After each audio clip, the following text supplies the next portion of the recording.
Okay. It should be fine. I gotta make the goal again.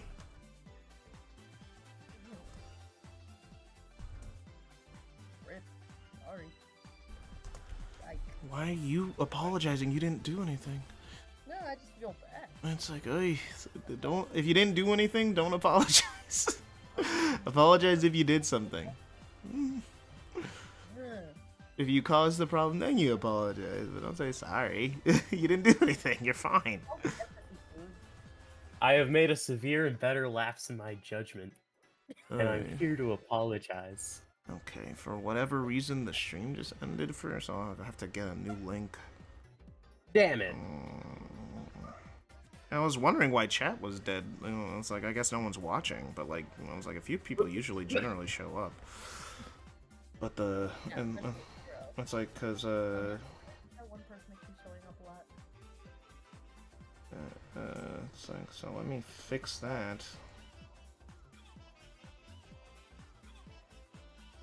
It's like I clicked go because like we didn't start for a while, and then like I realized that it wasn't started, and then I clicked go live, and then at some point the stream just ended itself, and then it didn't tell me, or at least if it did, it didn't tell me obviously because I didn't do anything. That's very strange. Yeah, that was weird.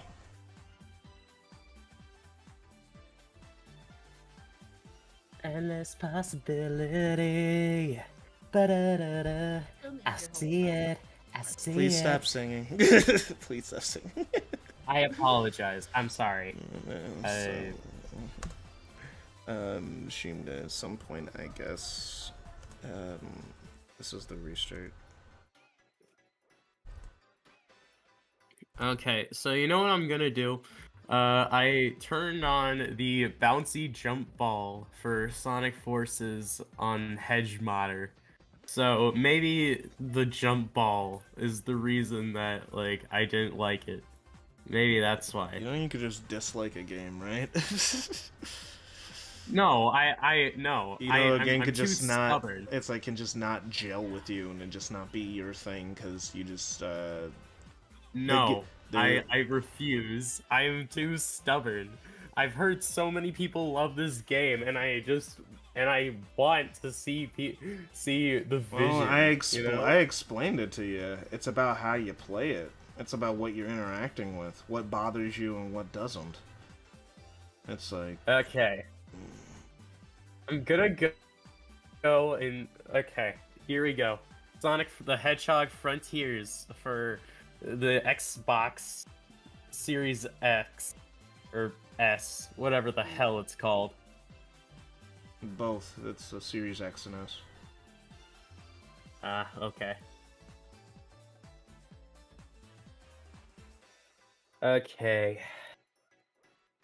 Let's see what this game has to offer. I'm excited. I'm excited to see what Sonic Frontiers truly has to offer. Have you ever beaten the game, or did you just stop playing it at some point?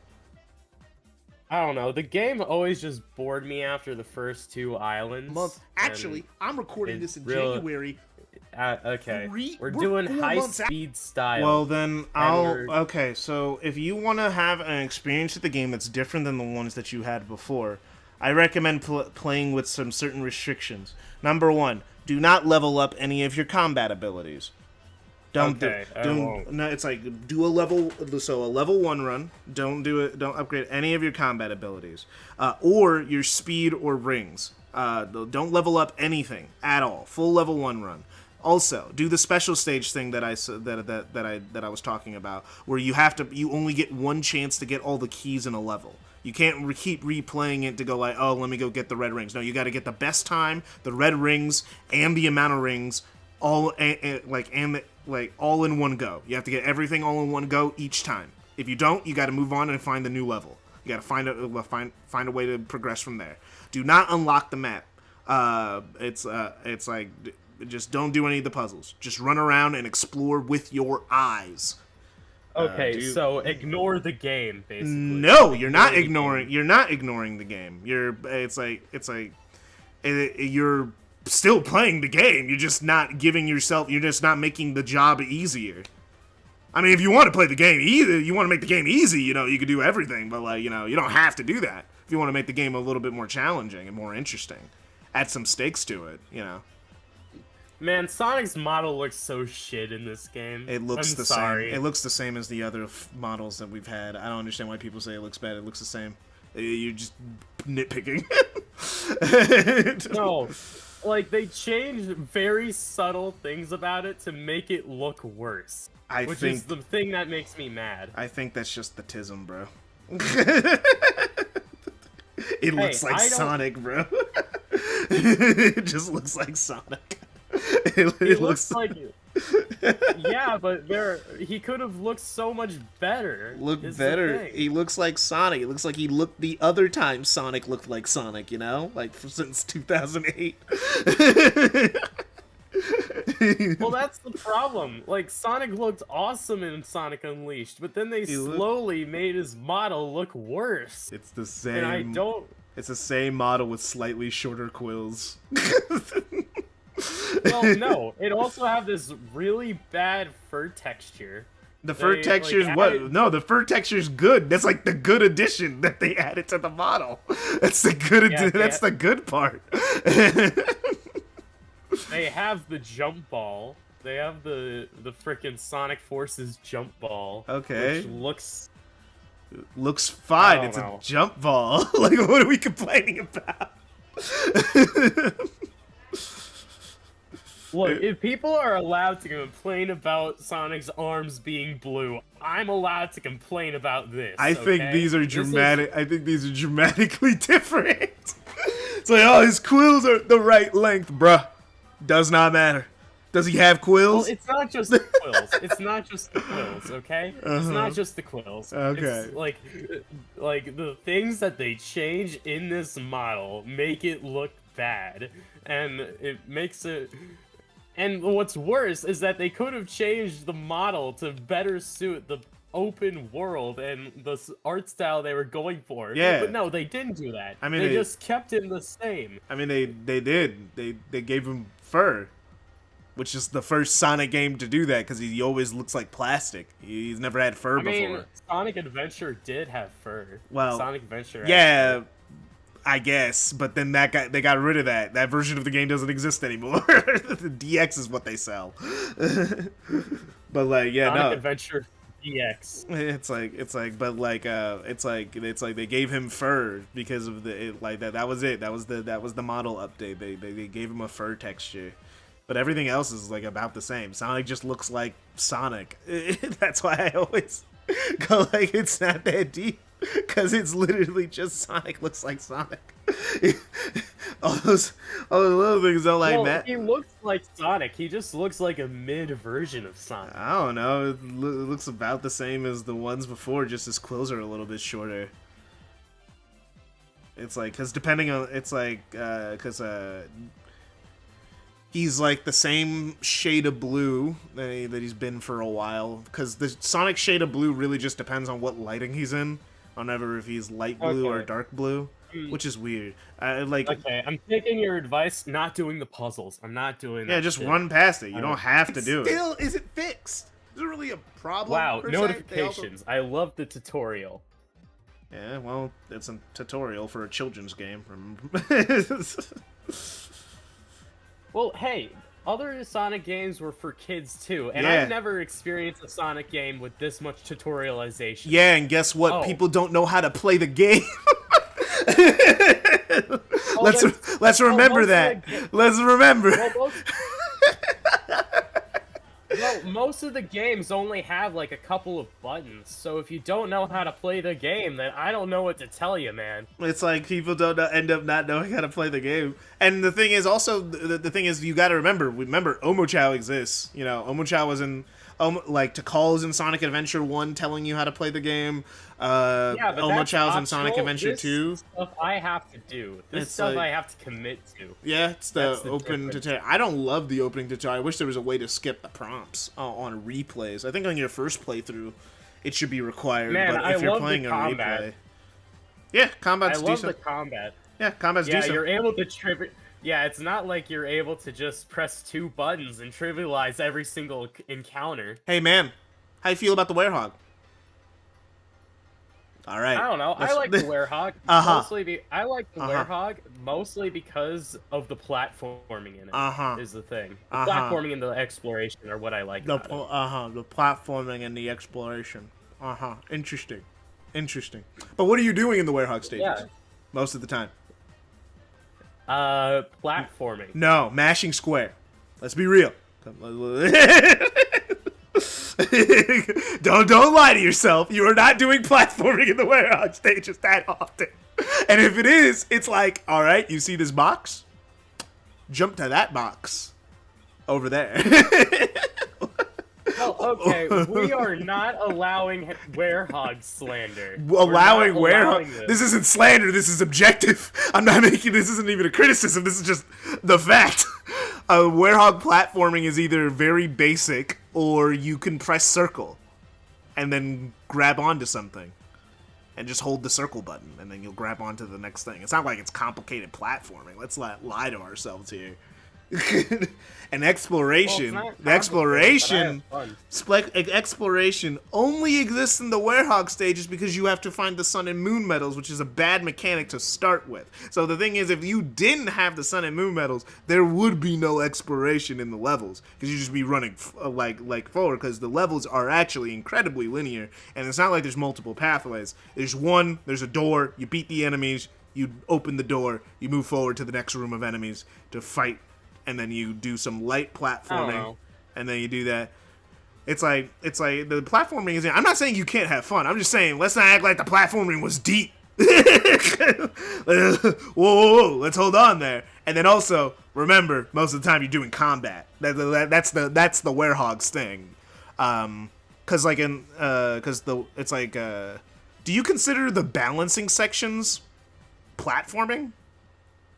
The balancing sections suck, but there aren't that many of them. Really. There's really only There's only really like Skyscraper Scamper. And that's about it. It's in Apatos, it's in Halaska, it's in Skyscraper, it's in Empire City and Eggman Land.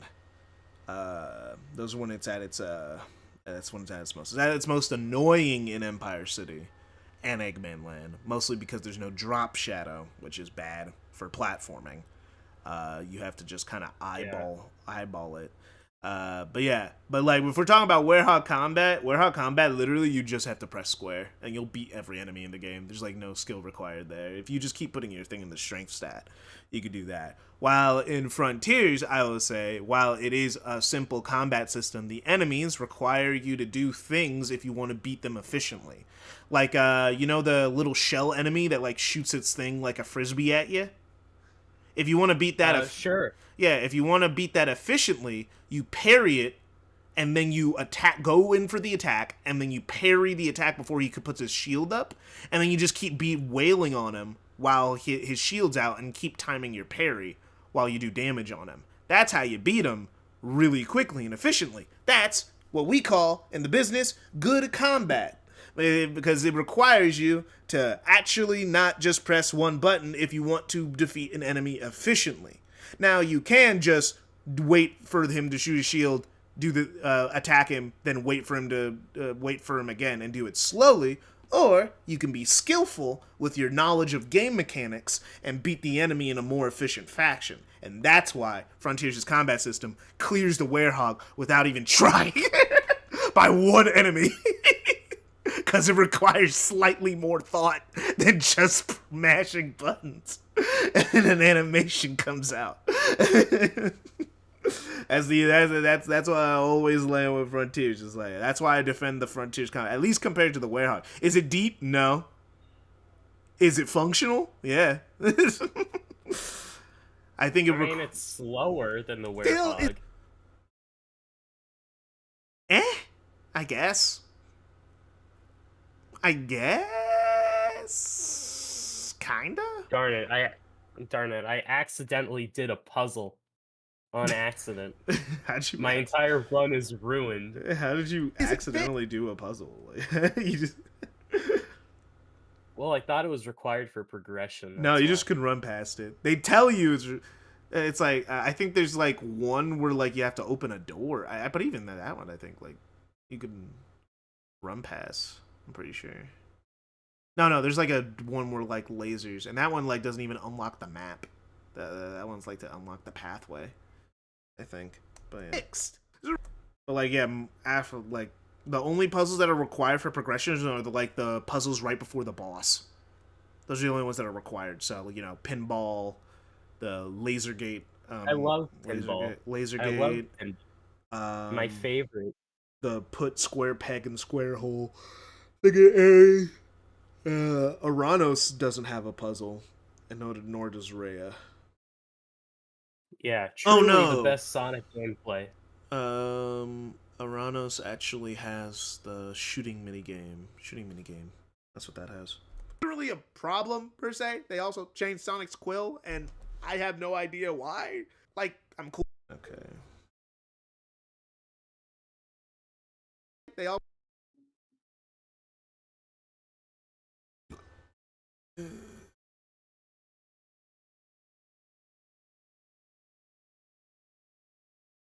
It still isn't fixed. Isn't really a problem per se. They also changed Sonic's quill, and I have no idea why. Like, I'm cool with it. I'm not part of Quillgate. But just odd to go back and change it. Is it a bug? Knowing Sega, it probably is. Yeah, it's like it's very subtle. Like they just changed the middle quill. It's just slightly higher. Problem per se. They also changed Sonic's quill, and I have no idea why. I don't like how the model I'm cool looks. Just slightly higher. Like, is it even? Like, it's like, did they even? Because I remember it was like a thing before release. Everyone was talking like, oh, still isn't fixed. Slightly different. Isn't really a problem per se. They also changed Sonic's quill, and I have no idea why. Like, I'm cool. Like, it's like playing Spot the Difference. I'm not part of Quillgate. Cyberspace 1-2. But just you know, this level is infamous because it's a level where in order to get the S rank, you have to actively ignore going faster. Yeah, just because it's more that the top path isn't the fastest path because it has a lot slower thing. Yeah, because it has like a issue. It's because you're slower in the air. Oh yeah, did you turn off your jump? Jump deceleration in the settings? Did you turn off jump deceleration? Not part of Quillgate. But just odd to go back and change it. Is it a bug? Is it even different? Because it's like because I remember people complaining about it before release, but I'm looking at it and it's like, I guess it is. It's like slightly different, like slightly, like dang.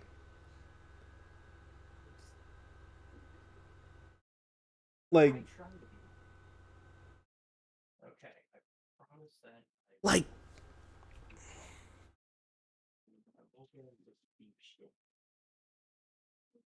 Okay, it says I'm streaming still. Okay, I just have to check now periodically because it wasn't working before.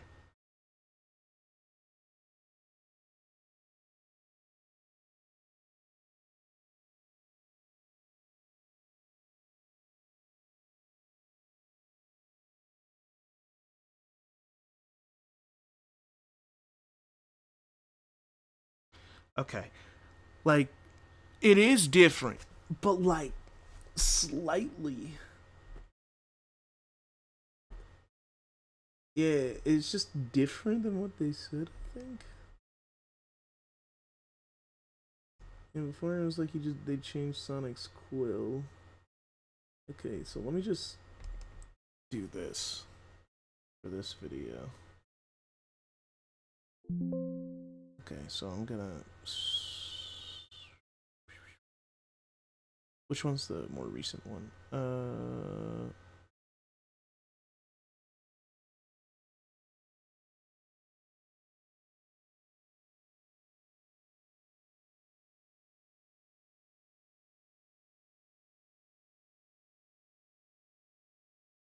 Oh no, I messed that up.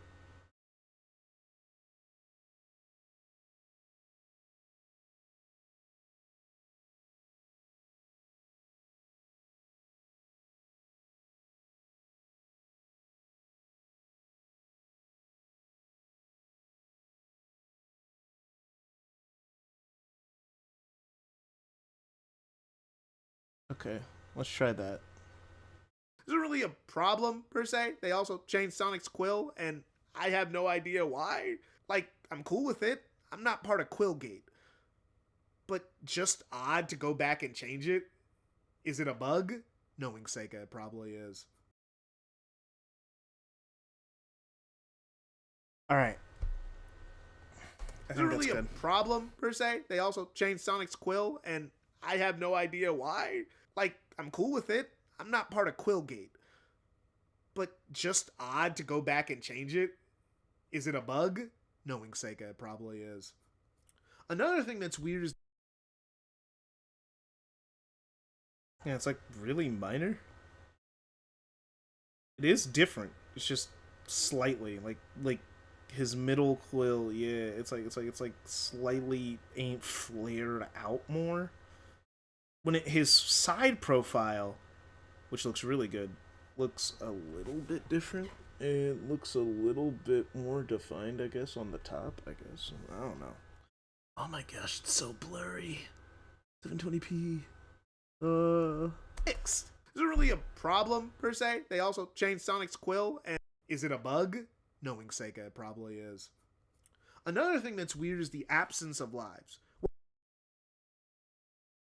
Knowing Sega, it probably is. Another thing that's weird is the Okay, I could just go grab the footage I had before. Sure. Oh, I don't have that footage.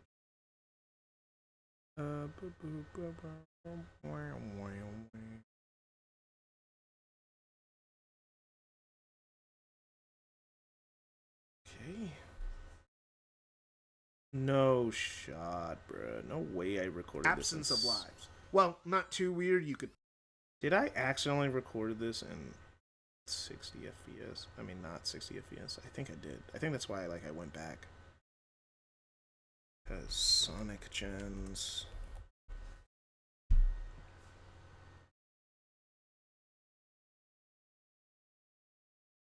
Alright.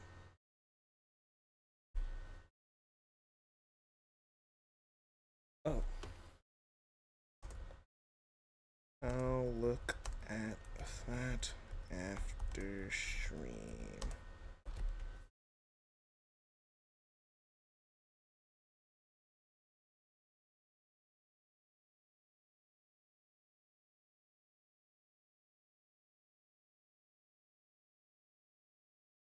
Alright.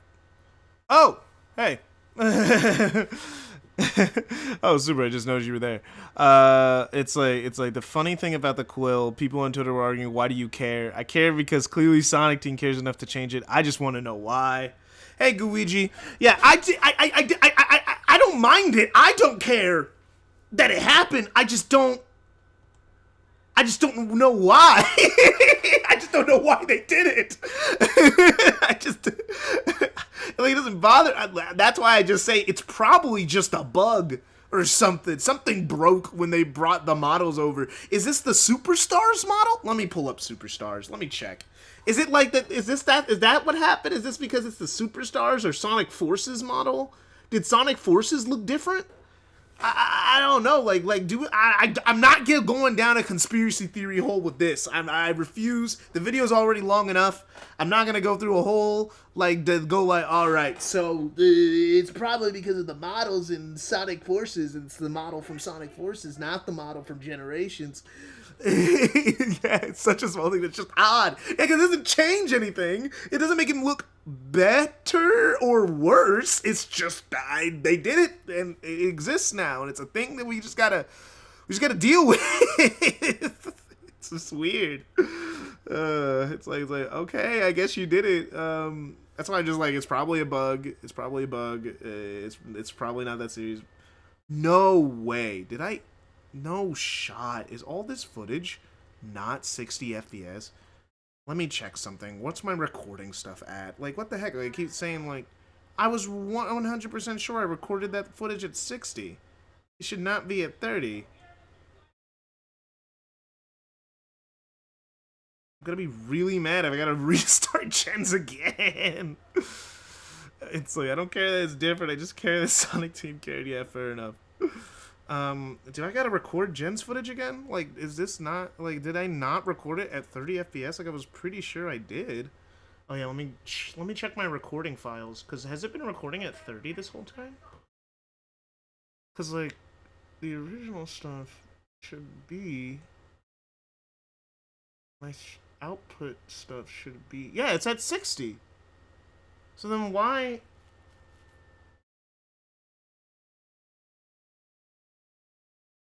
Why, when I input it, is it saying that it's a 30 FPS file? When it shouldn't be. I literally just looked at my settings. It should have been... I gotta re-record it again? Let me look at something real quick. Sonic...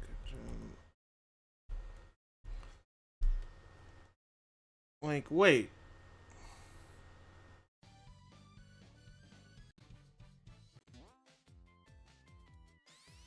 Yeah, it's 30. It recorded itself in 30, even though I set the settings to 60. But when I just recorded this brand new footage, that wasn't 30. But I used the same settings. What the hell is going on? Like, when I put this in, it just goes in. Oh my gosh, bro. That video folder scares me. Oh, because I have, like, all this recordings. Yeah, I have videos recorded for you. I have stuff for every occasion. I guess I gotta re-record some footage. I thought I had all my footage, but apparently the footage is 30 FPS. And I don't want it to be 30 FPS. I want it to be 60 FPS.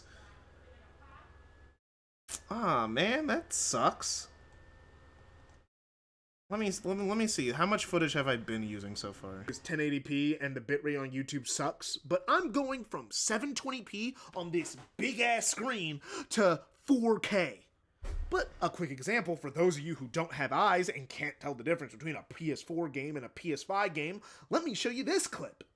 I guess my settings were wrong that day when I recorded that footage. This is a remaster.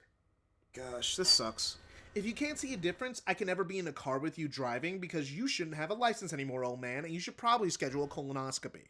Now, I know for PC users, 4K isn't new at all, but as someone who doesn't have a large that's what it's monitor supposed for to PC, look like. I never really got to experience this game on a big screen in 4K before. I also like owning physical copies, unlike PC cucks. Oops, did I say that out loud? Anyway, what are the other additions besides making a beautiful game look even more beautiful? Well, they added a drop dash, but in a game with the strongest spin dash known to God, it doesn't seem very necessary. Honestly, I never use it that much because the levels aren't built for it. And unlike the classics, it doesn't make an old game better. Okay, let me go grab.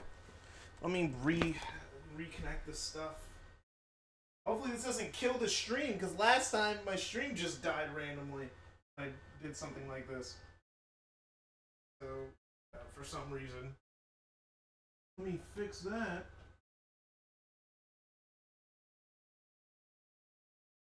It's just, what is going on? Why is my footage 30 FPS? Why is my footage 30 FPS? I hate you. I hate you. Alright, whatever. Okay, so I gotta get footage again. Let's do this again. Let me get the game audio.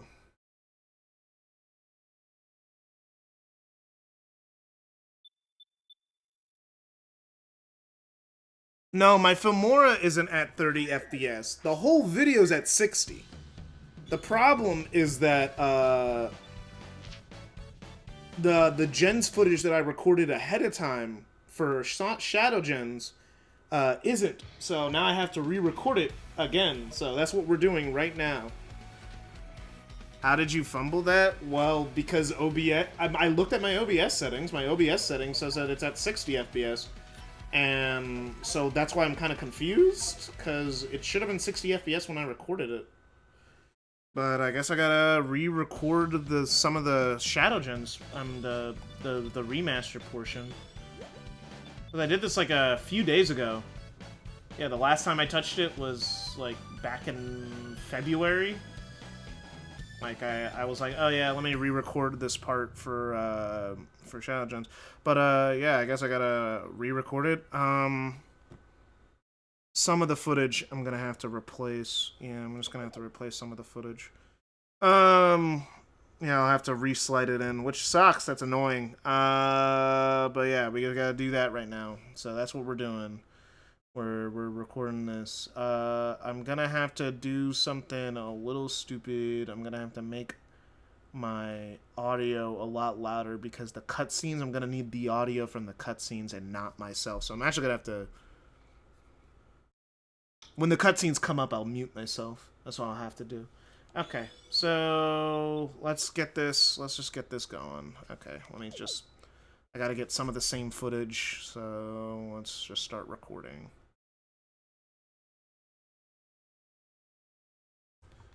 Alright.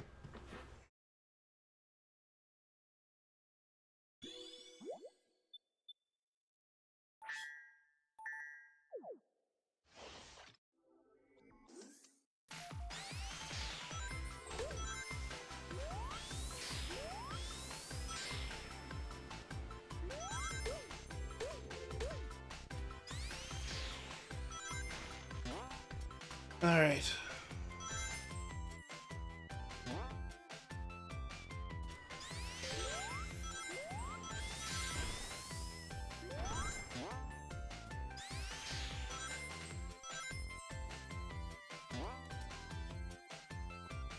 I actually got to show something off in the corner.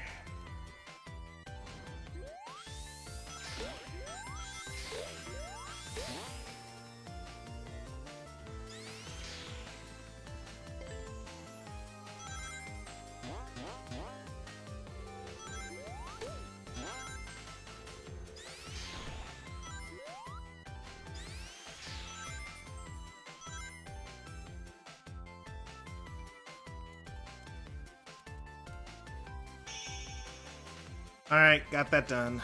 Now I gotta get the cutscenes re-recorded.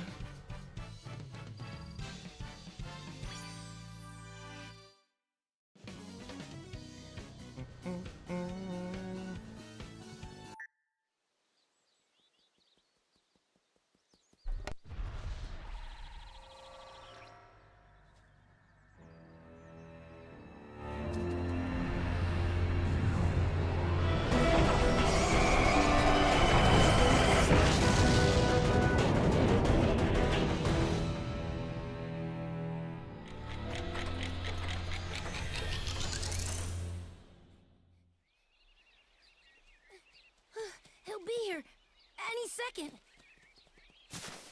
Hey guys, what's going on? You having a party or something? Surprise! Aw, you guys.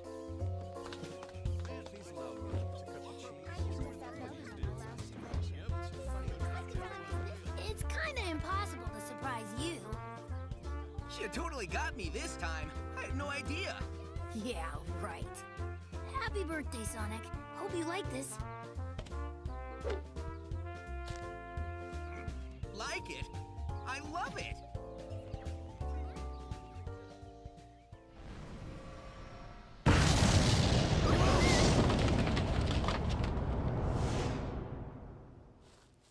What? Sonic, Ah! what is that?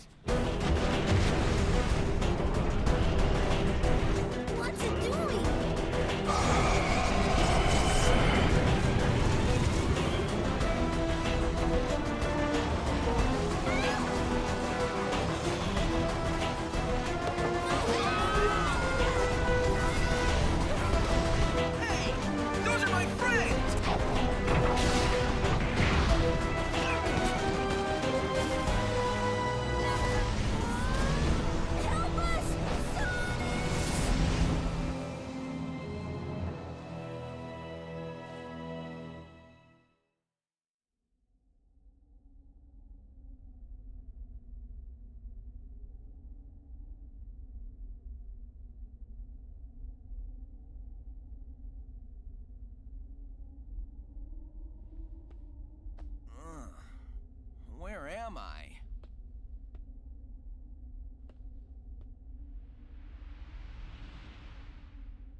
All right, so yeah, I got that recorded. All right, so let me just move on. I had to legally get Sonic Generations for mods. Sonic Generations is so cheap. How? How broke are you? Sonic Generations is like really not that expensive. Like, you mean you had to legally get it? The game is not expensive. Sonic Generations is like $20 at full price.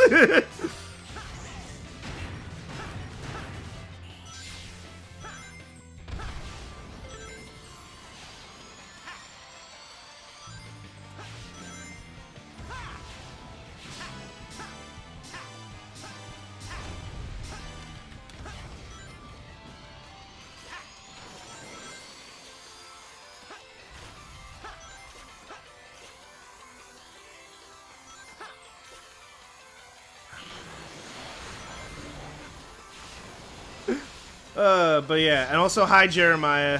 How's it going?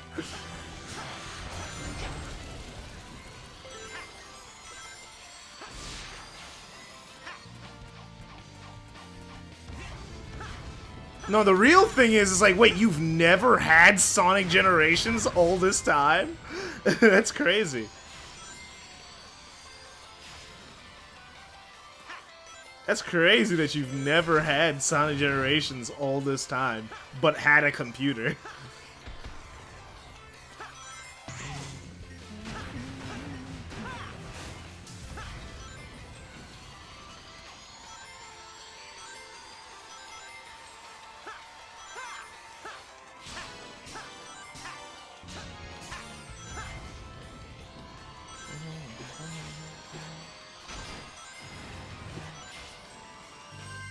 And also, isn't it, I know it's, yeah, it got delisted, but it's also, like, technically still available through, the bundle, like the Sonic bundle. Okay, I'm gonna mute myself so the cutscene can play.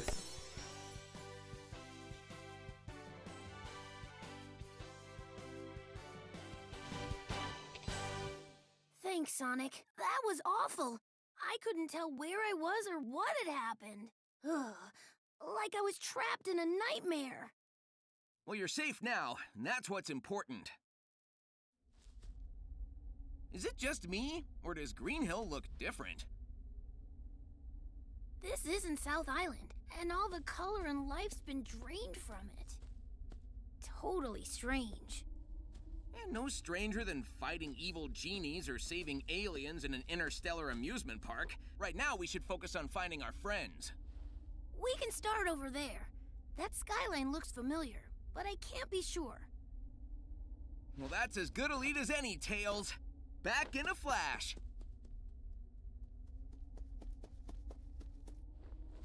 Wow, that was crazy, Sonic. You weren't kidding. It's like you never left.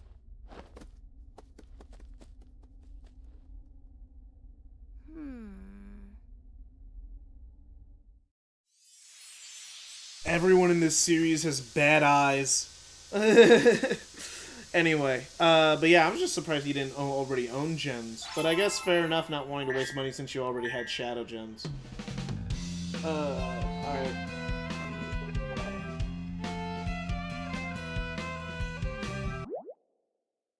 That should be enough for now. Stop recording. Alright, that should be enough for now.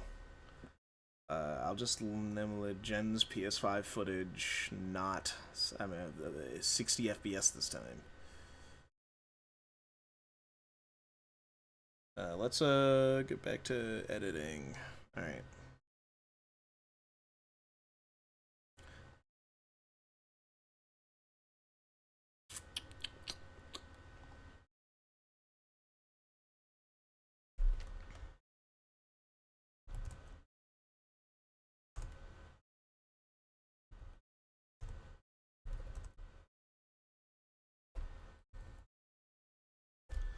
Yeah, man, 60 FPS, 4K, 60 FPS, HDR. Hey.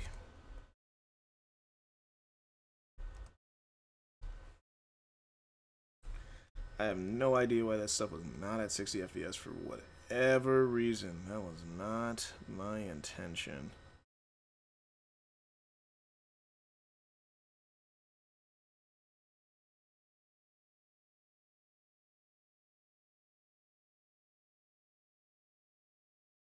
More beautiful. Well, they had. Okay, so now I gotta cut this stuff up. This is gonna be really awkward to re-edit this whole part. Okay, so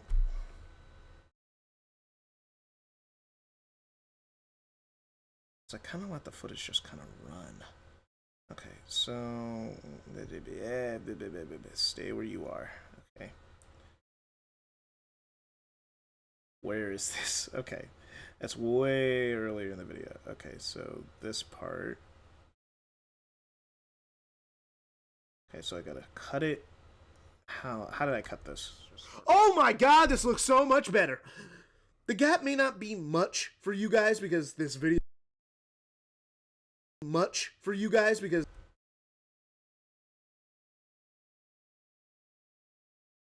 Let me cut that down.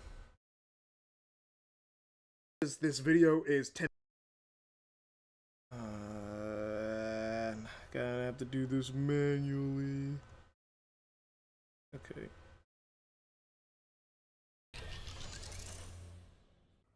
Oh my god, this looks so much better. The gap may not be much for you guys because this video.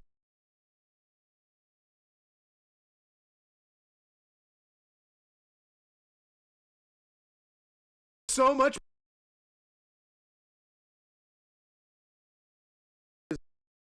This video is 1080p and the bitrate on YouTube sucks, but I'm going from 720p on. Okay, so I'm gonna delete all this. I'm gonna move this down. That doesn't need to change because that's. Let me show you this clip.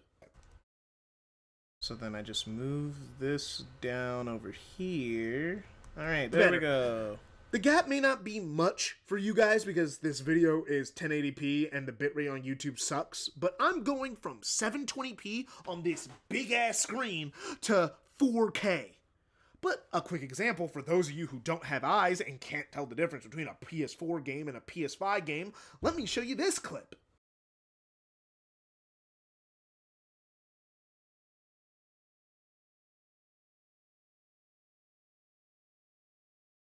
Okay. All that is good and fine. Driving because you Like all. this clip. This is PS3 gens. Did you not record the video in 1440p? No, because the Elgato that I have only goes up to 1080p. I bought this thing like during the pandemic, so almost 5 years ago. And it was expensive at the time, and at the time I didn't really have a need for anything that high quality. I didn't think I did. I can only record as high as my Elgato goes, and my Elgato goes as doesn't go to 4K or 1440p. It caps out at 1080p. I have the HD60S Plus. That's what I have. So it goes to 1080p, nothing higher. If it went higher, I would record at 1440p all the time, no matter what. OBSW Elgato L. Yeah, I could record in LVS at that frame, but it wouldn't change anything, you know? It wouldn't change the bit rate, because I just be recording 1080p at 1440p. What are we doing? What are we doing at that point? Just keep it all the same resolution. It would just make the 1080p footage look worse if I did that. So I just recorded 1080p 60 and just hope for the best, you know? I think this card can do 1440p 30? I think. I could be incorrect. Let me actually check, now that I'm thinking about it. Elgato HD 60S Plus. Yeah, because it was advertised as a 1080p card. But I think if I was like recording it like My H key. So many of my keys on my lap thing. Use AI upscale. No, I'm not using AI upscaling. S plus, like what, like hardware. No, these are just drivers. S plus. There we go. Like, what's its abilities? Wow. So hard to just find out what can it do. Oh, maximum bitrate. What can it do? It's like yeah, 1080p 60 seems to be like what it can do at the best. Yeah, 1080p 60 seems to be its limit. It doesn't even do 1440p. Yeah, I was right. I was right. I knew what card I had. But yeah, no, I'm not using AI upscaling for video footage. Schedule a colonoscopy. It's like it's gonna get compressed by YouTube, but you know, there's nothing I can do about that besides just buy a brand new card. And unless someone's got $200-something so I could get a 4K Elgato that records in 4K, I think we're chilling. I think we're chill on that for right now. Because capture cards are expensive. They are not cheap. Oh no. Accidentally. Like, stop. There we go. Alright, let's see. I think I gotta record. Yeah, they're not gonna see the 4K difference, but look. Even without 4K, like, you can tell the difference between these two. Like, you can tell the difference between these two images. This is PS3 gens. Now this is a remaster. If you can't see a difference, I can never be in a car with you driving because you shouldn't have a license anymore, old man, and you should probably schedule a colonoscopy. Now, I know for PC users, 4K isn't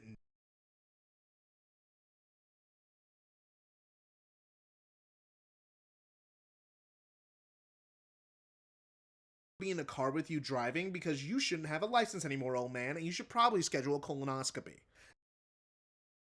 Ooh, what the heck? That's ugly. Let me fix that. It's clipping on the top. Let me just... Oh, man. Is there a way to do it without it being noticeably clipped?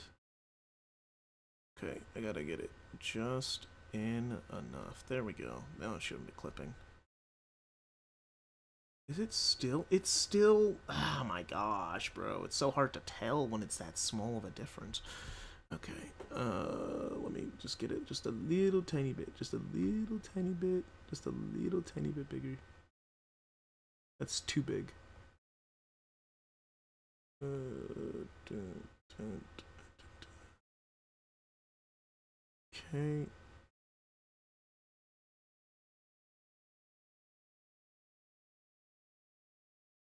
Okay, let me move it up.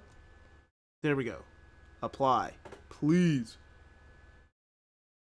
There we go. Doesn't look like absolute dog ass. If you can't see a difference, I can never be in a car with you driving because you shouldn't have a license anymore, old man, and you should probably schedule What the heck? I just fixed that. What did they... Oh my gosh. Let me make it bigger, I guess. Oh my gosh. Okay. I guess I'm just gonna do it like that because every time I try to do it like subtly, it like creates a new problem that I don't notice. If you can't see a difference, I can never be in a car with you driving because you shouldn't have a license anymore, old man. And you okay, I got it that close. Now let me slightly zoom it out, like slightly.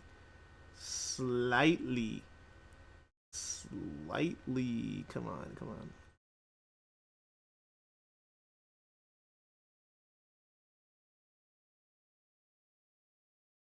I just need it to be a little bit closer, but there's no way to just do it frame by fine, whatever. Fine. Hate me. Has saturation cranked up? Yeah, like the color is a lot more vibrant on the remaster than on the original. The original's a little bit more dulled out. But yeah, it's a higher quality. The background's higher quality, even with the resolution. Because the thing is, Gens isn't 1080p on PS3. It is 1080p, but as I was explaining to someone else, it's upscaled to 1080p. You know what I mean? It's upscaled. It's running at a lower internal resolution than 1080p. But, you know, legally it's 1080p. It's just upscaled, so it's kind of blurry on original hardware. Please schedule a colonoscopy. Now, I know for PC users, 4K isn't new at all, but as someone who doesn't have a large monitor for PC, I never really got to experience this game on a Yeah, big they screen upped in the shadow 4K quality. before. I also like owning physical copies, unlike PC cuts. Okay. Well, I have all that edited because that was Jen's PC. Okay, now this part I have to reorganize. I drop dash in the footage just so it wouldn't be... Oops, did I say that out loud? Anyway, what are the other additions besides making a beautiful game look even... Ugh, it's all choppy. Okay, so I'm gonna get rid of that. I'm gonna get rid of that. And then we're gonna just have this...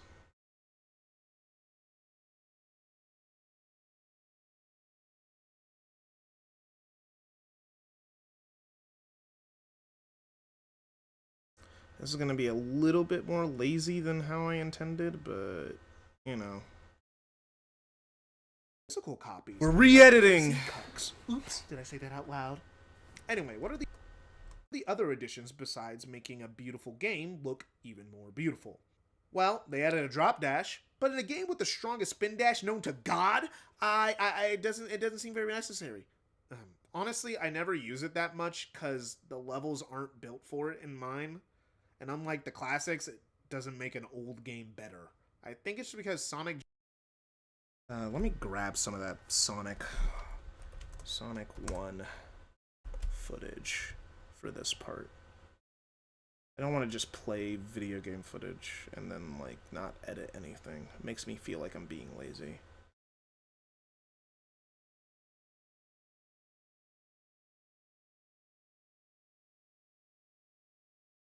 And unlike the classic, aren't built for it in mine. And unlike the classics,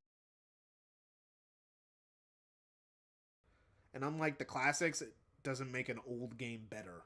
I think it's because Sonic Gen's make an old game better. I think it's because Sonic Gen's level design just really isn't built for something like this. Classic Sonic is nothing like the classic game, so just adding a move like this makes it awkward. I'm glad it's here though, because, you know, options, but it doesn't really add much one way or another. It doesn't take anything away though. Also, they made this weird decision to have modern Sonic's monitor controls apply to classic Sonic.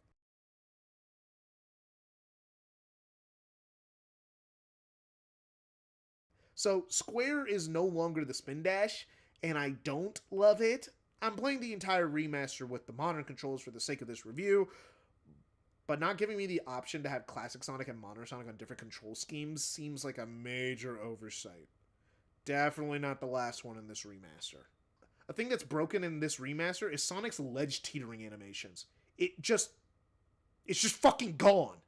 And I checked, it's not an issue with the skin. This was a thing. Yeah, Modern Sonic having the drop dash is like... I always love the trigger in this specific spot. It's not great. It's not good. It's actually some personality away from very classic not Sonic. useful in It's most such a minor scenarios. fuck up, but a major one at the same time.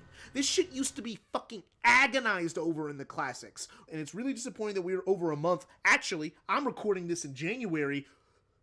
We're 4 months out, and it still isn't fixed. Isn't really a problem per se. They also changed Sonic's quill, and I have.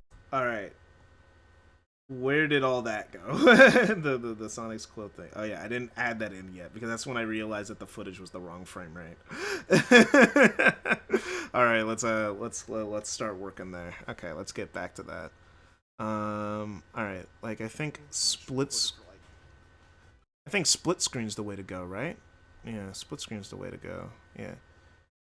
Wait, no, I did have it. It just disappeared at some point. When I was editing, because I did have it because I remember talking about the quills. I guess when I was moving stuff around, I got like deleted. Dang, that sucks. It happens. When I was going back deleting stuff, I think it got deleted in the process. Whatever. I'm not going all the way back to fix it. I could just redo it. It's not that big of a deal. Okay. So change Sonic's quill and Yeah, it's pretty simple. Like it's not like a hard edit to redo, so whatever. There we go. There we go. also change Sonic's quill, and I have. Okay, let me edit this. So then this is no longer. It's this screen, right? It's like because I had to move. There we go. So let me just have him sit there. Boom. We're done with this part of the. They also changed Sonic's quill, and I have no idea why. Like, I'm cool with it. I'm not part of Quillgate. But just odd to go back and change it. Is it a... Oh, crap. I forgot. I was so busy doing stuff, I forgot music was supposed to be playing. Yeah, music. I got busy. Per se, they also changed Sonic's quill, and I have no idea why. Like, there, extend that clip. also changed Sonic's quill, and I have no idea why. Like, I'm cool with it. I'm not part of... Yeah, it probably is. Another thing that's weird is the absence of lives. Well, not too weird. You could turn lives on or off in the menu. I turned it on. Okay, let me get this original footage back. Copy, and let me paste. Okay, so I did know when I wrote the script that you could turn it off. I just totally forgot. Okay,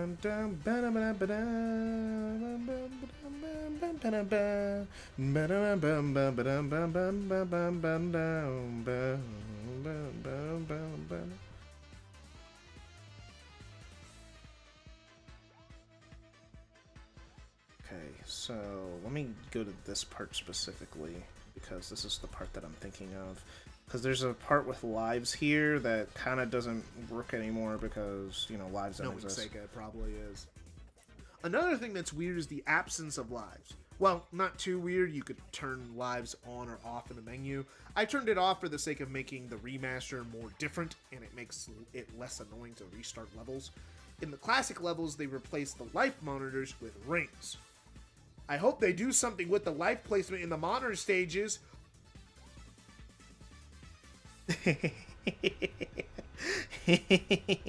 Oh, no. I am gonna have to give me a second. I'm gonna have to record one part of I'm gonna record one part of chemical plant. Give me a second. I'm gonna go to my one of my finished save files. Yeah. Yeah, because they don't because they don't allow don't have lives. There's just a whole and when you turn the lives off, there's just parts of the level design that just don't work anymore. Yeah, let me record this bit.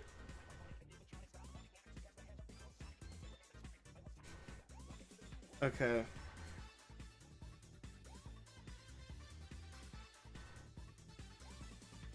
Oh, wrong path, wrong path, wrong path. I'm trying to get on the other path. Okay. The path that nobody takes.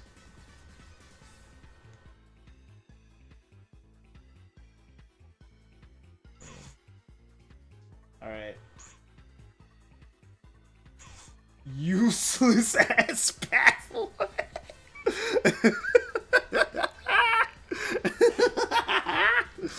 Okay. No, that was it. I just need to record that real quick. Alright. Foreshadowing is a literary device.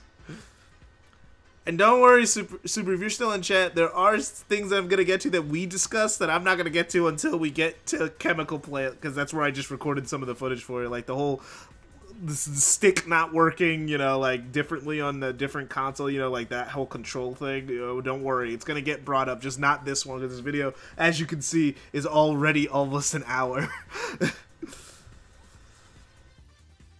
Okay. Okay, this is gonna be really good. This is gonna be really good. Okay.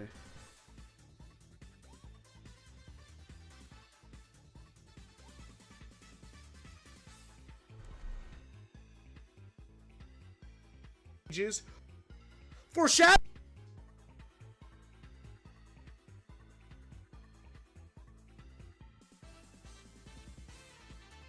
Okay. Foreshadowing is a. Okay, this is gonna be clever. This is gonna be a little clever. Hopefully, if I can pull it off properly, it'll be a little clever. But because it's the same angle, I should be able to pull this off. Okay, let me get the footage all the way over here, and I'm gonna have to work with it. Okay. Okay, so let me see if I could find me taking that path in the modern stage. Yeah, I found it.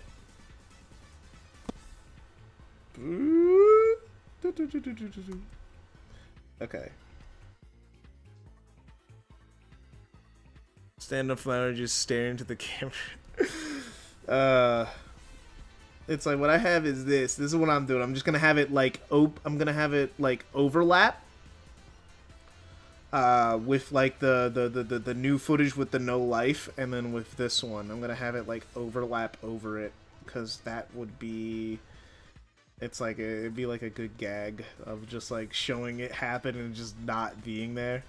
Oh, super! You haven't been watching the stream, so there's some bits that you haven't seen that are like pretty funny. There's like one bit where I accidentally end up having to make fun of Unleash's A rank animation, because he tries to do the Sonic Adventure cover pose, and it looks so bad.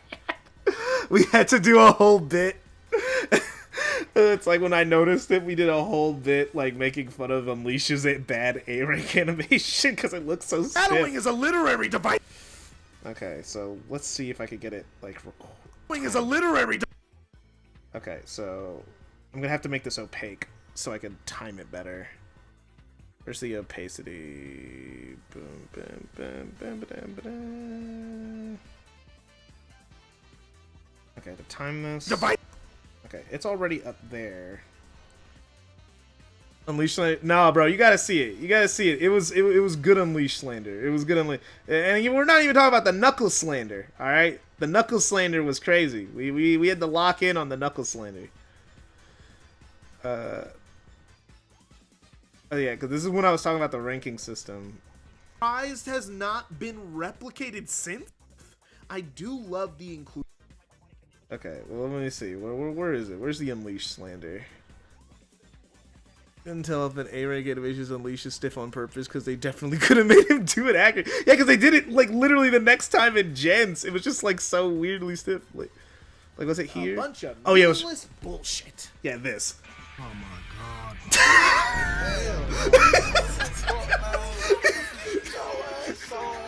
It's on the color.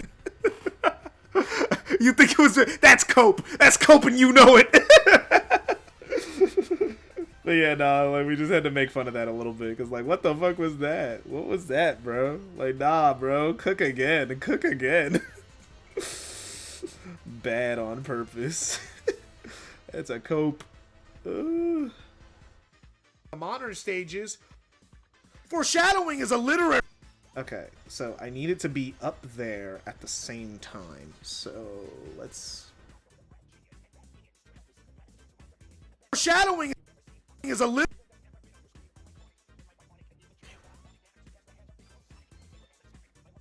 Oh my gosh. Only thing about editing a part where you're yelling. Let me mute myself.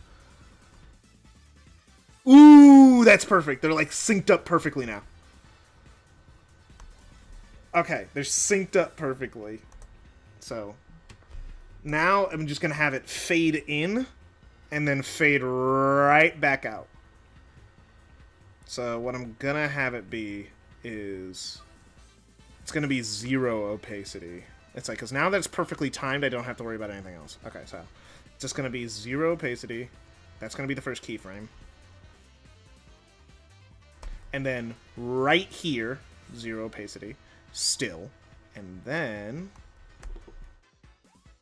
it's going to be like right, like a 50-50. A 50-50. And then immediately take that shit away. Let's see how it looks.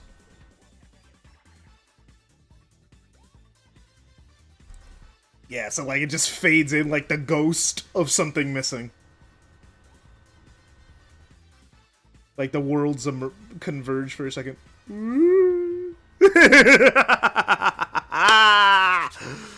I found a mod that makes classic Sonic play play more accurately to the classic Sonic. That might be weird. I mean, I think I remember classic Sonic improvement mod. I remember having it and then I got rid of it because it just didn't feel right in gens. I think they wanted to be cheeky reference rather than a straight up reference. Yeah, but it looks so weird because he doesn't do the full animation. It's still getting updated? Oh, well, maybe it's better than when I last touched it. I don't play a lot of mods for a lot of games. I'm just not a mod person. I like playing games in their original state. As we viewers notice that fade in? They should. It's pretty obvious. It's pretty obvious if they notice it. It's like I think it's a good bit, you know, just it's like foreshadowing is a literary device.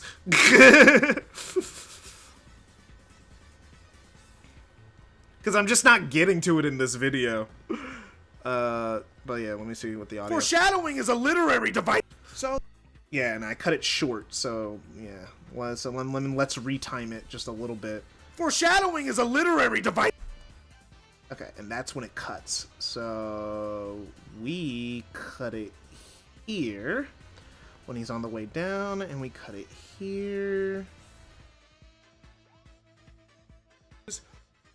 Foreshadowing is a literary device. Okay, yeah, because it's foreshadowing.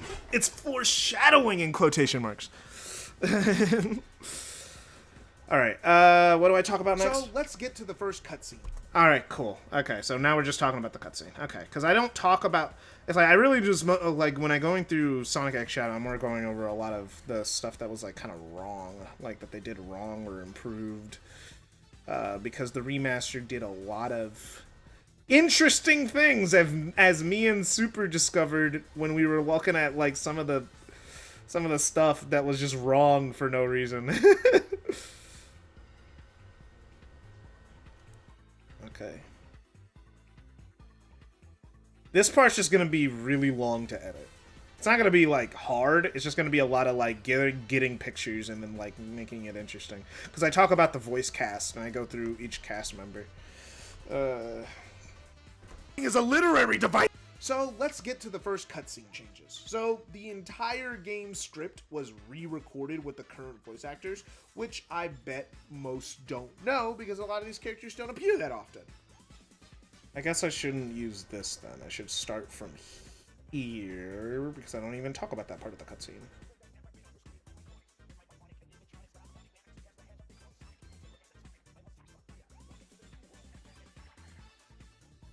Let's try to abuse the fade that's already there. So let's get to the first cutscene changes. So the entire game script was re-recorded with the current voice actors, which I bet most don't know because a lot of these characters don't appear that often. But most of them have new voices from the original game. Most of them got replaced in either Forces or Team Sonic Racing. A majority of the voices are the same from 2011, Roger. Okay. So the thing is, this is going to be a cutscene that's going to be on loop in the background for quite a while. So what I'm going to do is I'm going to copy this entire bit. Copy it. And then let me see how long I talk about the voice actors. How long do I talk about the voice actors? And then they'll decide like how much we do this. Escape him. But to be honest, the performances in this new dub aren't great. Not like I come to Sonic for amazing voice acting. I think maybe 2 games in the series sound professional. Everything else is mediocre to pretty bad. But hey, we roll. Did I mention I like Sonic? I just feel like I had to remind some of you. And that's why I think it's weird that even I think some of these voices sound off. I'll give more specifics later. We're gonna talk about I might as well. Okay, so I'm going to be talking about the voices for a while, and it's going to be opaque. Because a lot of these characters don't appear that often. Not opaque, I'm going to blur it while I'm talking.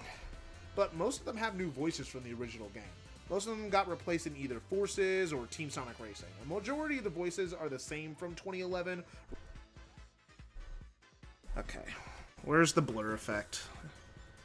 Bum, bum, bum, bum, bum, bum, bum, bum, bum, bum. Basic blur, I have to pay for.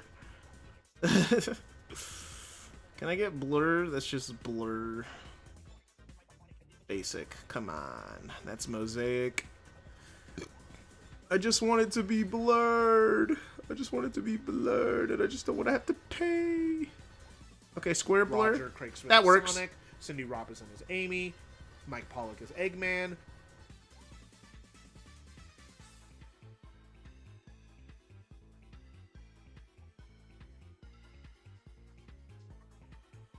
Okay.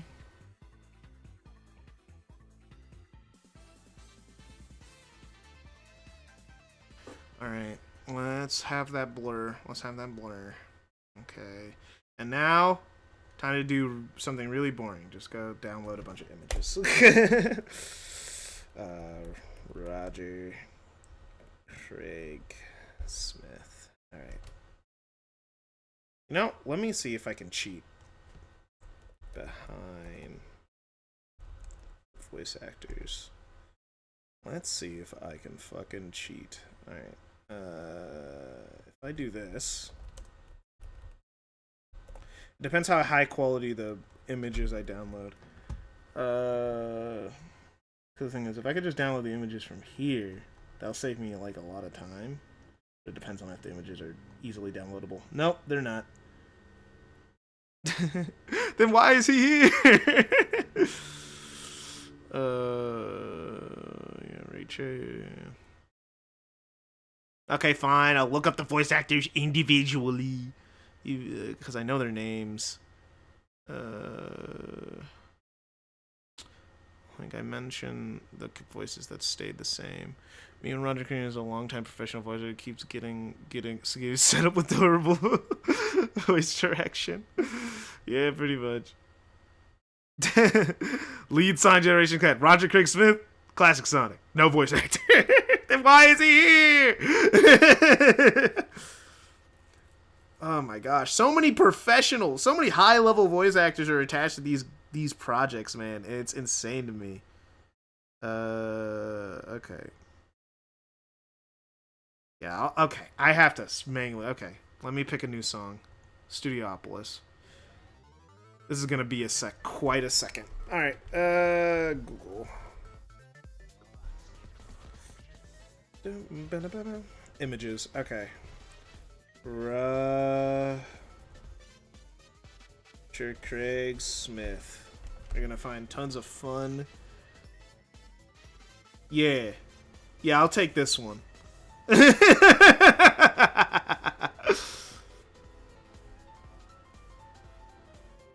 This is a good pick. This is a good pick.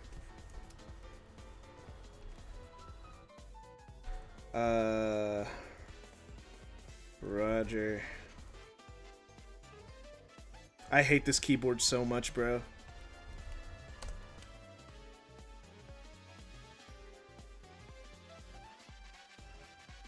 Okay.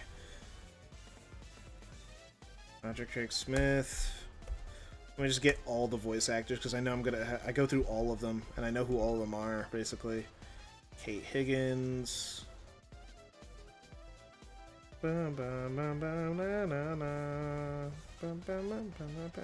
She was the voice of Tails in the original dub.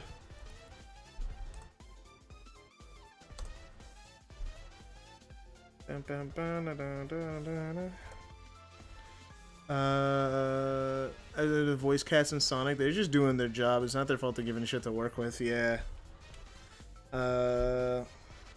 Like, who's the voice? Let me just go through in order. Oh, yeah, Kirk Thornton. I already know I'm going to mention him. Kirk Thornton. Kirk Thornton's so old, man. He doesn't look like this anymore. He looks like this. This is what Kirk Thornton actually... This is the voice of Shadow. This is what he looks like. He's gonna die.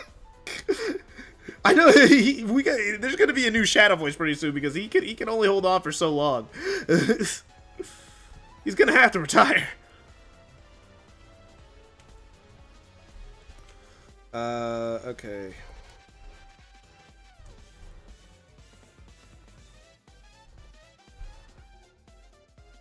Kirk Thornton. Okay,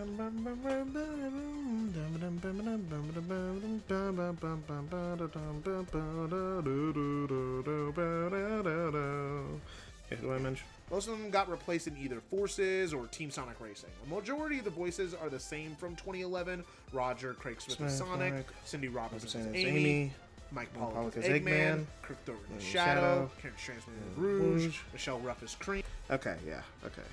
That's who I needed left. Okay. Mike Pollock, which I understand he's in hot water right now with the Sonic community. Oh my gosh, these niggas are so goddamn old. Nutshell version. What's the context for that? Give me the nutshell version of the context behind who's in hot water and for why. He's Jewish. That can't be it. He's Jewish, so he supports Israel. That's like the thing. Oh. He's Jewish. That's like his thing. I hate watching anime dubs because every fucking time there's some character where there's some character where I go Shadow. He's not in that many dubs. Kirk Thornton's not that prolific. I think you got unlucky. Cause like what has he even been recently? Like he's in stuff, but he's not in that much stuff, you know. You know, he's in Digimon, Blue Exorcist. He's a lot of background characters. He doesn't end up in a lot of main characters a lot of time. He was in Baki though. He was in Baki. Yeah, a lot of the time he's just a background character. Oh, he was in Persona 3 Reload. That was Shadow, apparently. Yeah, he's dramatically less prolific than he was back like 20 years ago. Dramatically less prolific. Which modern mix of generations do you think sounds the least like the original? What? Which modern mix of Sonic generations do you think... Are you talking about the remixes? Like of the music? I'm assuming that's what you're talking about. I was like, mix? Oh, the remixes? The remix that sounds the least like the original... Act 1 for classic Sonic Planet Wisp? A classic Sonic Planet Wisp, I guess? That would be like the one that I think sounds the least like the original. Karen Strassman. She's also in hot water because she's like an anti-vaxxer or something. It is 2025. How are people still on that shit? She is. She's like an anti-vaxxer and like, from what I know, so that's why people have beef with her specifically. She's the voice of Rouge. 2025. It happens enough where I just call characters Shadow. Karen Strassman, Michelle Ruff.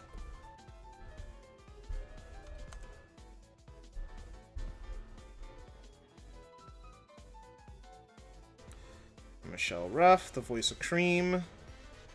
Who Michelle Ruff is a GOAT voice actress. They're just giving her terrible voice direction as Cream because this is her catalog. Her catalog is God tier. I don't know what they have her doing as Cream's voice. It's really bad. It's like terrible ass voice direction. Because she is an amazing voice actress who's been around in the industry for a long time. People go like, oh man, we need a cast rechange. The cast will not change the voice direction, guys. The cast will not change the voice direction. It's bad voice direction. Who else did I mention in this initial thing? Mike Pollock as Eggman, Kirk Thornton as Shadow, Karen Stransman as Rouge, Michelle Ruff as Cream, Keith Silverstein as Vector, Colleen O'Shaughnessy as Charmy. Oh yeah, I get to use Colleen twice.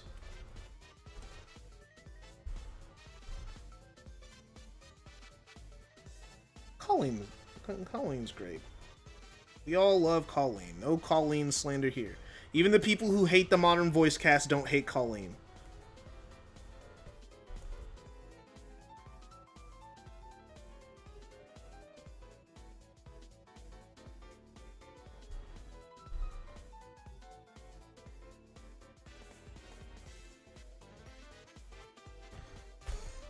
Colleen O'Shaughnessy, Keith Silverstein.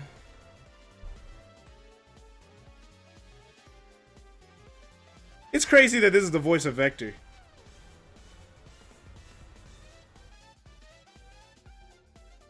Just this big guy. Like, it's hard to imagine that voice coming out of him.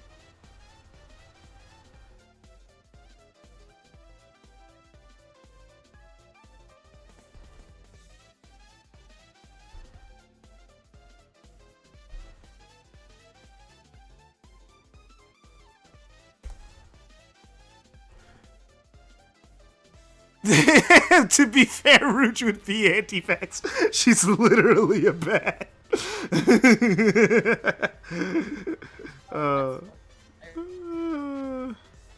And surprisingly enough, Kyle Herbert as Big, which... Oh yeah, Kyle Herbert, the voice of Gohan, is still Big. He never left. He's like, yeah, I could keep doing this.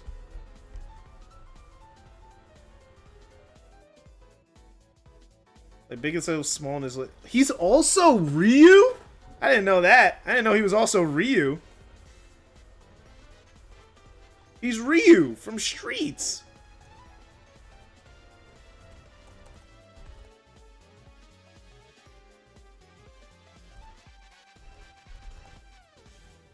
Alright. So let me just get a picture of Gohan because I mention it. No, I don't have to. People know who Gohan is.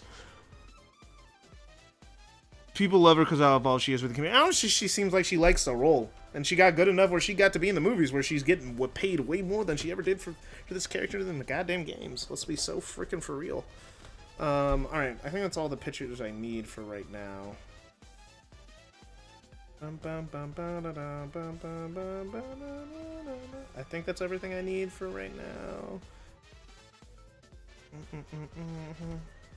And then I'll go back and grab the rest of the voice cast later. Okay,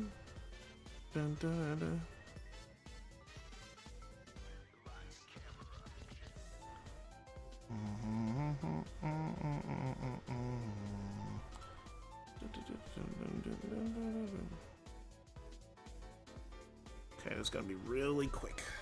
Cindy Robinson as Amy. Let me zoom in because there's gonna be a lot of quick cuts. Because a lot of these characters don't appear that often. But most of them have new voices from the original game. Most of them got replaced in either Forces or Team Sonic Racing. A majority of the voices are the Yeah, Big as Gohan. Just Gohan, yeah, and it's him. same from 2011. Roger Craig Smith as Sonic. Talk about rage. Cindy Robinson. Oh, I didn't grab Cindy Robinson. Oh.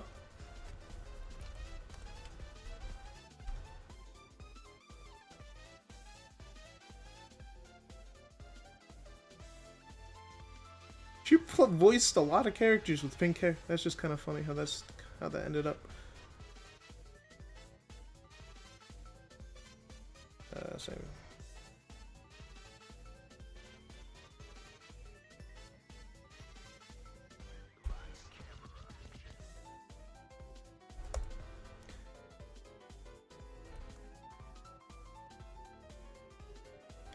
You know, Cindy Robinson, like the voice of Amy, is also the voice of the End in Sonic Frontiers. It's kind of weird how that shakes out.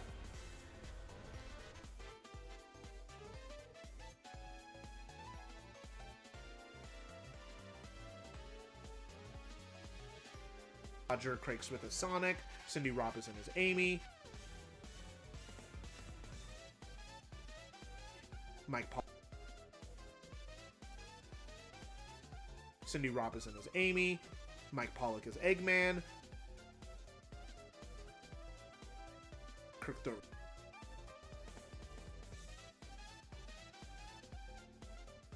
as Shadow, Karen as Shadow, Karen Stransman as Rouge, as Shadow, Karen Stransman as Rouge,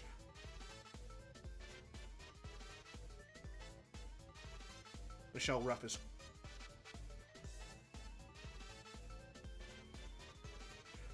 as Cream, keeps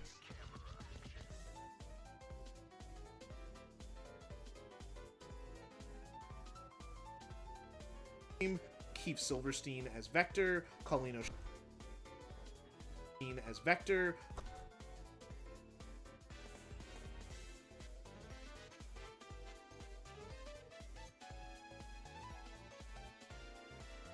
Colleen O'Shaughnessy as Charmy, and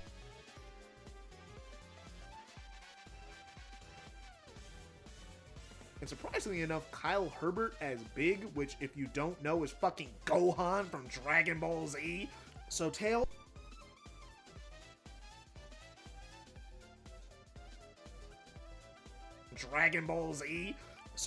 Knuckles, Silver, Blaze, E102 Gamma, and SBO all have new voices. Tails replaces Kate Higgins with Colleen O'Shaughnessy. Okay. Because I said all their names like that, I can't just have it be a blurred screen. I gotta do something. Okay, I gotta grab all their character models. I was trying to pull a shortcut in Chemical Plant Act 2 during the first 2D section and somehow accidentally boosted into the main section. Damn. Crazy work. Alright. Yeah, the new voices are Tails.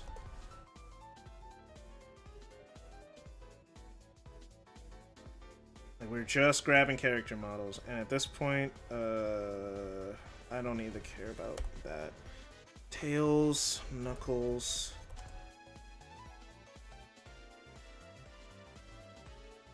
I already have a Knuckles PFP, actually. I don't need another one.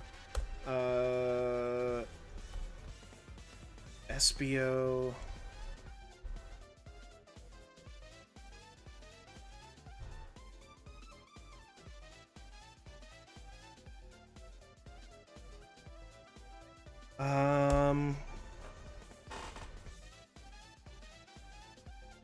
Let me listen to that part again. Silver, Blaze, E102 Gamma, and SBO. Blaze. The This is the song. This is the kid. This is the kid show that when Sonic Prime wasn't out yet, people were saying the theme song to this was the theme song of Sonic Prime. People were like, "This is the leak, guys. This is the leak," and it turns out it was just this show. Oh, that's funny. That's funny that came up. Oh, what? Why does movie version Blaze look like that? Damn, it's so weird. She looks so weird. I hope you guys realize I'm being very brave looking up Sonic characters on Google Images on a stream. I hope you guys know I'm being very brave by doing this. Emma and SBO all have new voices. Tails replaced Silver, Blaze. Silver, that's who I forgot.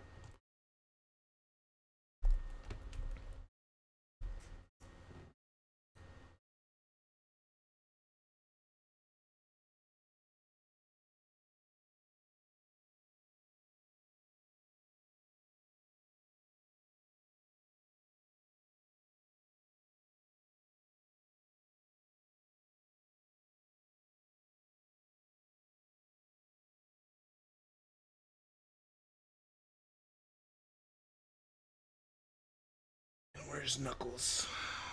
I know you're around here somewhere, Knucklehead. I had to use you earlier.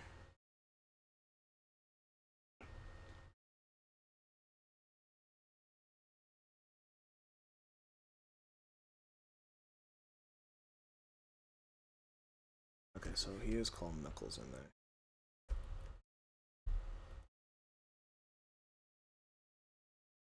There he is. Okay, so I'm gonna have all these characters be on screen at the same time. Okay, this is gonna be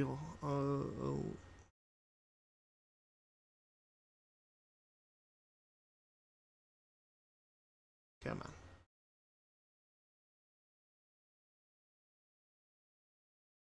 Not in any particular order.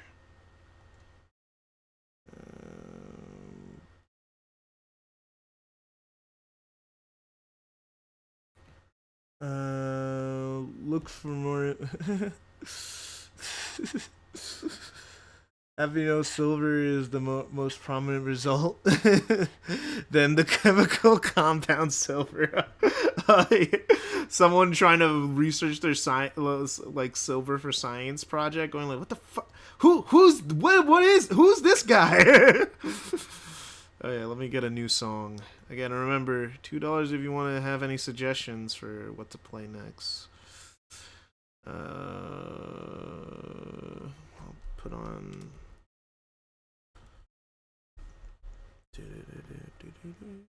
Actually, Sonic Rush Adventure OST. I know there's some good shit in there.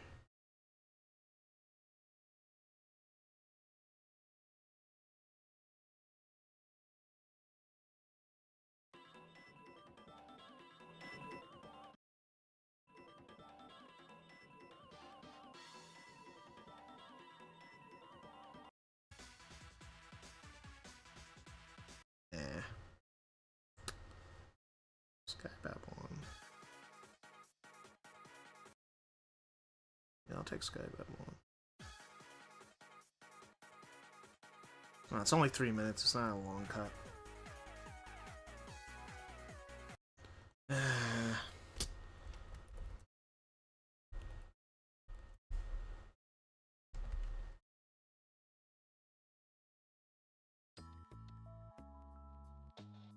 we go. We'll go with that. It is funny how he's just kind of in here, interspersed with the chemical compound of silver. Dun, dun, dun, dun.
Ball Z. So Tails, Knuckles,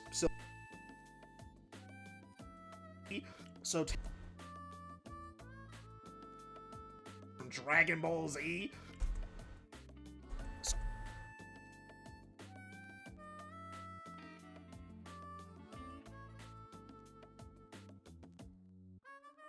I think I forgot E102 Gamma.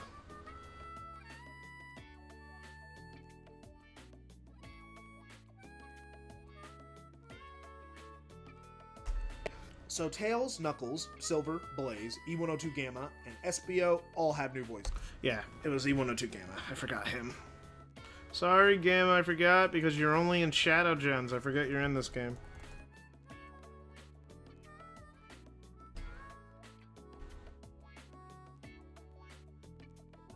Oh, did I call him E102 Gamma? I meant to call him Omega. Fuck. Someone's gonna flame me in the comics for that. Cool Edge Night Stage theme because yes. Okay, well, we'll do that then. And thank you, Super, for the $2. Sonic Unleashed, Cool Edge Night Stage. Okay. Specifically, the Cool Edge Night stage. Yeah, I'll put that on. Boom, boom, boom, boom, boom, boom, boom, boom, boom, boom, boom, boom, boom, boom, boom. All right. But yeah, where was I? I called him Gamma instead of Omega. Someone's gonna be really mad about that, but I'm not changing it. They'll leave a comment about it.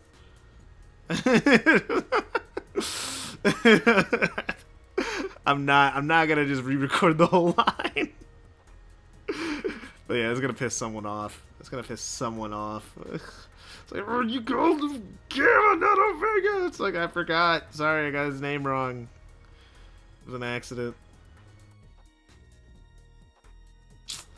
Man, that messes up the whole framing I had up here. Okay, well, I gotta make everyone down here smaller. And I can have it be, like, above without them clipping into each other constantly, because then that just looks ugly and unprofessional.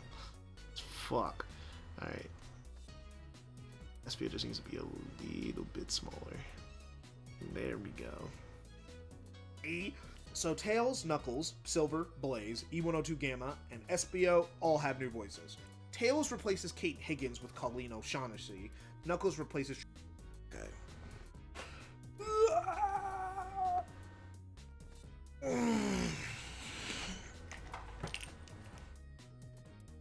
Get some light in here.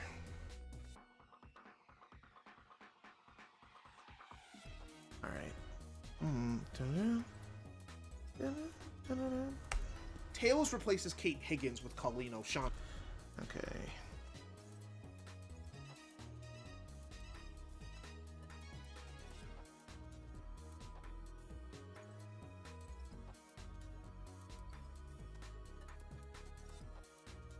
Should I do old voice actress and then because then I'm just causing more work for myself.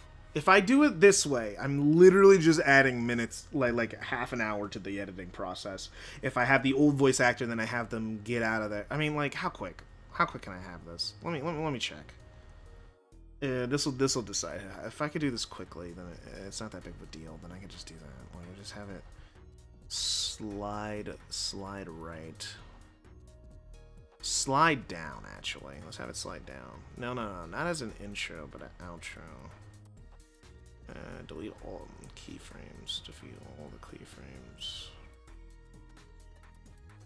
Reset animation, yeah. Slide down at the end here.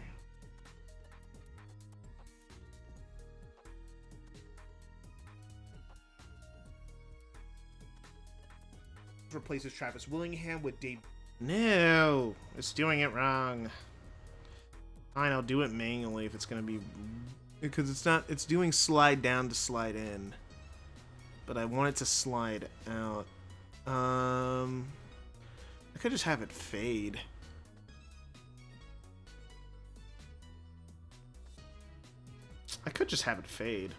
Let's try that. Replaces Kate Higgins with Colleen O'Shaughnessy. Tails replaces Kate Higgins with Colleen. Replaces Kate Higgins. And then let me get Colleen here.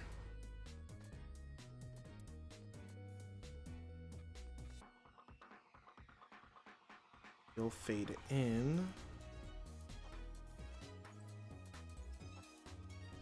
At the same time she's fading out.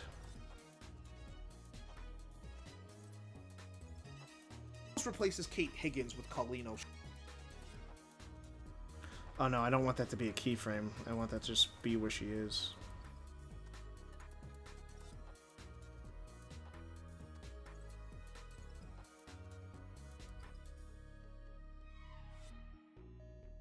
It'll be more visually interesting. Tails replaces Kate Higgins with Colleen O'Shaughnessy. And now, move over here.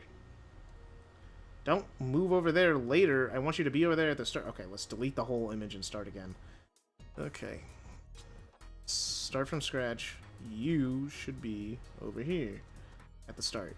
And now, let's worry about animations. And,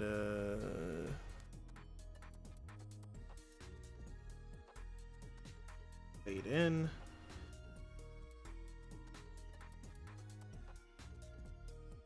Tails replaces Kate Higgins with Colleen O'Shaughnessy.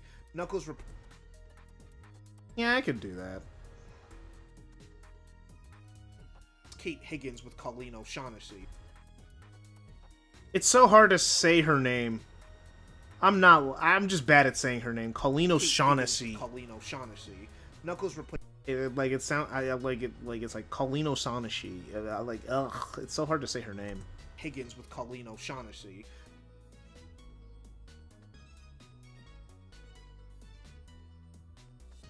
Shaughnessy.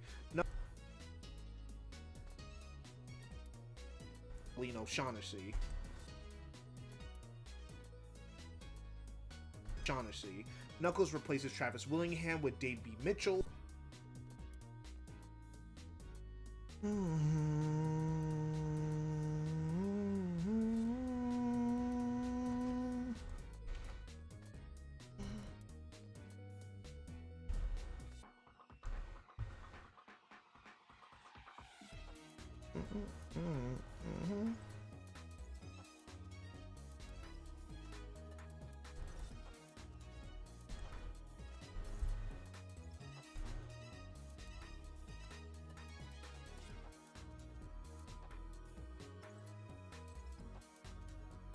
Okay.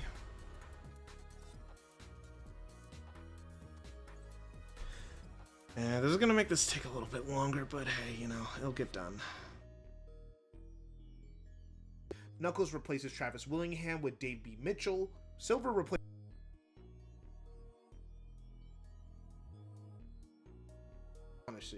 Knuckles replaces Travis Willingham with Dave B. Mitchell. Silver replaces Silver. Yeah, okay. And then let me add those two in. Dun, dun, dun, dun, dun, dun, dun.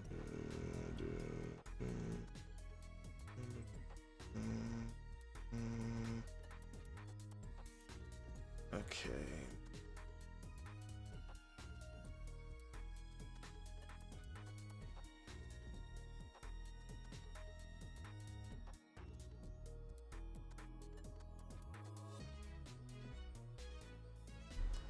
Knuckles replaces Travis Willingham with Dave B. Mitchell.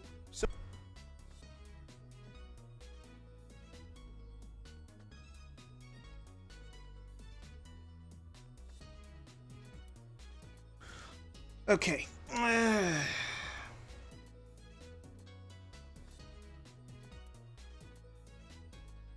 Okay, same bit. Go to animations. Just have to time the fade out properly. Knuckles replaces Travis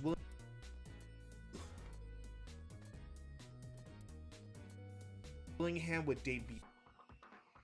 Replaces Travis Willingham with Dave B. Mitchell.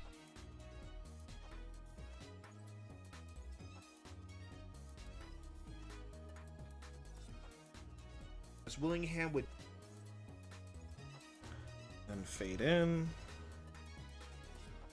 You get the same time. Travis Willingham with Dave B. Mitchell. Silver. Bryce Pamperbook. Bryce.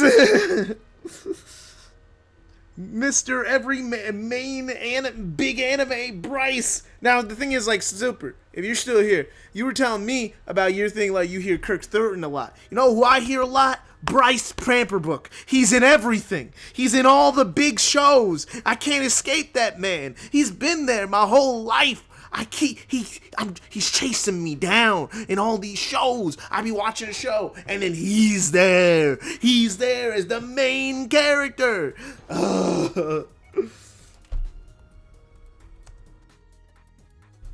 And his voice is so recognizable.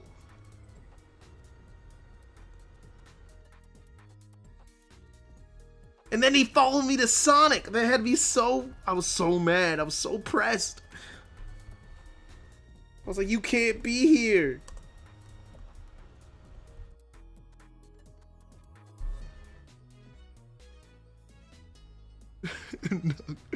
No, Knuckles, get out of my TV.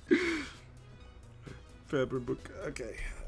Okay, and then he replaced Quentin Flynn, which is a good thing because Quentin Flynn was caught texting minors.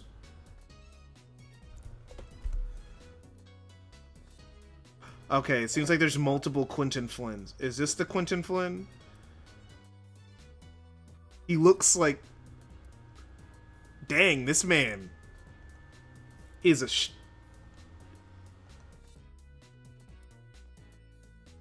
it what? Shapeshifter, because like he looks like different like in all these pictures, but it's What the supposedly the same guy.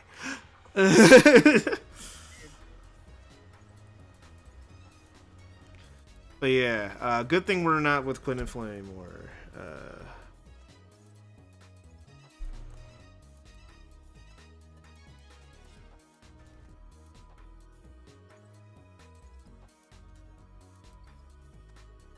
But yeah, he was like texting fans or something like weird shit, and he's like, you know, grown and shit. So that was awesome.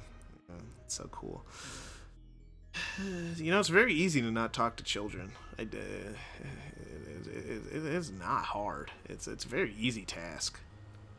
You know, it's even easier to not talk about children about weird shit. You know, I do it every day.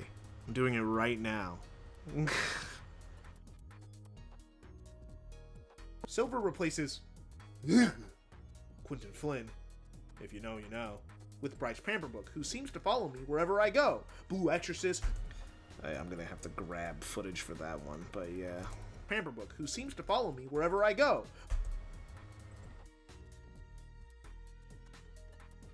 Boo, Exorcist, Sword Art Online, Attack on Titan, Demon Slayer, and L Sonic.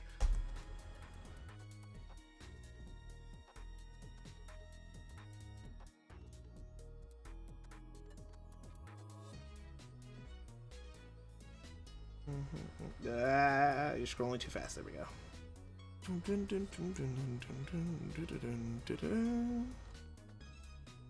Silver replaces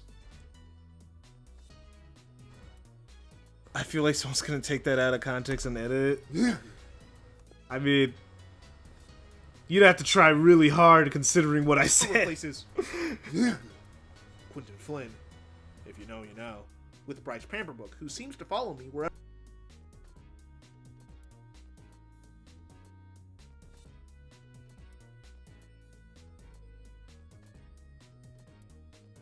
Oh, whoa. Chill. Chill, Marcus.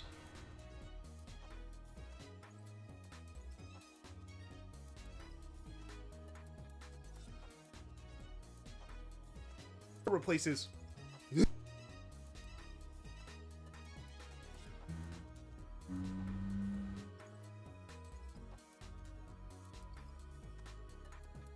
I'll worry about that later. Okay. with Bryce Pamperbrook, who seems you know.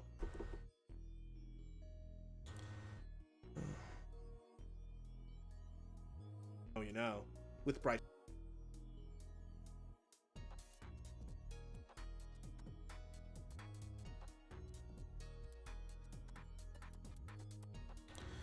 Oh, you know, Check with Bryce Pamperbrook, who seems to follow me wherever I go. Boo, Exorcist, Sword Art Online, Attack on Titan, Demon Slayer, and L Sonic. You can't be in everything, nigga. You gotta let that. So,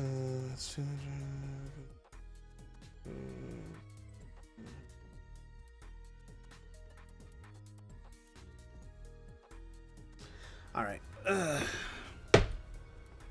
hate me. Well, we'll talk about it later. Zero gravity aquatic time. Thank you, Super, for the $2. So we are going to have aquatic zero gravity. I actually do not know much about the Zero Gravity soundtrack besides Ungravitify.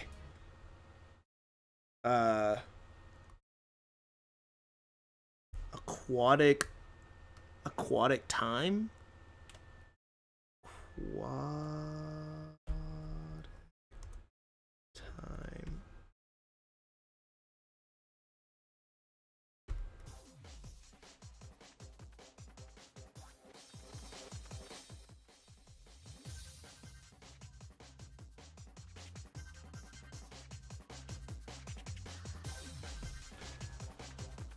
I like wasting money.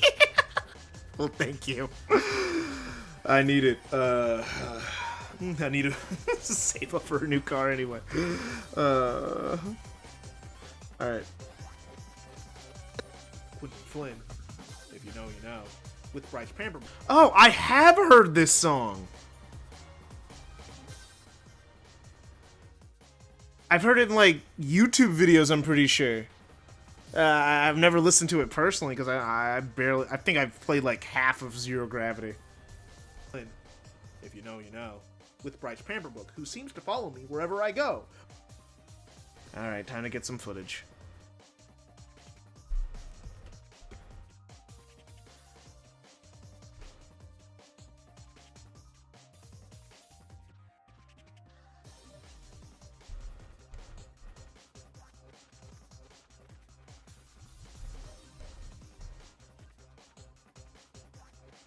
Oh God, no, no, no, no, not a that can't be it. I can't be stuck with a crappy. Oh, thank goodness someone labeled it 24 FPS.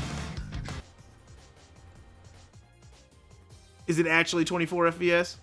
Oh my gosh, is this a 60 FPS video interpolated downwards back? No, it's still. They just lied. It's still 60 FPS. It's still 60 FPS. No, I think it says, yeah! Ew! It's still gonna be... Oh, bro. Can we catch him in the egg? Did they, like, 60 FPS and then slow it down or something? Because they're, like, 4K, 24 FPS. Yeah, because that was weird. It was this. It was, maybe that's just how it actually looks, but I don't remember. Whatever is the best I could do. I love AI interpolated OPs. I love AI interpolated OPs. I love... As they drag me to the insane asylum. Alright. Blue Exorcist, Attack on Titan.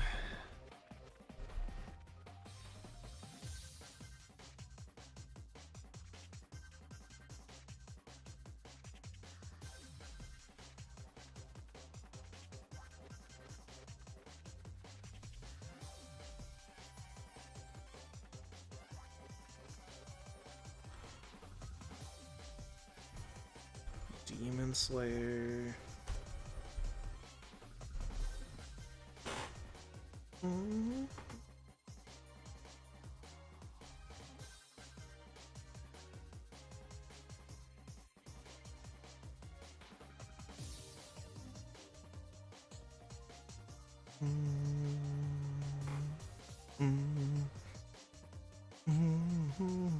I mean, it's a good track. I'm not gonna lie, super good taste.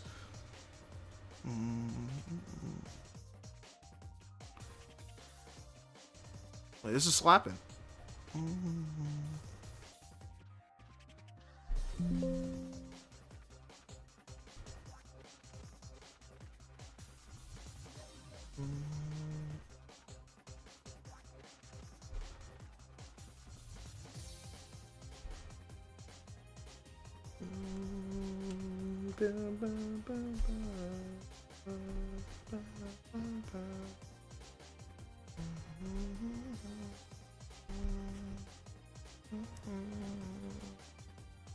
Okay, did I say any other shows? Yo, Blue Exorcist, Sword Art Online.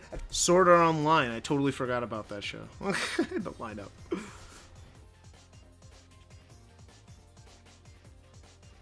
Me when Sonic music is good. Hey, bro. I can find some bad Sonic music, you know?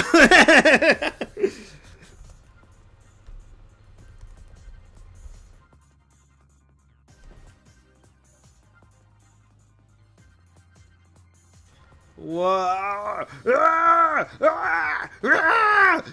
What's with the 60 FPS? I hate anime. I hate anime people. I hate anime people. I hate you. I hate you all. Why do you keep uploading videos at 60 FPS? Stop it. Stop it. It's 20. It's animation, bro.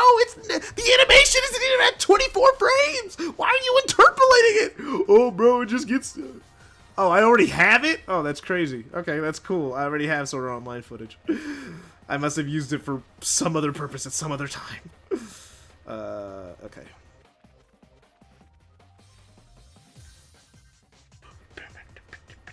And just open message to the chat. It doesn't have to just be Sonic music, like, you know. Just because I'm editing a Sonic video.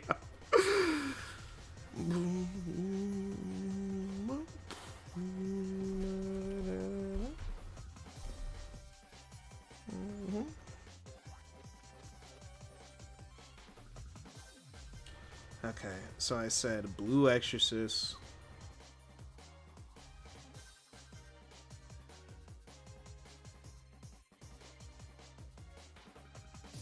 I can't even play a second because this is anime music. They do not play, bruh.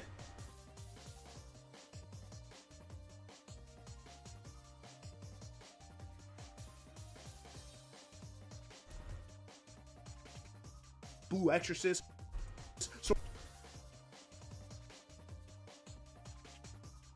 Exorcist. Sword. Exorcist.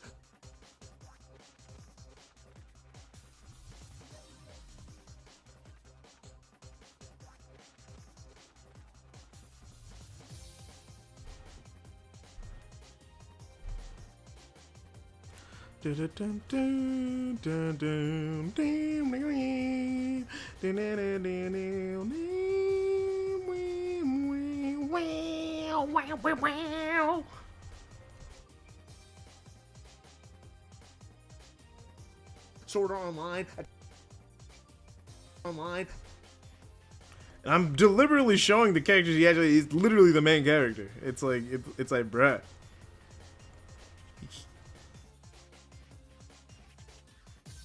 And all these openings are starting exactly the same. It's actually kind of funny.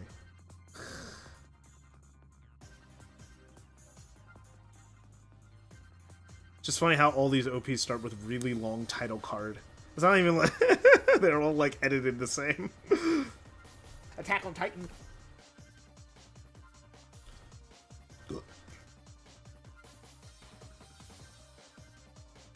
Demon Slayer.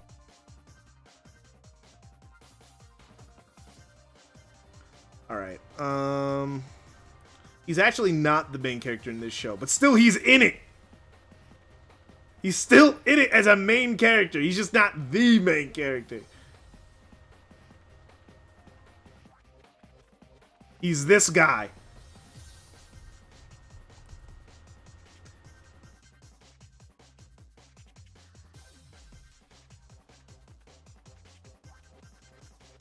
Attack on Titan. Blue Exorcist, Sword Art Online, Attack on Titan, Demon Slayer, and else. Demon Slayer, and else.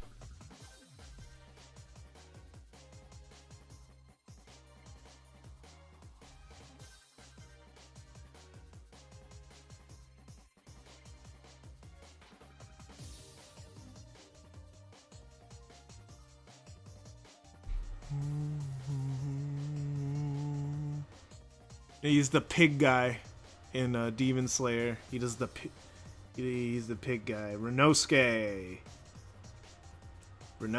right? That's his name.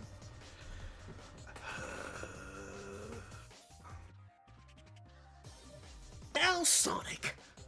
Can't be in everything, nigga. You gotta let that shit go. Blaze replaces Laura Bailey. Everything, nigga. You gotta let that shit go.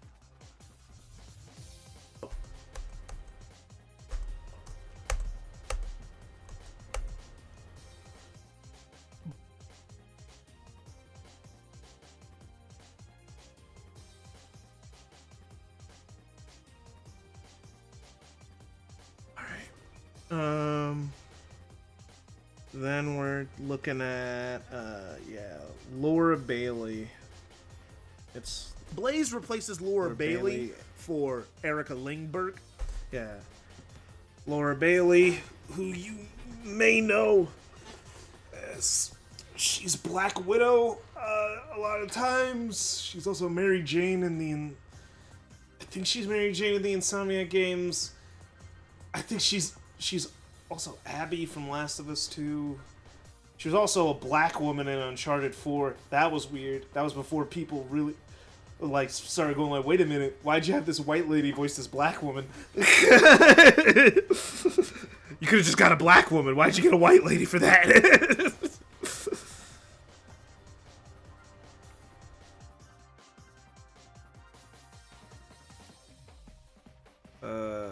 Okay.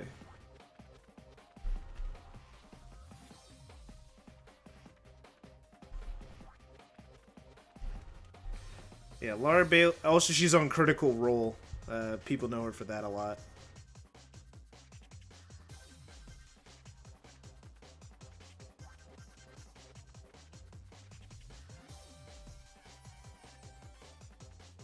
Laura Bailey. And then Erica Limbeck. I know she's Futaba, I'm pretty sure. I don't think that's the same person. Wild guess, I think they have the wrong picture. Because this is what she looks like.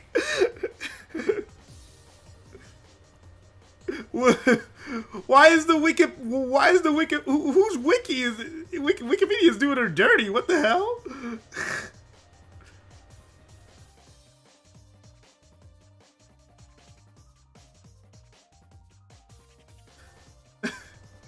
Wikipedia's doing her dirty, bro. What the heck? This is what she looks like.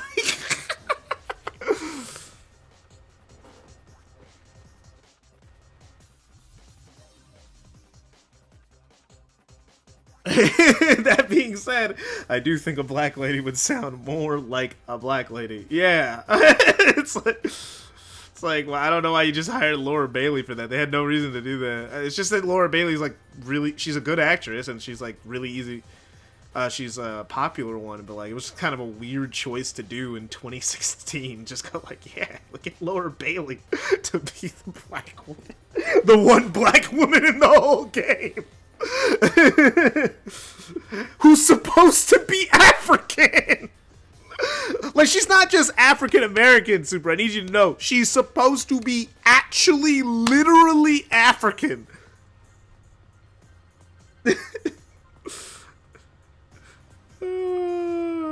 It was just a weird choice. Oh yeah, did I save that? I did save that one, right? Yeah, okay. I was just making sure.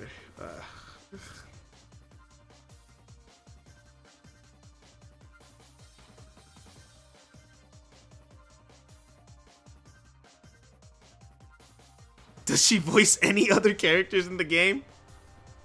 No. I don't think so. I can look. Like, let's go to behind the voice actor. Uncharted 3. I mean, Uncharted 4. Uncharted 4? Like, because I only found out about this recently. Because I don't like looking the voice tags of games. But I was just like, wait a minute. What the? That's weird. Did I spell Uncharted wrong? Uncharted. No, I didn't. Okay, whatever.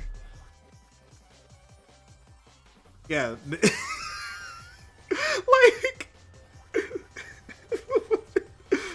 this is who she voiced. It's like, wait a minute. No, she doesn't voice any of the other characters. Like, Nolan North, funnily enough, looks like Nathan Drake. Troy Baker, Richard, Warren Cole, Emily Rose.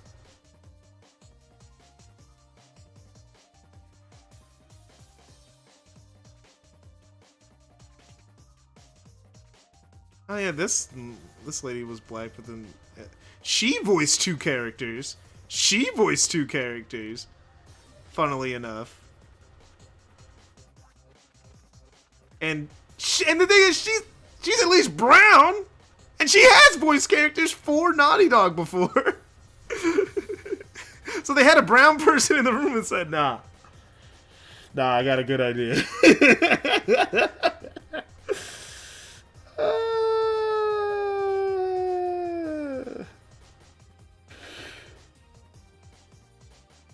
Yeah, no, she only voices Nadine. She only voices Nadine in the game.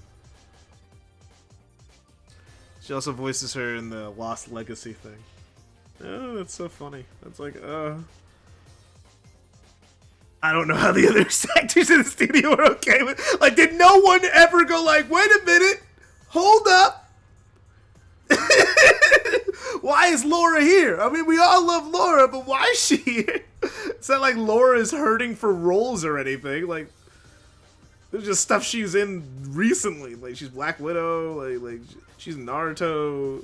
She literally is the voice of Black Widow. She's Mary Jane. She voices 2 redhead. She's Wonder Woman. And if we scroll all the way back to 2016, you know, when this dropped, you know, like, she was also Trunks in Xenoverse, apparently. Like, she's Trunks. She's Chun-Li. Like, it's not like she was hurting for roles in 2016, you know? Not like it was she was having a hard time getting a job. She was Gwen Stacy and Black Widow in the same show. That's funny. She's also Sarada. I didn't know that.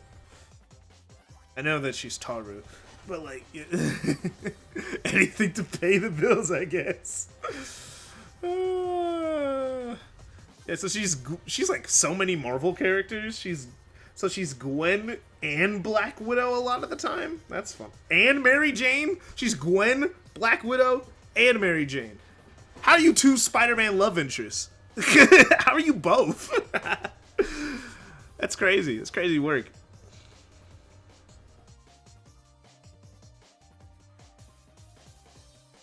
Blaze replaces Laura Bailey.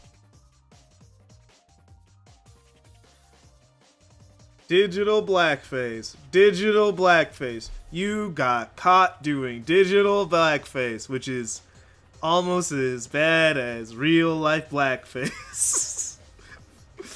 Blaze replaces Laura. Blaze replaces Laura Bailey. Bum, bum, bum.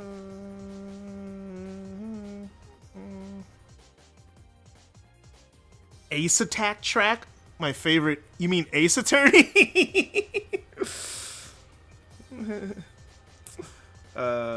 Yeah, it's like Ace Attorney. Yeah, I guess, yeah.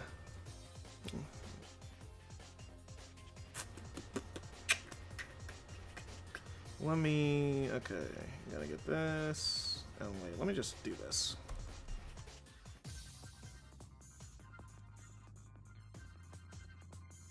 I was like, Ace Attorney? Yeah, I figured you meant Ace Attorney. This is Laura Bailey for Erica Lingberg.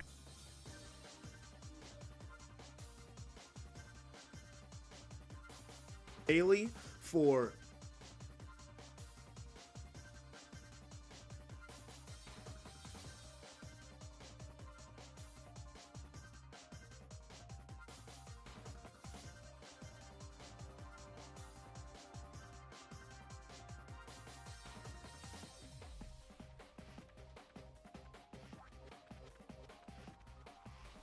replaces Laura Bailey for Oh, what? Oh, I accidentally put fade out instead of fade in. Oh, I'm stupid. Delete all keyframes. Fade in. Bailey for Erica Lingberg, who also voices Omochao now. E102 Gam also voices Omochao now. Also voices Omochao now. I'm gonna get an Omochao image. You know,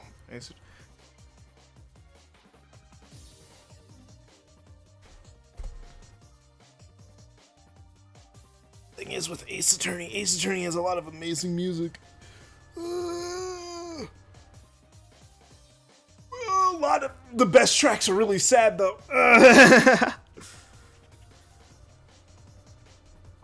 Like Ace Attorney, like let me see, like Ace Attorney, honestly, like it'd have to be like one of the investigation things, not something that's like super exciting.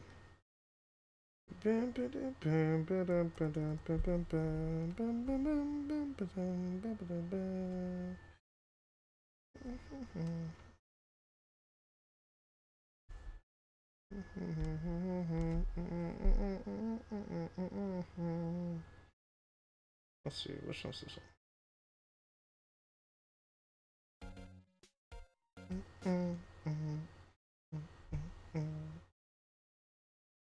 Let me see.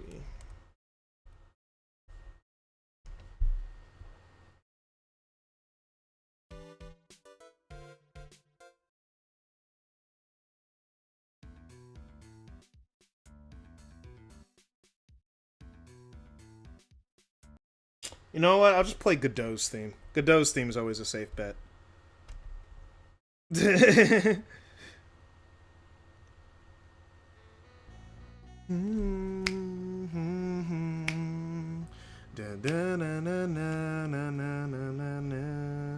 that's always a safe bet for background music. Because I'm like, a lot of Ace Attorney music does that. It's too exciting to be background music.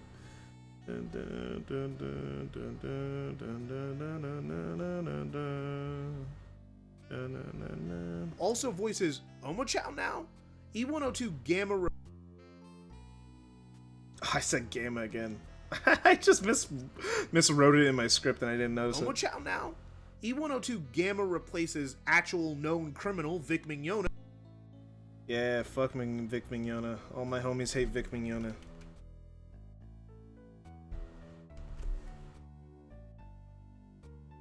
This guy, known sexual assaulter, Vic Mignogna.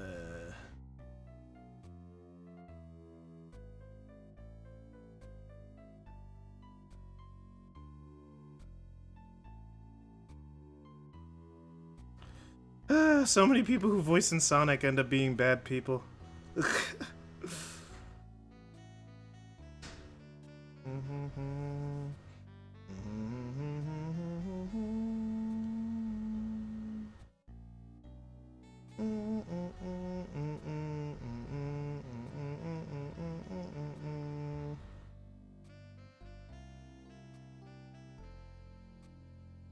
Faces actual known criminal Vic Mignogna with Roger Craig Smith.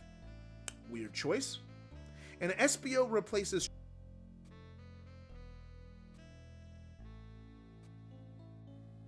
weird choice. And let me turn on the light. Oh man, we're almost done. Almost done. The last part of this video will be the easiest part to edit. Ooh, I've been sitting. Let me do some jumping jacks. Terrible form.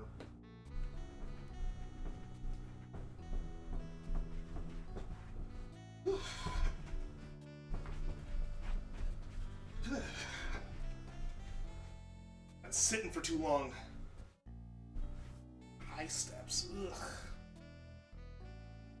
And probably also stretch.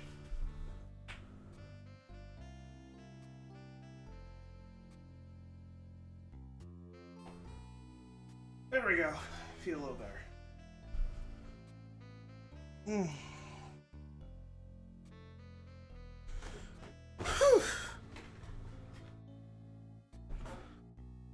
Boom, boom, boom, boom, boom, boom. Boom, boom, boom, boom, boom. Vic Mignogna with Roger Craig Smith. Weird choice. And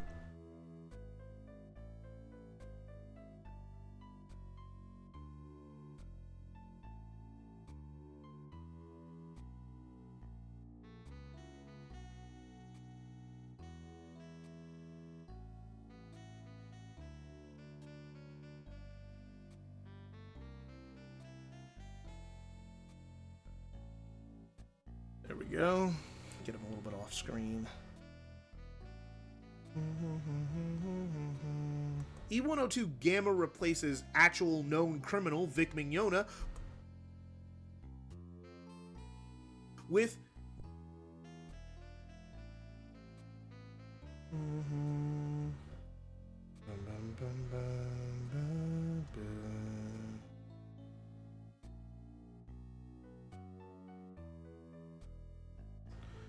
Bum, bum, bum, bum, bum,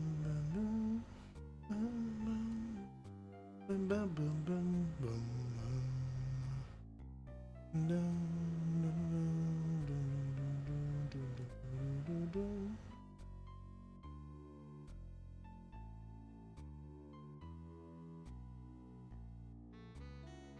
replaces actual known criminal Vic Mignogna with Roger Craig Smith. Weird choice. And SBO replaces Troy Baker with Matt Mercer. Which is insane. I don't know why Troy Baker or Matt Mercer is attached to this franchise in any way, shape, or form. I don't know why Troy Baker was here at all, considering I'm about to get into it in this part. He's Troy Baker. He was just Indiana Jones. This man has gotten kudos from Harrison Ford. What's he doing here? Which I have no idea what Troy Baker was doing here in the first place. Honestly, I don't know what Matthew Mercer...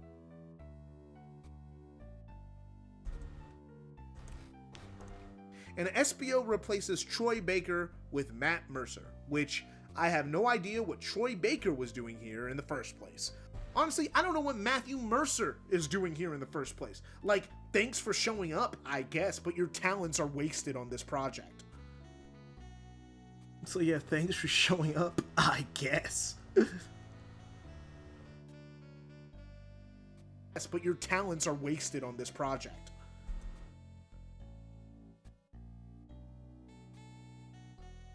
In the first place. Like, thanks for showing up, I guess. Yes, but your talents are wasted on this project. Anyway, most of the new voice changes aren't that noticeable unless you're really autistic about this shit. Me, I'm autistic about this shit. Please get rid of Bryce, though. He's in every popular thing ever. Please.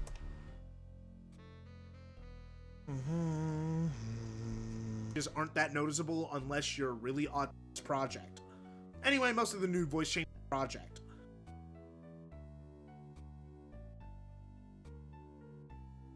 Okay.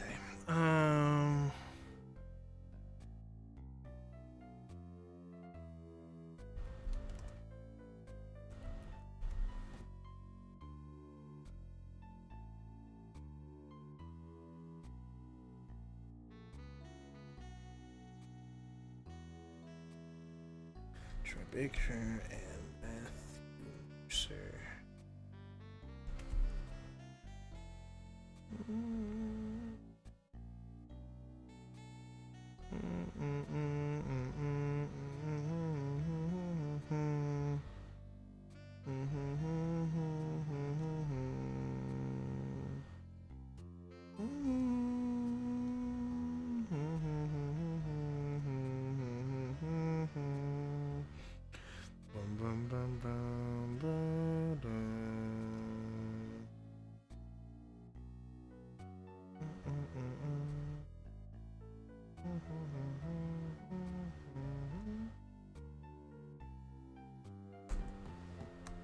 And SBO replaces... Oh, his picture's a little... Just gonna have to do this with it. Troy Baker with Matt...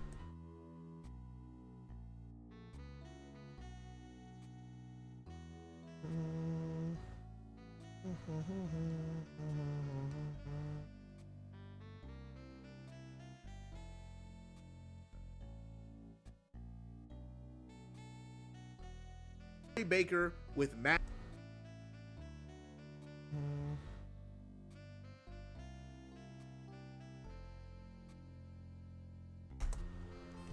And SBO replaces Troy Baker with Matt Mercer, which I have no idea what Troy Baker was doing here in the first place. Honestly, I don't know what Matthew Mercer is doing here in the first place. Like, thanks for showing up, I guess, but your talents are wasted on this project.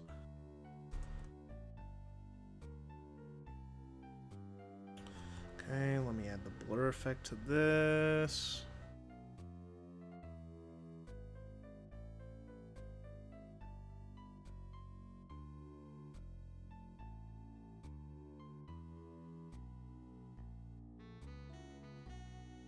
Showing up, I guess, but your talents are wasted on this project.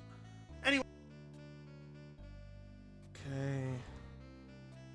Okay, we're finally done with that part, which I knew was gonna take a while.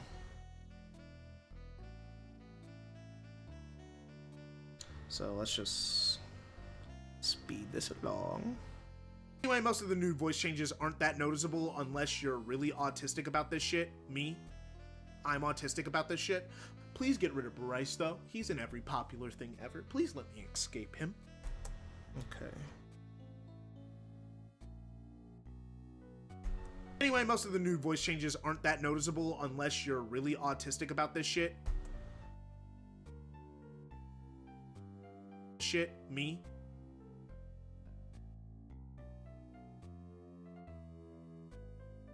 Me, I'm autistic about this shit. Please get rid of Bryce. Me, I'm autistic about this shit.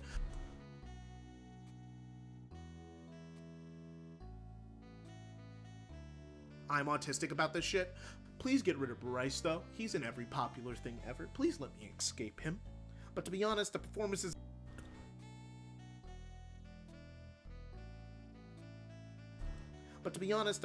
in this new dub aren't great. Not like I come to Sonic for amazing... The performances in this new dub aren't great.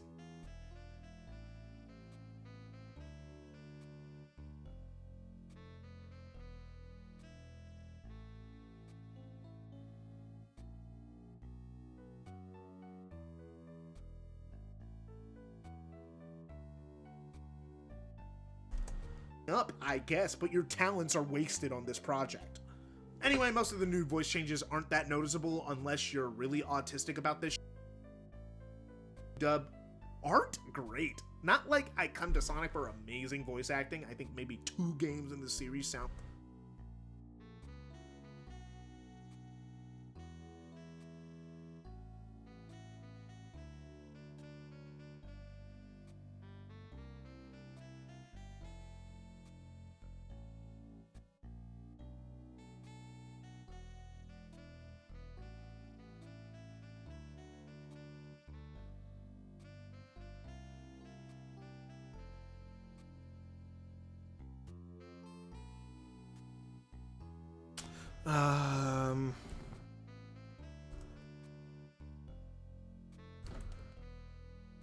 Do I have Sonic and the Black Knight already here? In my pictures? Sonic and Black Knight is like one of the best voice acted Sonic games.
Oh, wait, no.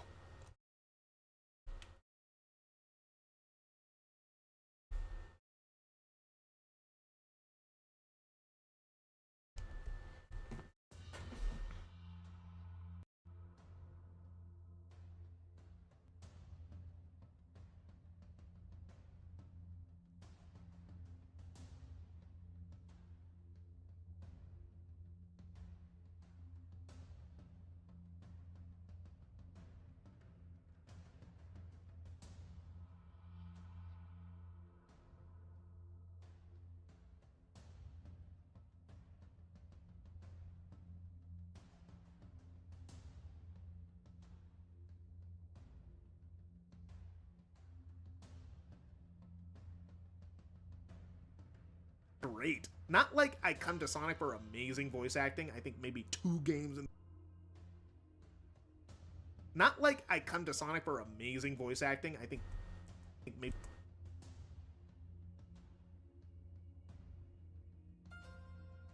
I think maybe 2 games in the series sound professional. Yeah, but it's not like this is fucking Naughty Dog, bro. Like 2 games in the series sound professional.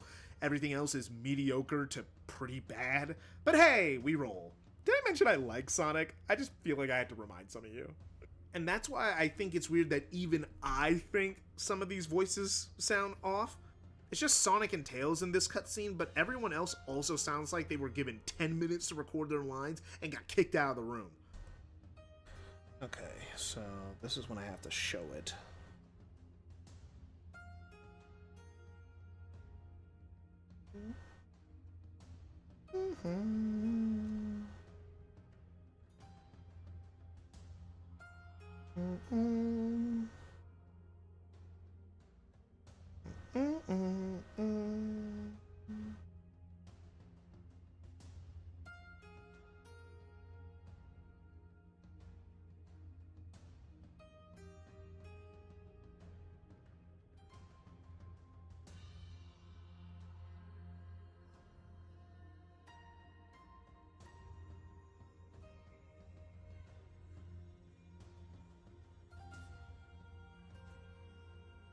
Lines and got kicked out of the room.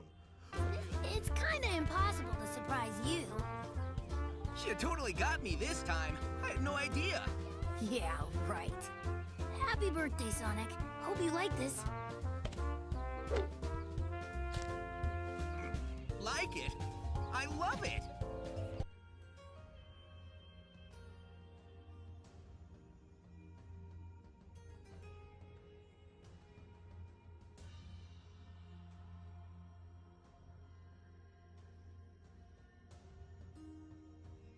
Okay, let's detach the audio.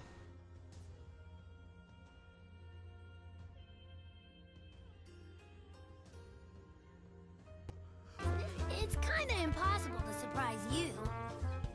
You totally got me this time. I had no idea. Yeah, right. Happy birthday, Sonic. Hope you like this. Like it? I love it. Which is weird because these guys have given great performances in other Sonic media. At least the mainstays. Like, Frontiers just dropped, and I actually like the voice direction in that game. It's weird that things have just been so inconsistent. I'll give more specifics later. We're gonna talk about every character, so I'll have time to get into my gripes and positives with every one of them. If this is gonna be the Ultimate Sonic Generations review, I might as well. Any other cutscene changes are minor dialogue changes which really don't add or take away. Amy got Sonic's hand removed from her face after she goes to hug. Any other cutscene changes are minor dialogue changes which really don't add or take away.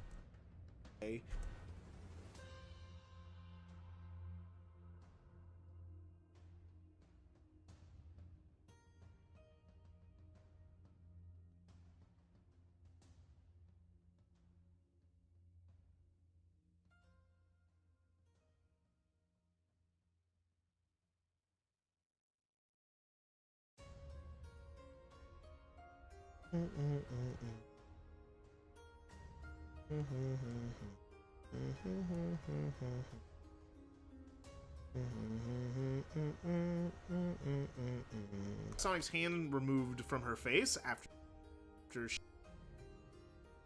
she goes and keep trying to hug him now. She tries to show her affection by giving him some cupcakes, and it's cute. This was a small change.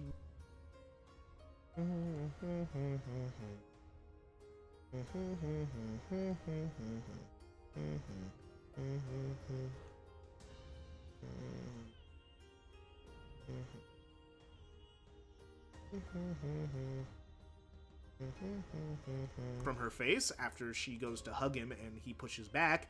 She doesn't keep trying to hug him now. She tries to show her affection by giving him some cupcakes, and it's cute.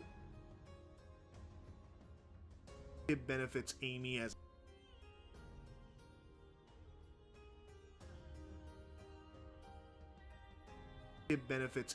a character in the long run. It's a good change.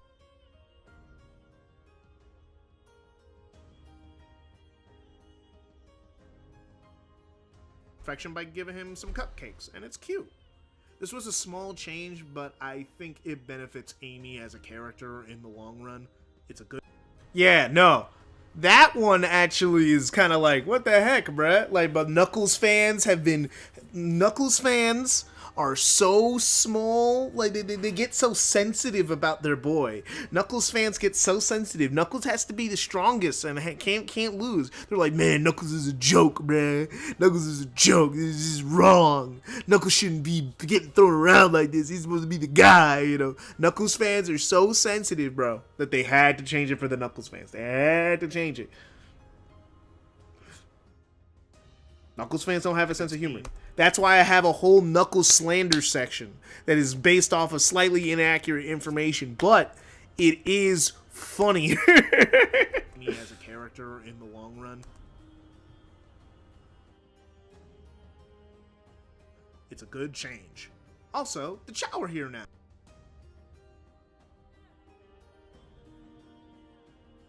I think it benefits Amy as a...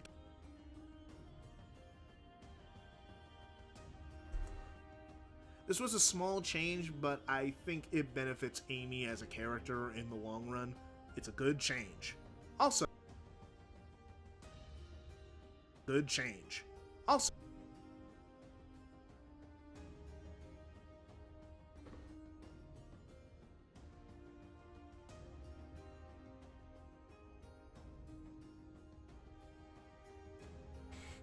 oh yeah, this is when I lose my mind about Chow for a little bit, because I go like, oh yeah, fuck Chow, oh, I fucking hate those bastards.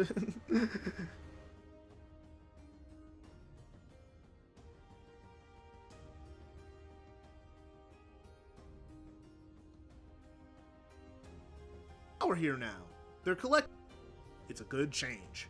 Also, the Chow.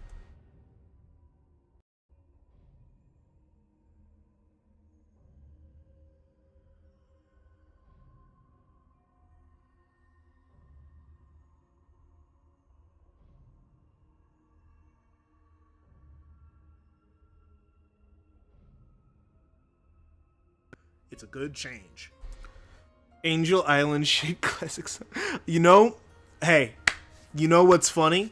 You know what's really funny? What I'm going to do for the second thumbnail, I'm going to have like a hero draw it, because the next video is going to cover Chemical Plant and Sky Sanctuary most likely. It's probably going to go through those two stages and maybe the missions before we get to the boss. If I time out my script correctly, because a lot of this, because it takes me about 10 minutes to talk about both acts in both games.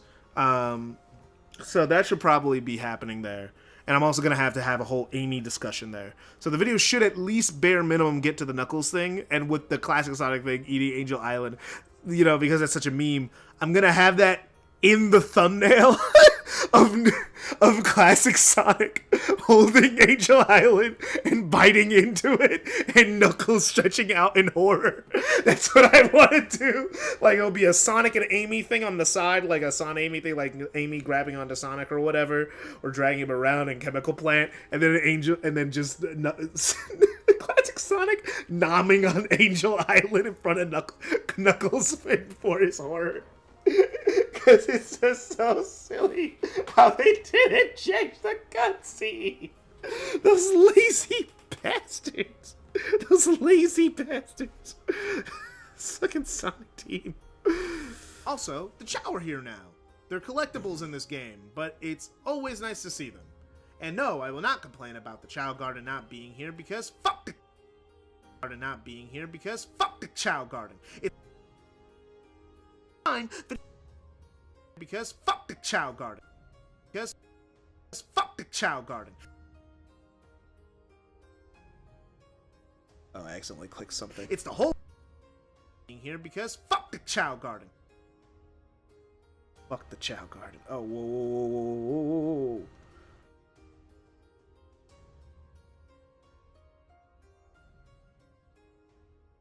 Alright.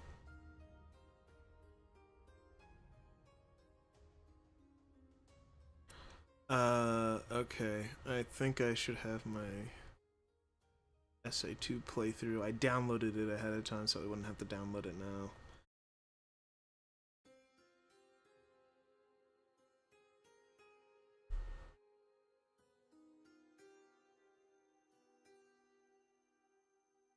There it is. 100% SA2 Chow Edition. I remember that.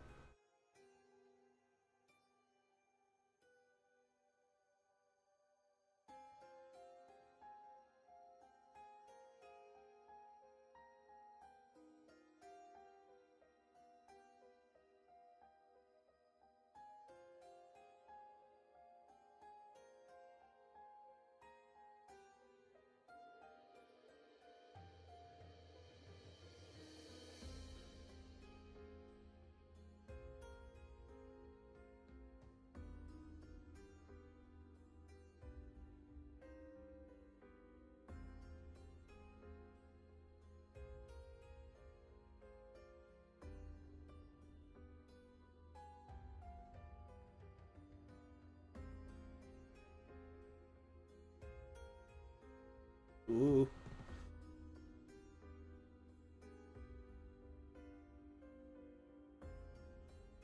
Chow Garden. It's the whole reason 100%ing SA2 takes 100 hours. I'd rather the devs spend time finishing their goddamn video game before making a pet simulator. Girlfriend time. See it. Hey, man. I understand. See you, man. Anime classic Sonic. Yeah, no. It's just pure I'd rather laziness. the devs spend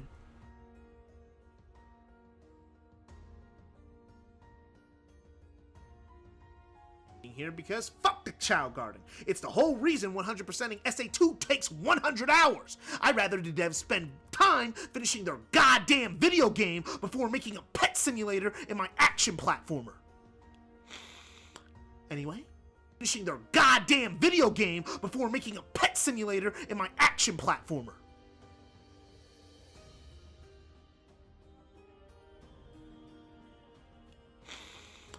Anyway, the story progresses as normal.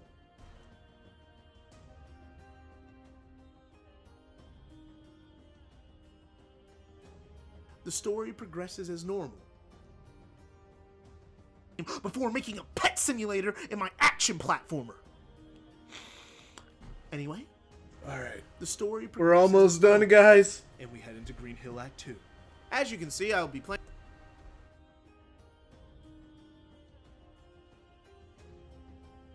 The story progresses as normal.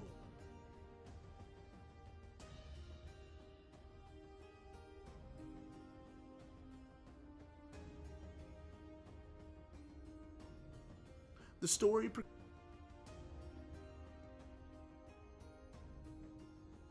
in my action platformer. Anyway, the story progresses as normal. And we head into Green Hill Act 2.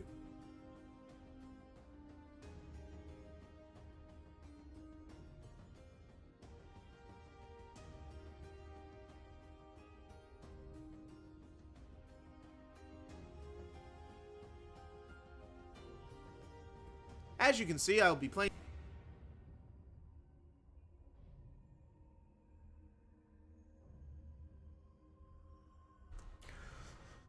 As you can see, I'll be playing the entire game with the Sonic Adventure model, along with the Jam model for Classic, because I like low poly and high poly. It was literally the only mod I loved using in Frontiers.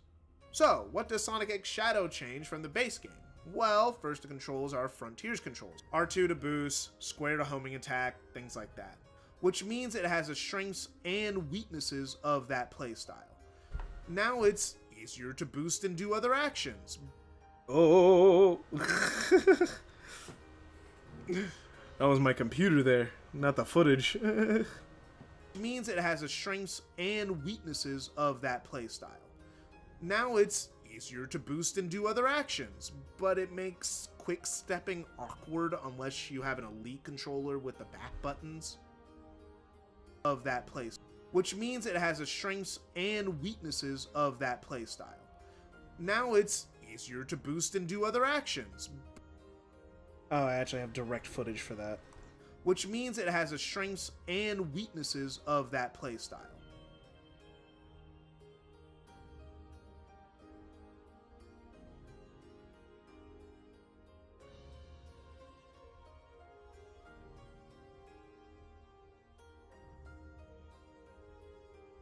Yeah, there's this part right here that, like, in the original game, you have to take your button off the boost button to do it, but now, More like, niche.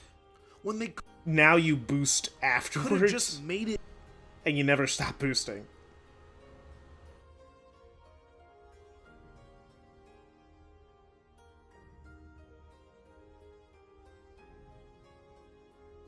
Okay, let me zoom in.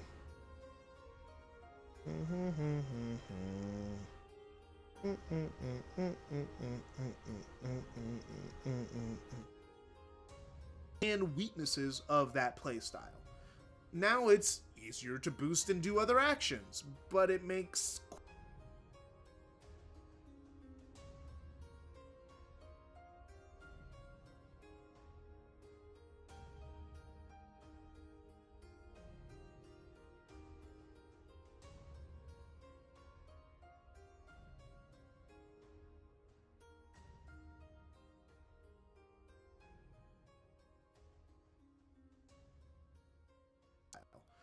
Now it's easier to boost and do other actions, but it makes quick stepping awkward unless you have an elite controller with the back buttons. It's fine, I'm used to it now, but not per.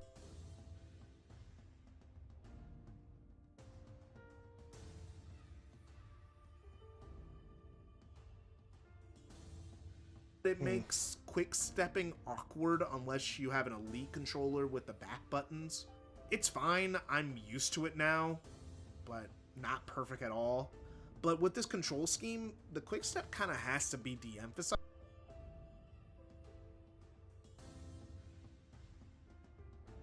It's fine, I'm used to it now, but not perfect at all. But with this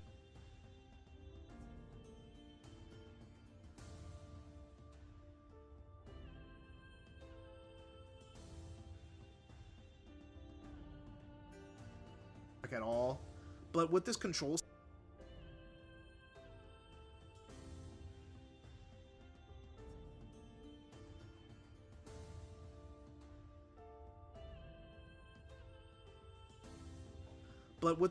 scheme, the quick step kind of has to be de-emphasized, and the game just isn't built for it.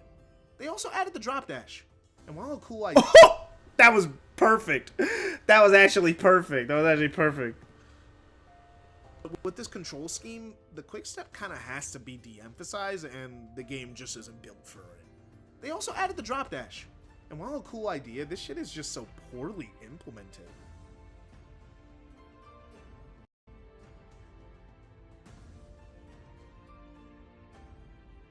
Okay, I actually have footage of me just using the drop dash available.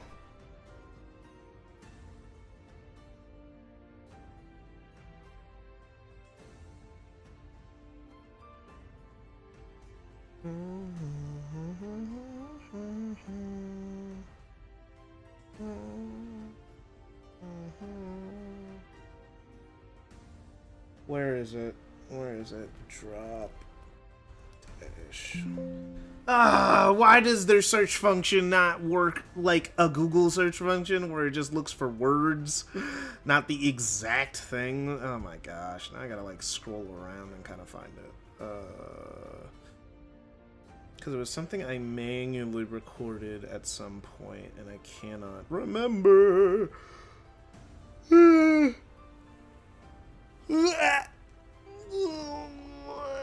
Okay.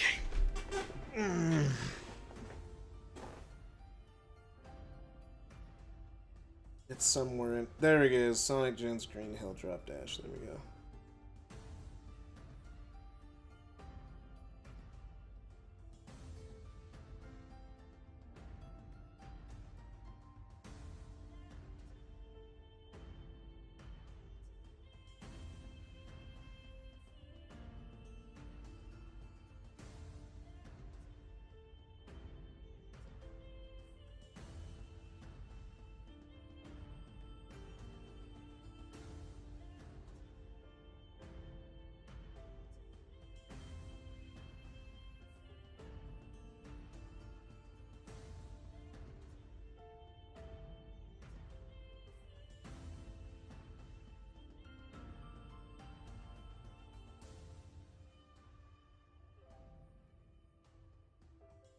cool idea. This shit is just so poorly implemented. Like, not only is it pretty much useless outside of very specific speedrun tricks, there is no reason to use it. It's incredibly stiff to use and frustratingly slow to activate. You have to homing attack dash and then hold the button. Then it's activated. Big problem. Square is the homing attack, but also the X button. But why? It's not like Sonic Lost World where two buttons jump, but one doesn't have the ability to homing attack. They both homing attack and drop dash. So you can't drop dash if there's enemies around, which makes the drop dash even more niche, when they could have just made it holding the jump button, like it is for Classic Sonic, and it would have been at least usable. Useless, but usable. How's it coming? As of Yeah, it's now, it almost done. seems like a waste of dev time. There's also this weird bug with the wall jump that has been introduced in this version. Drop dash if there's enemies around, which makes the drop dash even more niche, when they could have just made it holding the jump button, like it is for Classic Sonic, and it would have been at least usable. Useless, but usable. As of now, it seems like a waste of dev time. There's also this weird time. Okay, and now let's get to the wall jump bug. This is a whole thing. Okay, so I have footage from each one.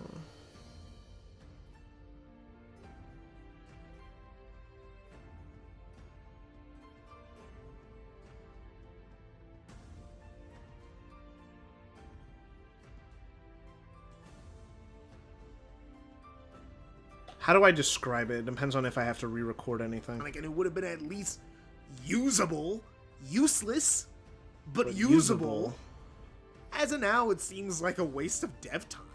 There's also this weird bug with the wall jump that has been introduced in this version. The wall jump itself is fine. It's the sliding. Look at the sliding in OG gens. Sonic hits the wall and starts sliding slowly. Oh, I never got footage for that. For OG gens anyway. Let me get that footage. Okay. What's up? Almost done editing. Just talking about the wall jump bug in gens. Basically, in the original generation, Sonic would slide down the wall slowly. Like he'll slow and then speed up. And in new gens, he just slides down at max speed. But don't go like, oh man, the remaster. Guess what? Also, the PC version has its own unique version of the bug where Sonic doesn't slide at all. Hey, I think you're just finding things to be mad about because that doesn't matter. It's, how'd you mess it up, though? How'd you mess it up? Who ca- How did they mess it up? Probably because they didn't realize it was a fucking issue. Because how many times do you wall jump in Sonic Generations? Pretty often. Most like, people just most people it's hold it and slide down. Most people just mash A. But well, no, because actually in one of the boss, remember in Egg Dragoon, you actually, the whole point of that boss fight is to use that to your advantage to time when you let go of the wall.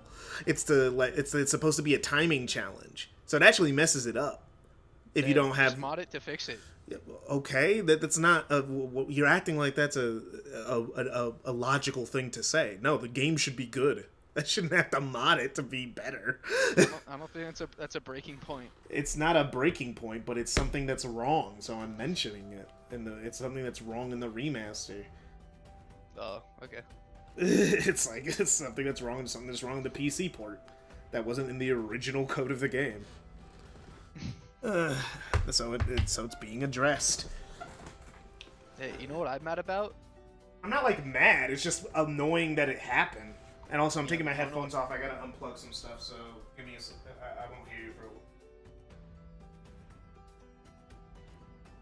Hey, chat. Can you guys pretend that I said something really offensive, and then when he comes back, just be like, "Can you kick him?" All right, headphones back. Headphones are back on. What's up? Oh, hey. So what were you trying to say? I forgot. Oh, what I am mad about is that I took this exam on March 7th, Yeah. and it was a Canvas exam, and he still hasn't graded it. That's what I'm saying. I mean, it's just the weekend, you know. Give him till Yeah, Monday. But I just want to see my score. It's like, it's the weekend, bro. Like, Monday evening is probably... He probably won't start grading it till tonight. That's so true. Okay, let me just get to the wall jump part because I describe how it works in the original, so I actually gotta show it. Show and tell. I'm almost done though. The video officially is probably is like gonna be like 58 minutes. I remember. Oh my god, I haven't heard the term show and tell in so long. I remember when I was like in I think it was first grade or kindergarten, and for show and tell, I just printed out pictures of places in Club Penguin, and I just talked about them. And all the kids were That like, was all "Bro, I did. this is peak. This is peak show and tell. This is." They were a lot of them were. I know exactly. I know. One of the question topics I remember was about like, oh, we have to talk about perseverance, show examples of that, and I was like, okay, well, here's this maze I did, and it took me a long time, and I was just talking about the maze, and some kid after, I forgot their name, was like, hey, you know, I could help you with that quiz, and I'm like, oh no, I already did it. I was thinking about, I don't know. I miss show and tell. Bring it back. I mean, it still exists for kids. Yeah, You're bring it grown. back for adults. It's like you're just grown. That's what changed.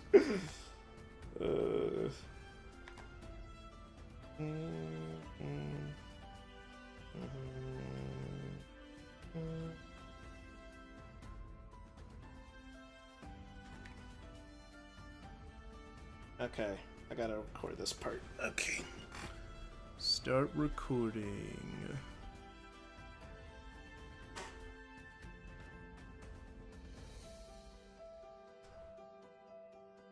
Like, it's a cool polish thing. Like, in the original, like, as soon as you let go, like, if you don't immediately press it, you don't get that speed. That's the thing. It's like, and then he slides. It's like he slows down and starts sliding down faster and faster. Like, because you carries your momentum. It's a cool attention to detail, because it's like, oh yeah, that would work. It's like a, because the wall jump's like a... What's the issue? Well, in the original game, it works like this. Where like, oh yeah, you immediately, if you don't start moving, he'll let go. And then start, like, sliding. Hey, why are you at 0 lives? Because, you know, in this game, when you restart, you lose a life. I never understood that. That was such a dumb thing. I mean, it makes sense. It's so that you don't just, when you're about to die, you restart and avoid losing a life. But here's the thing, right? If I die and I don't restart, I start off with the checkpoint, right? Then I deserve to lose a life. If I'm starting the level over, that's essentially saying, hey, give me a game over. I want to do this over again. And it goes, okay. I think it's stupid. Yeah, it's annoying. I'm not gonna lie. I didn't die. I didn't die in the game. I just didn't like my runs. Let me do it again. And then afterward, you can't just restart. Which goes against the whole point of replayability. If I have to leave the game, I don't know. And it's like yeah, nah. That's the only reason I'm at 0 lives, because, you know, you restart to do something, and then, you know, you run out of lives eventually. And I just haven't died since then to reset. Right. I did the wall jump bug. I know I recorded it from the PC version, because like each version has a different version of the bug. That's what's weird. It's like how did this happen twice but differently? That's what's frustrating.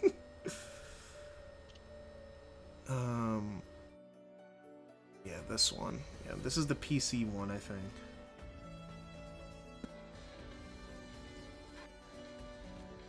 Yep, this is the PC one. So you see here... Oh, wait, let me actually move it over.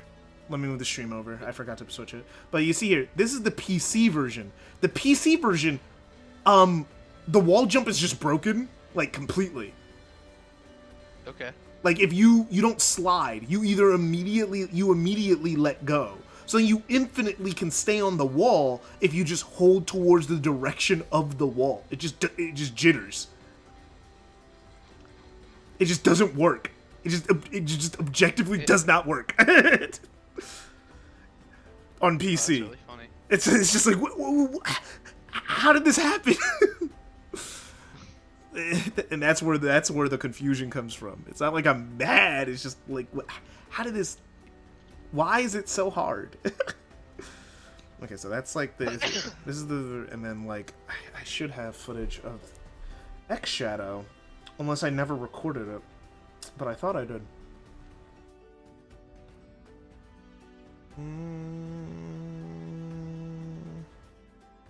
Oh, I probably did it in the footage.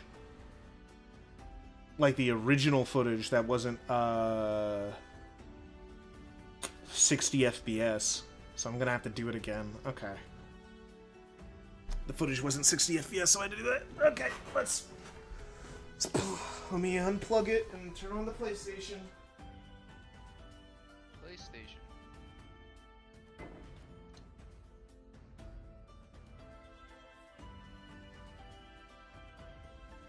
I love that my setup is convenient enough where I can switch from PlayStation 3 to PS5 to Wii whenever I feel like. Okay.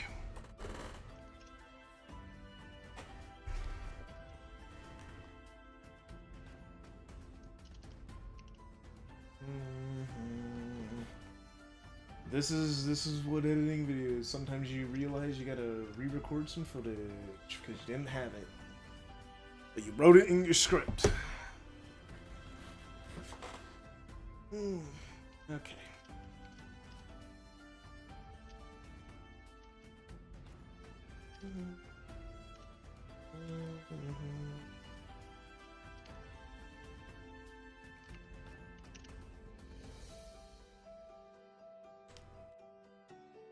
But I'm so glad I'm almost done with Green Hill. You know, I can finally move on to Chemical Plant.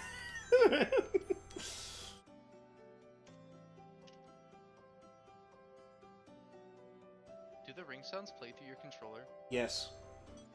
Well, that's neat. Yeah, it's a PS5 game, you know. They gotta do that stuff.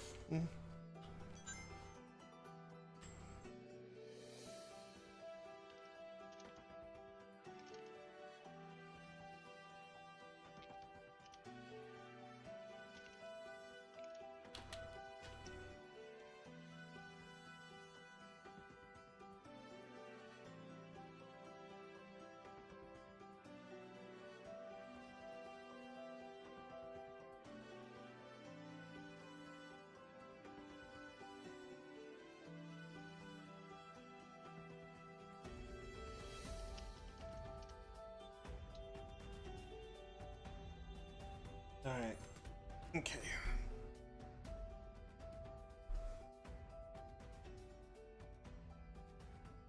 Alright, and now in the remaster, at least it's not broken like the PC one. It's just he just starts sliding down at max speed, no ramp up. He also sticks to the wall longer. Unlike the original, where as soon as you let go, like you gotta actually tap it fast if you want to keep where you're going. Here, you could just kind of sit. It's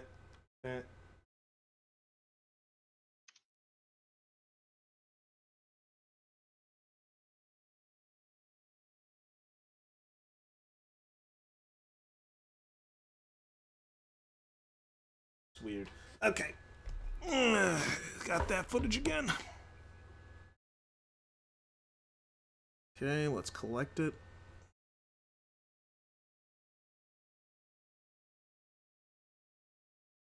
Alright. So, this is the original.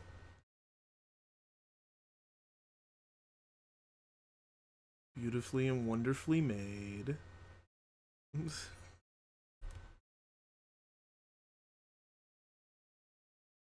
There's also this weird bug with the wall jump that has been introduced in this. Oh, wait, I gotta show the original. I mean, the remaster first.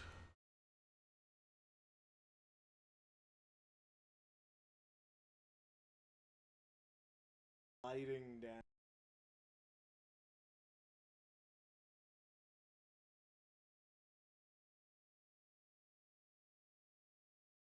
It seems like a waste of dev time. There's also this weird bug with the wall jump that has been introduced in this version. The wall jump itself is fine. It's the sliding. Look at the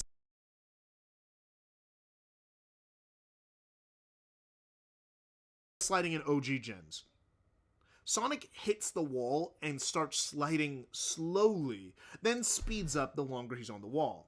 Now, in Sonic X Shadow, look how Sonic sliding slowly, then speeds up the longer he's on the wall.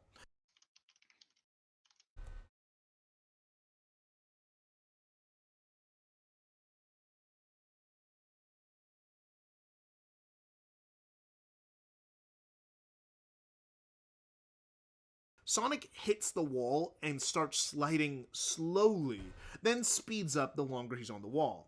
Now, in Sonic X Shadow, look how Sonic sticks to the wall and then starts sliding down at max speed. Also, with no dust effects, it just looks so bad. Oh yeah, also it doesn't have dust effects. I forgot. Thank you, Pass Me.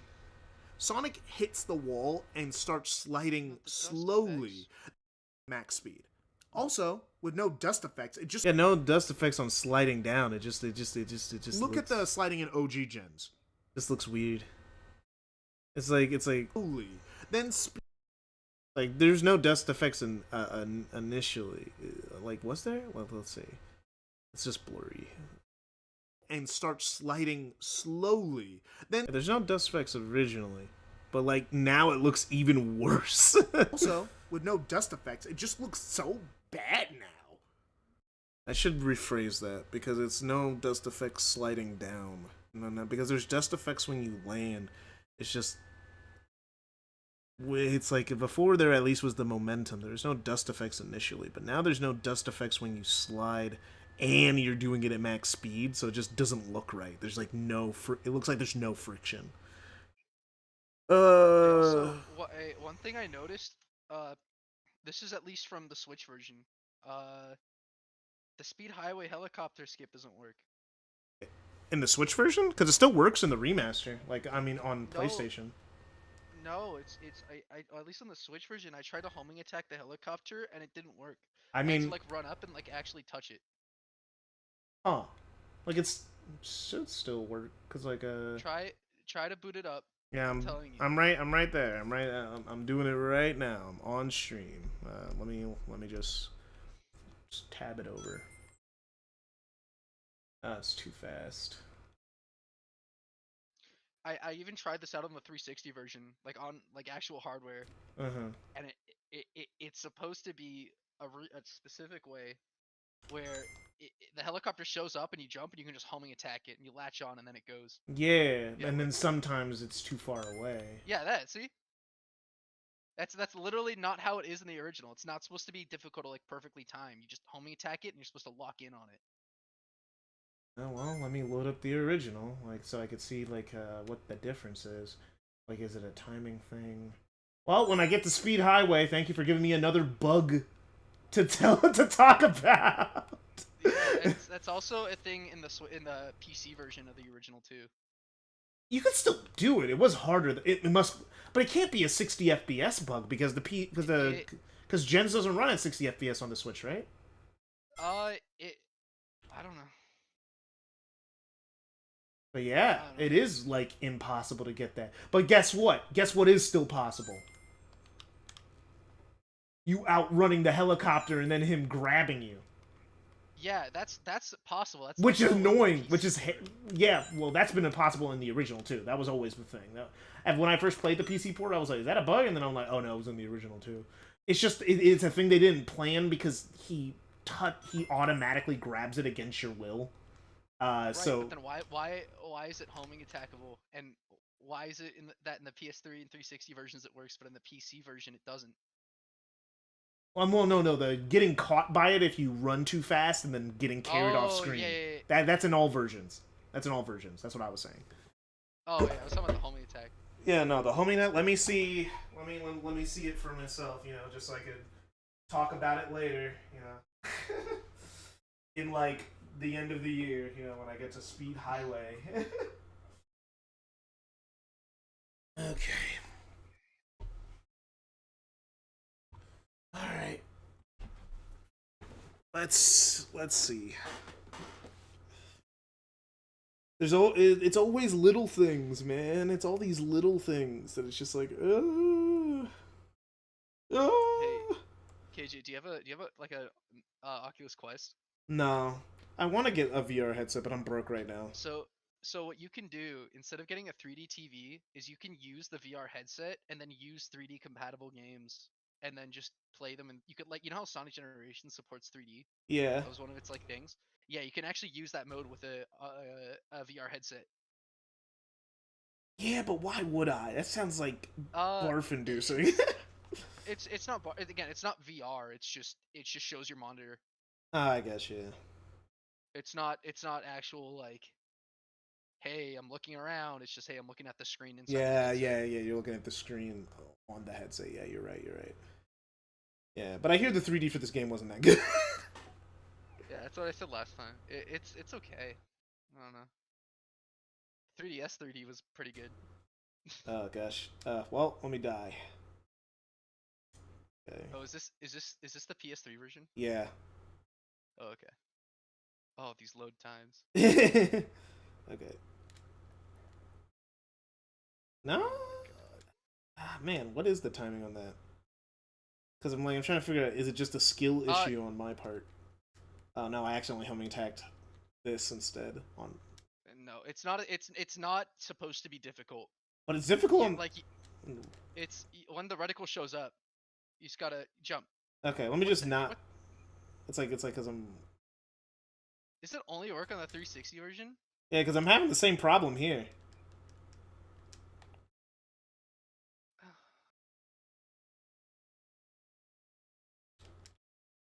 Oh, I got it. It took a second. Now the thing is, it's still hard to get. The thing is, now I got to figure out, is it a skill issue or a bug? You're not supposed to stop and like hover in the air. So I assume it's a PS3 and PC issue. Because on the 360 I did it no problem. Huh? Because I'm But thinking it's just a skill issue on my end. At least that's what it No. feels like. Because you can get it, it's just kind of you can hard get to it at get least, it. though.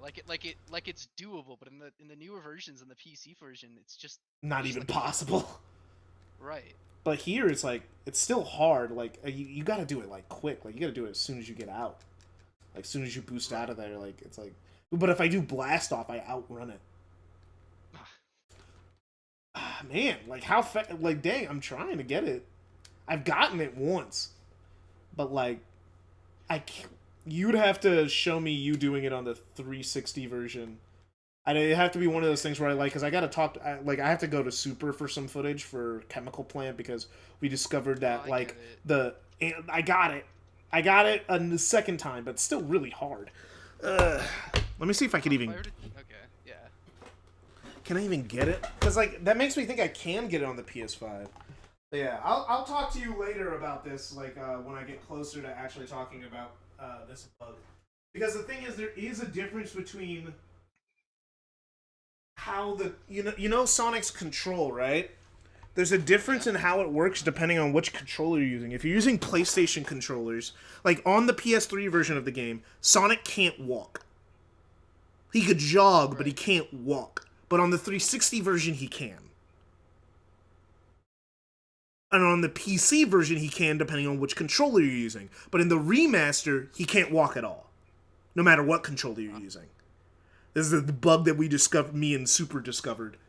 Because I was like, what? That's how it always is. It's not a bug. And then he's like, no, what? Watch, I'm walking. And I'm like, I literally can't do that. And he's like, oh my goodness. It's a controller bug. It's just that it became... It's like, then, but now it's for everything. So Sonic can't walk anymore. Like, he'll just start jogging. He can't walk. Like, he starts off, but like, no matter what you can do, you can't walk. What if I just typed in Sonic Generations Xbox 360 Speed Highway Speedrun? Well, they wouldn't be using the... No, on the 360, like no. Well, it was hard on... Okay, because, like, the helicopter's timed to when you step out. But yeah, it seems like the helicopter's faster when the game's 60... It's tied to frame rate. Oh, no, I got it! I got it! Got it. Okay. Yeah, so you can still get it. I think it's just hard to do and you're just good at it. No, because on the 360 it was noticeably easier. I was like, what? I like. You do it know, each time. I think The it other is... system, I can't. You know what it is? I think it's just, it's What? tied to frame rate.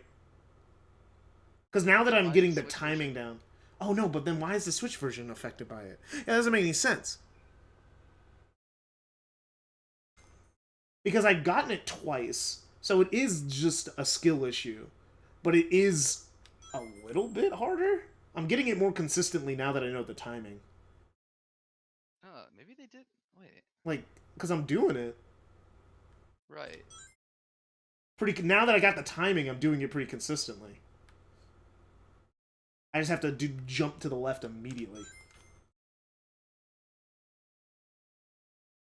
So you are able to home attack. What? Yeah. Maybe I'm just battling it on Switch. I don't know. But yeah, it seems like it works. They may have actually. I don't know. Maybe they did fix it. I don't know. I could just be remembering it wrong. Just try it on the Switch, I guess, next time you get the chance to see if like. Right. I think it is just a skill thing. Yeah, it seems fine. It seems a little bit faster. It seems a little bit, but going back to back, it's still doable. It's just a little bit harder. You just have to be like locked in. Once I got into a flow about it, it's like, yeah, just run boom, boom, boom. I did it consistently, so it's very much possible. All right, and that's okay. I thought I was gonna have to have a brand new bug. Oof! Look at that motion blur. The motion blur looks like, dude. Look at the motion blur on Sonic's feet. I paused it at like the for Jed's like I have it paused and the motion blur is like really aggressive. Makes it look like it's a interpolated AI image, like where they're interpolating an animation. A little bit. Yeah, it's like all like slosh and everything down there. Just kind of funny how it looks.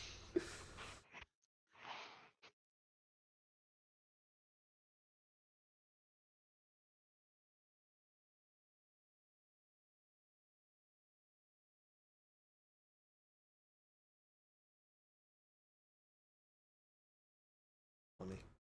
All right. I don't think I need any more Jen's footage. I'm almost done.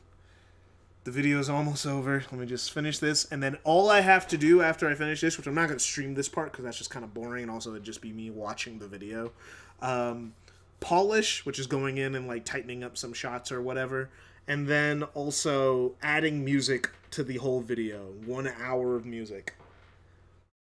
Because I score my videos, so we're going to have to score the entire thing. There's only one part that doesn't need to be scored, and that's the part where we're talking about the music. But everything else needs to be completely scored. And I don't like using the same song over and over and over again like a lot of people, so I usually end up with an entire mixtape by the time I'm done. Because I change songs depending on like what's happening. Well, not just when a song ends and then you start a new one. And then I have to label each song. Then I have to credit all the footage that I took that wasn't mine. If I took it from another channel, I have to credit them. It's like, so I gotta go through that, do all that. Then I have to run it through YouTube's check system before I even start uploading it. I have to run it through and go like, hey, YouTube, is this video copyrightable? I gotta upload it unlisted. Because that's what happened to Sonic Omens, and the thing is, they'll still screw you. You'll go through the check system, you'll let it sit for a day or two, and see if and then they'll go like, no, it's good, bro, just upload it. Then you upload it, and then it'll go like, ooh, actually there was some copyright in there. Now the video's blocked. Why didn't you tell me? I would have changed it. Just tell me. I don't know why YouTube's allergic to telling you what's wrong. They're like, no, something's wrong. We just won't tell you what. Well, Now in YouTube's Sonic, like the IRS of Yeah. content. yes, especially if you do how something. How much of this is copyrighted? I'm not gonna tell you. Okay. I guess this I'll take out, and this I'll take out. This looks right. Hey, so you missed all these. Jail. Even worse if you break TOS or something, and then it's just like your video got striked for TOS. Okay, what was the TOS? Like, what did I do so I know not to do it again? It's TOS. What? It's like, then what did I do? It's like you did something wrong. You gotta figure out what you did. YouTube also just needs a more secure way of like handling this legal stuff, like actually maybe having like a representative or something actually coming forward. No, because see, that there's would so many cost money. cases of people, right? But there's so many cases of people just pretending to be other companies and just copyright striking, which I don't get. I don't know why people are like dick riding corporations so hard that on their behalf they're their legal department. I think that's weird. Oh, it is weird. The thing is that the only way to fight it is if you go to court. Because the thing is, if YouTube gets involved, then they're responsible if you're lying. Right. So that's why, and they don't want to be responsible. So the ball is between you and the corporation, and YouTube's just the medium. It's like they'll just go like, "Hey, we sent that to the corporation. If the corporation responds, we gotta trust them. If you feel you're correct, you can sue."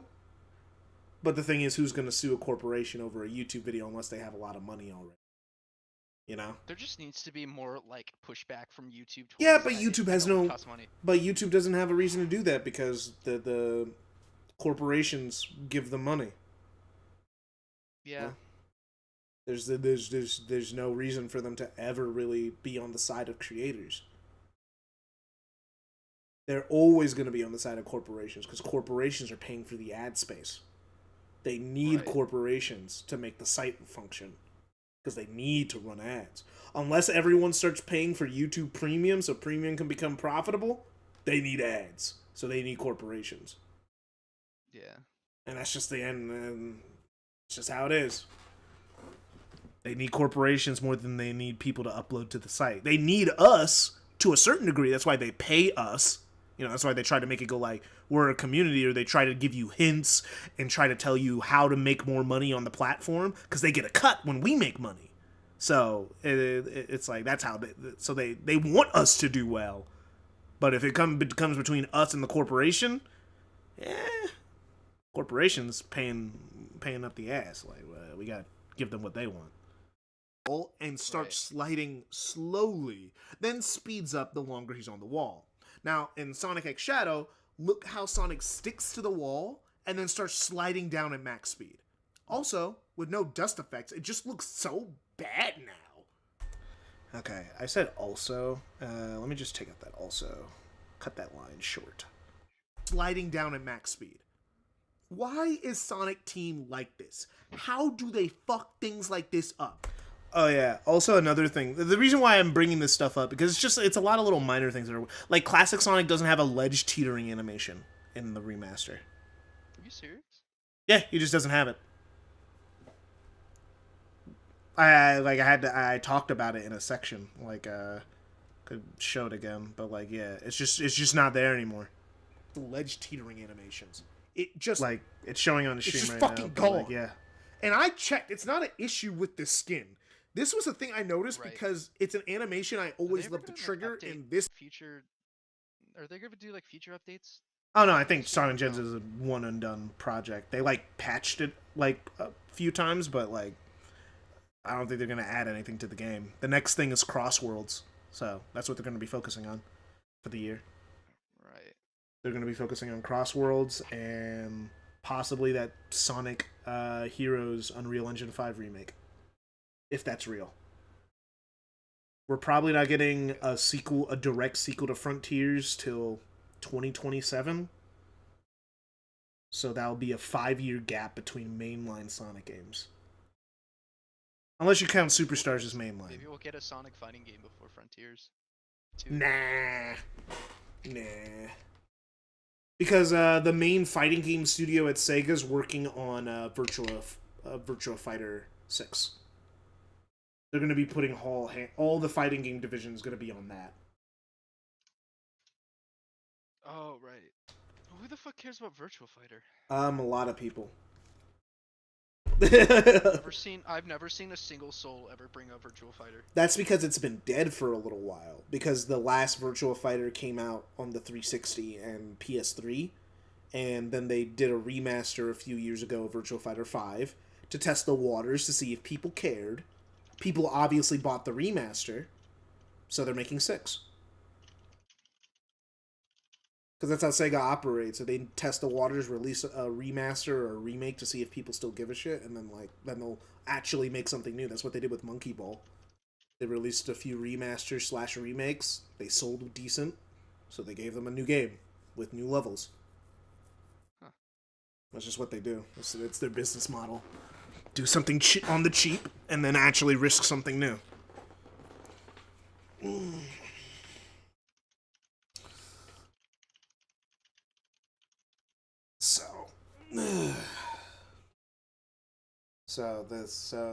So people care about Virtua Fighter. It's one of the more main. It's big in the fighting game scene, not so much mainstream. It's not like Mortal Kombat or Street Fighter where everyone and their mother knows about it. You know? But in the fighting game scene, it's like the first 3D fighting game next to Tekken. How old is Tekken? It's PS1. Oh, okay. And Virtua Fighter is Sega Saturn. They were like direct competitors for quite a long time. Virtua Fighter and Tekken were direct competitors. Dude, but I could not imagine owning a Sega Saturn. That has got to be one of the worst systems you could probably ever buy. And this is coming from someone who bought a Vita. I just see like for that time period, just owning a Sega Saturn has got to be. You got left holding the bag on that one. You know, on that investment. You know, you got left holding the bag. The thing is, it was still good. Like the Saturn is not a bad as a system. Like as a system, it's good. It's just that like the PS1 existed. You know?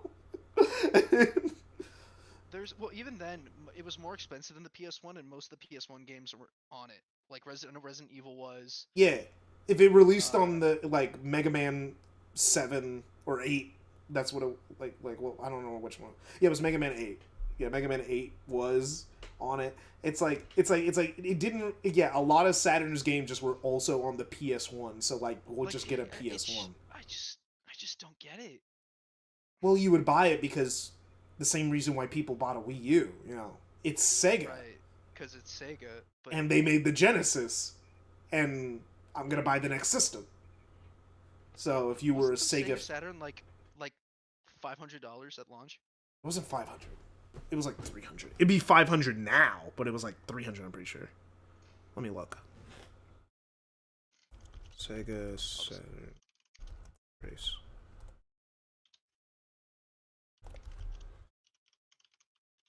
Original price. At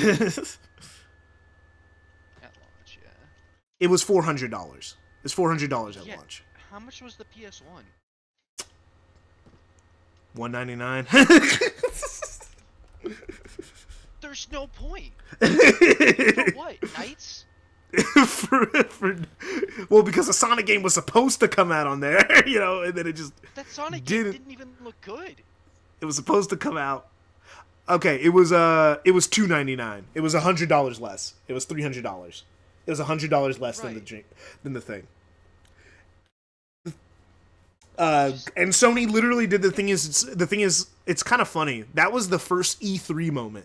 The first like E3 was cool moment was when Sega did their whole presentation saying this is going to cost $400, and then they said, and guess what? It's in stores right now.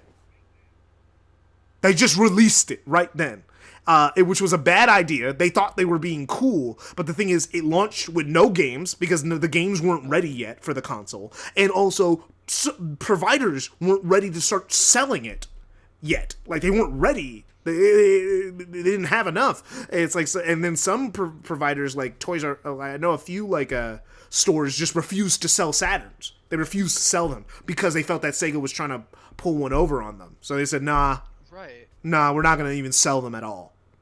So then there was just stores that just wouldn't sell Sega Saturns. So they screwed themselves over there. But what was funny is that Sega did their presentation and everything on the games that they had coming, said that it's out right now, $400, which at the time was one of the more expensive consoles.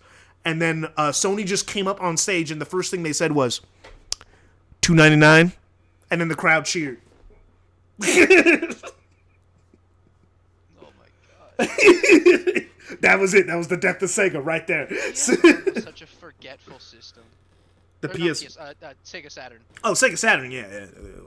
Not PS1. Yeah, I'm not PS1. I mean, the PS1 games, most of them are bad by, like, today's standards, and because people didn't know how to make a 3D game yet, but, like, you know, we can't say it's forgettable, like, you know, too many things that, like, stuck around, you know. At bare minimum, had Crash, Spyro, and Resident Evil, you know, so... Yeah, I just... Also, the Saturn controller just looked bad. I don't know. Yeah, Sega Saturn. Like Not even... It's just the Genesis controller. it's a... I don't know. Yeah, it's just a slightly edited Genesis controller. The thing is, it's like, there's games on the Saturn that are, like, niche, you know? But yeah. That's it, though. That's its bit. It's just niche games. Yeah, it's niche games that never really caught on that they might be good. But yeah, it had Daytona, House of the Dead. They'll get a limited run release, but like that's it. Yeah, Virtua Cop, the Virtua Fighter series. What is Virtua Cop? It's a Virtual Cop, you know. Don't you know about Virtua Cop? You play as a cop. You're literally on the back of the box. What is Virtua? Oh, it's because it's the branding of that studio who was making Virtua Fighter. Oh, so it was 3D, is what they were saying? Yeah. It was made with the same engine as the fighting game, basically. I see. Yeah, Virtua. It's like, you're a cop. Putting your life on the line is your job. Staying alive is your challenge. Is that game good? Sounds interesting. Virtua. I hear it's niche. Like, is this a light gun game? That's why. Yeah, it's like a niche light gun game. The thing is, I watched. It was very funny. There was this guy who did he was playing through all the Sonic games for the first time, really, and he was in SA2, and then he died to the Biolizard fight, and then he got a game over in the Biolizard fight and got frustrated, and he just switched to stream to Virtua Cop. Played the whole game before he chat. He read chat, and chat was saying, "You can go back. You start at the Biolizard fight. You don't have to play the level again." And he was like, "Oh, really? Then let's just go back." Actually, I'm looking at this game. I play Virtua Cop. So it's fun. Yeah, I'm not. I heard it was good. It's just that it was on the Saturn. Yeah. Also a light gun game. Honestly. Wow, that's actually a lot more games released for the Saturn than 1,155 games released for the Saturn. So how many of those games actually sold copies? We're talking a neat 5. We got Knights. we got Knights. We got Panzer Dragoon. We got Virtua Fighter.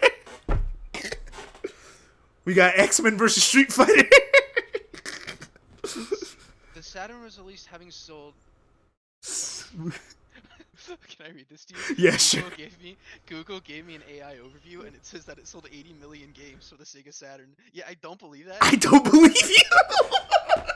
There were 80 million games. I don't believe you. The Google AI is on something. Man, you don't remember the 80 million games that were sold? How many Sega Saturns were even sold? Like, how many Sega Saturns were even? The best-selling game on the Sega Saturn was Virtua Fighter 2, and it sold 1.7 million copies. That was the best-selling game. Virtua Fighter 2.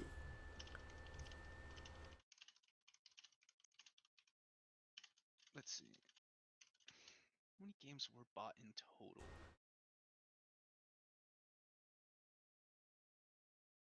Wait, was it actually 8? Wait, what?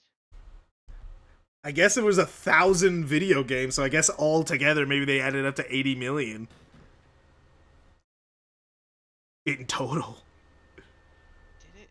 I don't believe that for a fucking second. You know why we're having a mixed reaction to that of like, well, that doesn't sound right. Is because 75% of the Saturn's games were Japan only. All right. It got a bunch of games, just not in the U.S. It was a dead console here. The Saturn did decent in Japan. It just didn't do well here. That's why when we look at that and go like, what do you mean? No one bought a Saturn in the U.S. It did. So wait, did the N64? Did the Saturn outsell the N64? There's no way. There's no. Well, let's look at how many Saturns sold in general. Sega Saturn. Okay. Like- okay, yeah. It's the N64. Okay, yeah.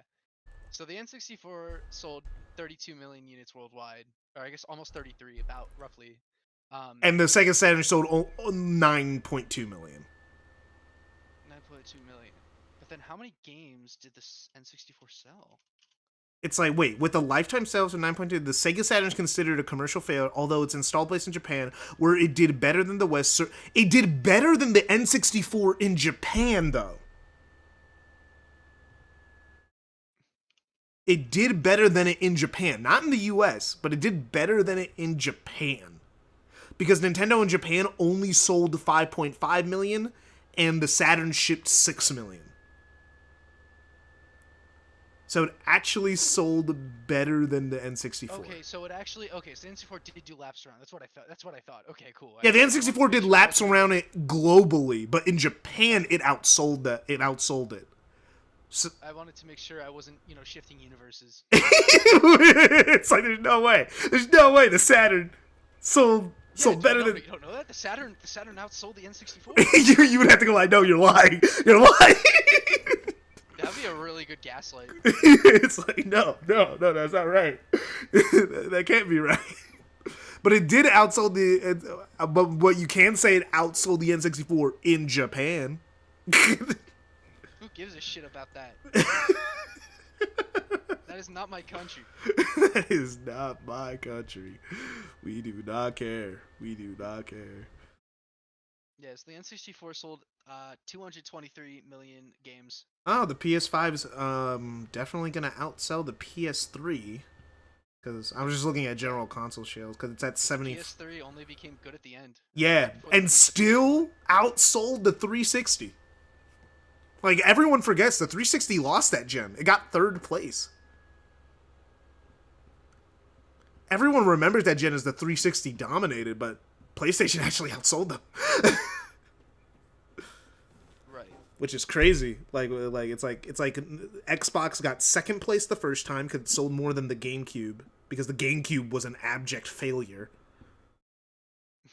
Even though 2010's YouTube would have you believing everybody had a GameCube. Everybody had a GameCube. And it was the best console ever made. No one had one. But it's like, yeah, the GameCube, like, it sold better than the GameCube, and then it sold worse than the Wii and the PS3, so they were 3rd place. Xbox One was an abject failure, and the Series X is selling less than the Xbox One. So Well, wait, what about the Series S? Oh no, the Series X and S have combined sales, and they're selling less than the Xbox One. I think what might happen is when GTA 6 releases, I think the Series S systems are going to skyrocket. No, I think people are just going to buy PS5s because everyone else has a PS5. Because you cannot beat perception. Right now, the perception is that Xbox is dying. The perception is, why buy an Xbox? Because if I buy a PlayStation, then I get the Xbox games and the PlayStation games. There's no value in buying an Xbox besides the Series S is cheaper. But the thing is, when GTA 6 releases, you're gonna have a lot of people who don't have access to GTA 6. You're gonna have PC players, people who are on PS4 and Xbox One. Yeah. A lot of people who are tight on money, and the Series S might just become not the Series X. The Series S might. Yeah, I know you're talking about the Series S, but the thing is, let's talk about pricing a little bit. Series S price. The Series S is $300, right? Like I've seen them in store for 200. Yeah, I mean, because they get marked down because they're trying to get rid of them, but like because they're overstocked because people aren't buying them. And the thing is, you got to think about it. Even right now, the Series S is $300, and people are still buying PS5s. Like, think about it. Like, even now, like, there isn't GTA 6 out. The whole perception is that the PS5 has no game. I think you're being called. Yeah, I just gotta talk quieter. Mom has work tomorrow. But it's like the perception is that the PS5 has no games, right? But even now, it's still selling 5-1 to both Xboxes, even though the Xbox is a better value proposition. Is that this has been probably one of the worst generations. I would say PS5 and Series X has probably been, compared to previous years, probably one of the worst I disagree. generations. I disagree. Worst eras. There's great games every year, every month. I don't know. People keep saying that, but I'm like, what games are you talking about? Like this year alone, we already have like Kingdom Come Deliverance 2. That just came out, and that game's great. Everyone likes that game. Well, not everyone, because it's pretty intense. It's been great but, for like, PC. No, Bad for everyone else. No. Why would you say that? These games are also releasing on console. So how is it just good for PC if these games are also coming out on console? Why? Because the PC can just run it. Yeah, but the PlayStation and the Xbox can also just run it. What's your point? Yeah, and they run it fine, and sometimes better than if you bought something with the equivalents on PC. Because PC gaming is actually in the toilet right now. With all the upscaling, all the ghosting, all the bad optimization of PC ports, where games will release worse on PC than they will on console. It's like PC gaming's ass right now. I would say PC has actually suffered a lot this gen. I guess that, not I shouldn't say as a factual standpoint. I would just say personally wise, because I still haven't found a game on PS5 that would make me want to get. Well, yeah, but you wouldn't. PS4 came out with a bunch of games, and you didn't say. You said that though there was no games there that would make you want to buy a PlayStation 4. The PS4 generation, I just had my Switch, so.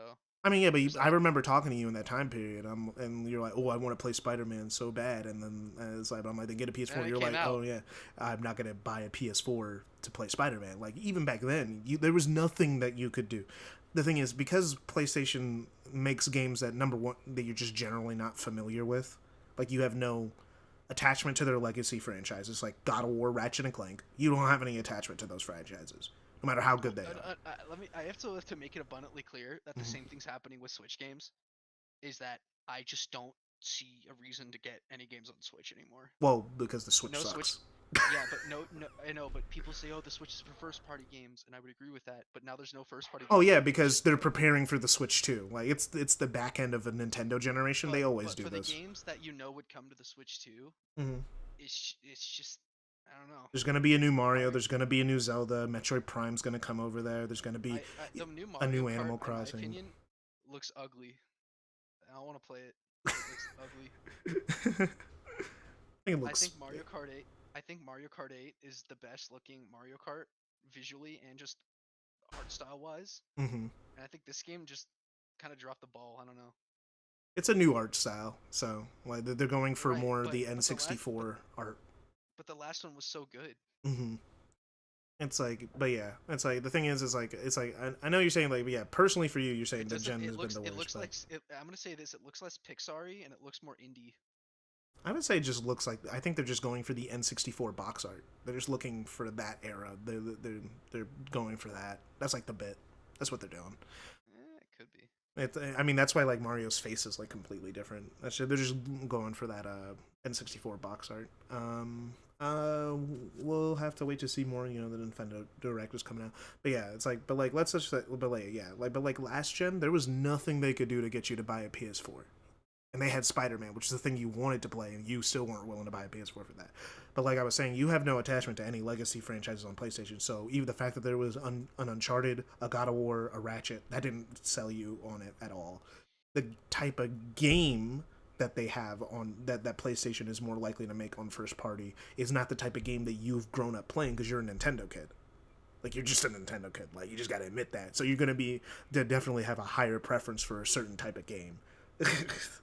Just out the That's game. so true. I don't play the average 3D platformer coming out. I'm just saying that, like, the PlayStation games aren't gonna inherently appeal to you unless you picked one up and, like, enjoyed it. But that's not gonna get you to buy a console. Right. Like, it's like you'd have to have some attachment there. But, like, there's the, like, so for you, like, PlayStation will probably never appeal to you ever unless they start buying up all the third parties and making it exclusive. If they made more, I actually do really want to play Astrobot. Mm-hmm. But you're not gonna buy a PS5 to play that. If more games come out like Astrobot, I mean, they come out with a game like that like where once a year. where there's just games and not cutscene games, then I would probably be more intrigued to buy one. Well, yeah, they do that. Sackboy, Ratchet and Clank, Astrobot. There's like Sackboy was just. Here's the thing, Sackboy just wasn't that good. it was a good game. I liked played it. Yeah, I played it. Like it. I have it. I played it with Again, I played it on PS4. So. Mm-hmm. Yeah, I played it with my sister. Like my sister liked that game a lot, so like I played it with her sometimes, and I was like, yeah, it's good. Did you know the PS4 version of that game ran at 60 FPS? Yeah, that makes sense. It's not like a highly graphically intensive game. I would hope. That makes The last hope for me to get. Oh, actually no. Little Big Planet got me to buy a PS Vita. Mm-hmm. But yeah, it's like, and then Ratchet and Clank. Ratchet and Clank was great. That's like been a really amazing game. Yeah, I know you never grew up raging it. Yeah, we're like 20 years in on that franchise, which the last one is gonna be coming. The next one's gonna be the last Ratchet and Clank. At least that's what it seems to be. Like, especially with the Insomniac leaks, it seems like the next Ratchet and Clank is the last one because we're finally wrapping up a storyline they've been running since 2007. Right. It's like we're wrapping up the Womback storyline, so that's gonna be, so that's like what everyone's kind of looking like, not forward to, but like it's like, okay, so the next one's gonna be the last big one. It might be a PS6 launch title, or it might be at the end of the PS5 gen. Depends. Insomniac's kind of off their pace right now because the hacks happen, and pandemic happened earlier. Remember they got the hacks. Remember all their information got leaked and all this stuff got leaked for the games? That was like last year? No, 2 years ago. That was like in 20. No. It was 2024. It had to be 2024 because it was after Spider-Man 2. It was after Spider-Man 2. So it was like 2024. Like a bunch of their stuff got leaked and hacked, and like cuz someone got into their system, got into their cloud, and like stole all the information and put it on the black market, and like people posted it for everyone to see, that's how we have so much Wolverine gameplay. There's a Brazil Wolverine PC port. That's how Spider-Man 2 got ported to PC really quickly. Remember that? Oh yeah. Because the source code got leaked, so then they put it on PC.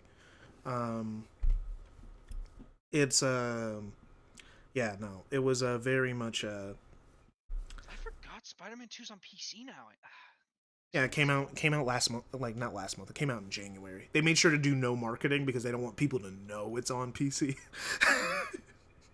They prefer people buy a PS5 to buy Spider-Man 2, not get it on PC. So they kind of like pushed it under the radar, gave it no marketing, and went like, yeah, it's on PC, guys. Go check it out. But PlayStation seems like they're trying to de-emphasize the PC thing. Like they're gonna still port the games to PC because it's free money for them, Like that, like it's like we made all our money on console. Now it's a year or two later, we get to make money again from people who didn't buy the game already or people who are gonna double dip. So we get to make another free. I think maybe I would have bought a PS5 if Silent Hill was like an exclusive. Yeah, it was a console exclusive, but not a. It was not a like. Because PC, it was still released on PC, but it didn't release on Xbox. It was a PS5 and PC release. They had no Xbox release. That was its thing. Because like Sony gets a lot of third party because the thing is like Sony gets a lot of console exclusives, but they allow the game to also still release on PC.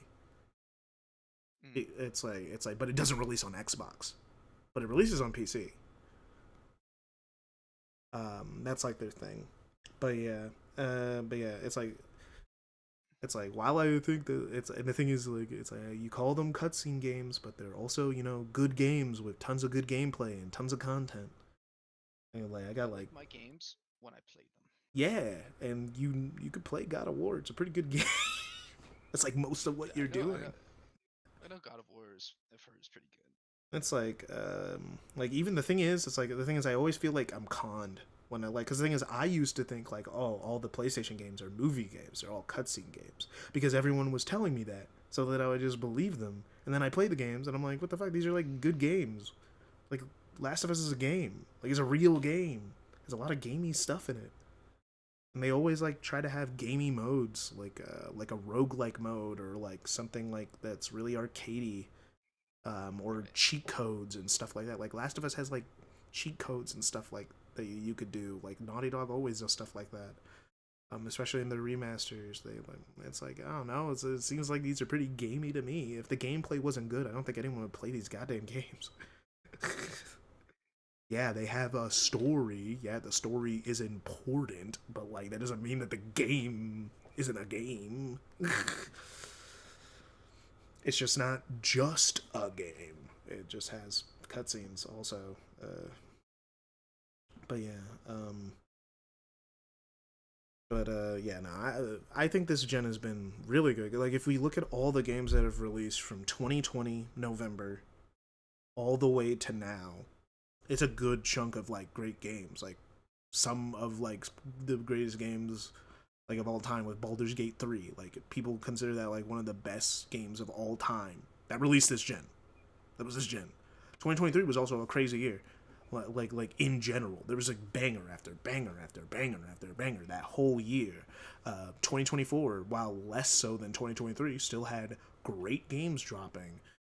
Like constantly, like even if it wasn't like 10 out of 10 bangers, still Black Myth Wukong, Space Marines 2, Astrobot came out last year. Like, well, what else dropped? I know like there was a few other. Oh yeah, Final Fantasy VII Rebirth came out. That was a great game that dropped. Baltaro came out. Like, it's like there's good games coming out this year alone. We're already in a strong year with Kingdom Come Deliverance 2. Monster Hunter Wilds, Split Fiction is just dropping. Later this year, there's going to be Doom, a new Doom game, which we all, well, there hasn't been a bad one. Let's assume it's another banger. It sits in my Steam library, and They're I good. just forget to play it. They're good. They're great actually. They're like amazing games. Like they're consistently, like they did it twice in a row. And like the third one's also probably also going to be another amazing game. So like let's just better give them the benefit of the doubt than not. Ninja Gaiden 2 remake came out, and Ninja Gaiden 4 is coming out later this year, which that's amazing that Ninja Gaiden 4 is coming out. There's that new RPG that looks really beautiful, Exposition 33. Outer Worlds 2 is coming out, and people love Outer Worlds. I haven't played Outer Worlds, but I know a lot of people who do love that game. Outer Worlds 2 is coming out later this year. GTA 6 is supposed to come out this year. If it doesn't get delayed to 2026, but like it's supposed to come out this year. What else? Death Stranding 2 and Ghost of Yotei. I know you don't care because they're PlayStation exclusives, but those are considered like Death Stranding 1 is a good game, and Ghost of Tsushima is a really, really good game that everybody likes. But it's like, yeah, games 2025.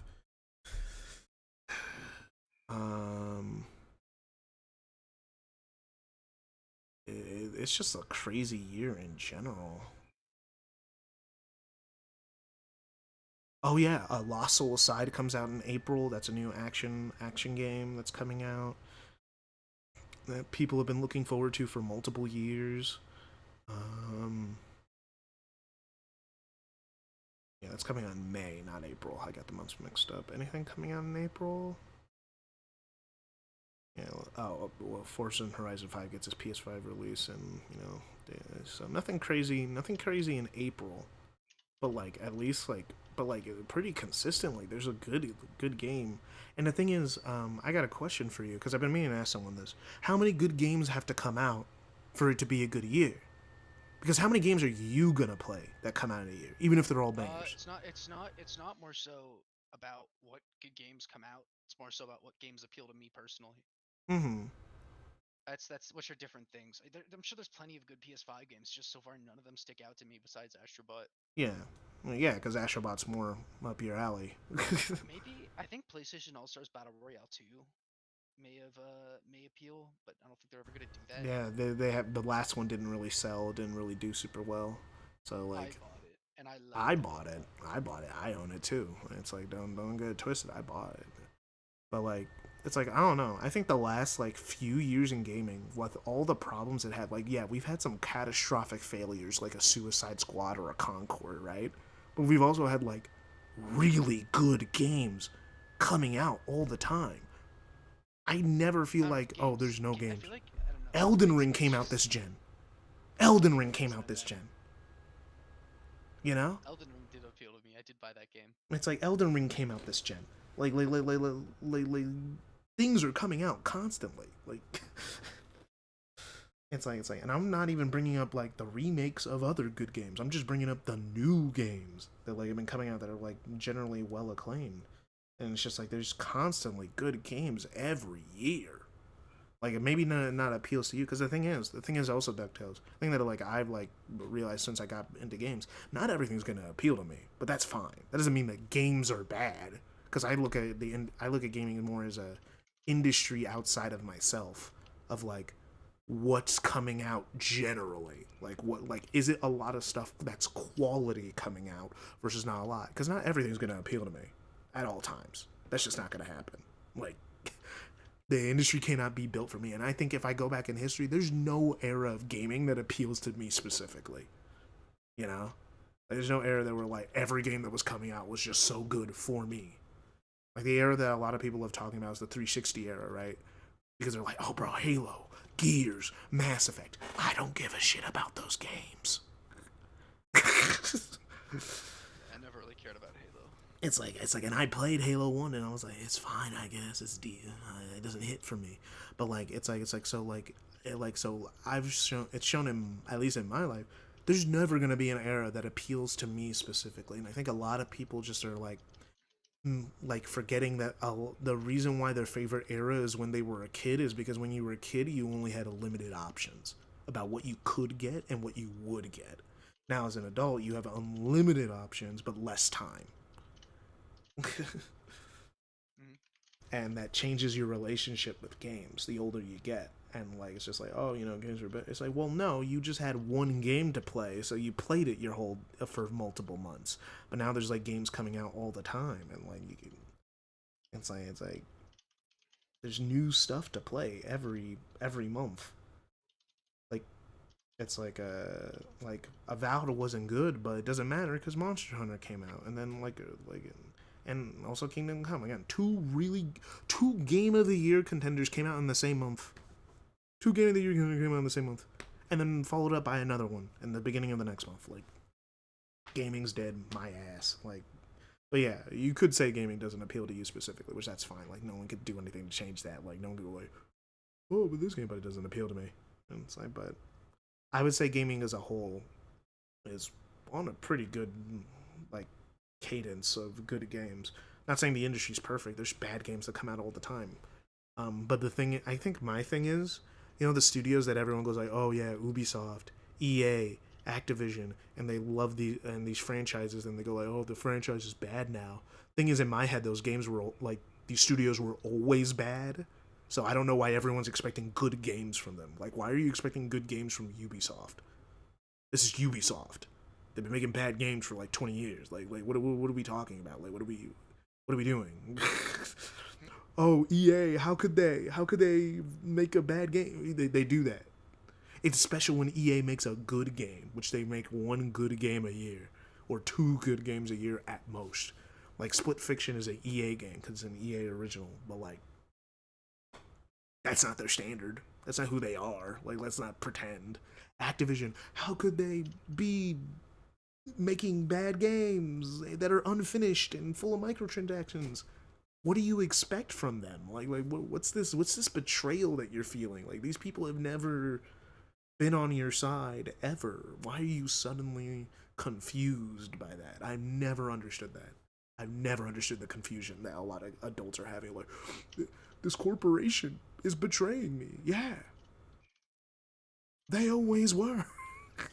They never were on your side. Now, if Nintendo starts dropping some dookie donkey ass games that are unfinished with a bunch of microtransactions, now we throw an uproar. Because this is a good company that's been consistent, you know? Now we go like, whoa, whoa, whoa, whoa. But when Activision releases another piece of slop, like, come on. What are we doing? What are you mad about? Just don't buy it. But you niggas buy it anyway, like, cause, you know, Madden, Call of Duty, top selling games every single year. You guys keep buying them. And I know I've said this before, but I stand by it. After a certain point, you gotta blame the consumer. Yeah. After a certain point, it's like, what's the company supposed to do? The company does what makes it money. But the thing is, how does the company make money? If you give them your money willingly. They're not stealing the money out of your pocket. You have to give them the money. These corporations are so greedy. Then don't give them the money, but people still give them the money while complaining about how greedy the corporation is.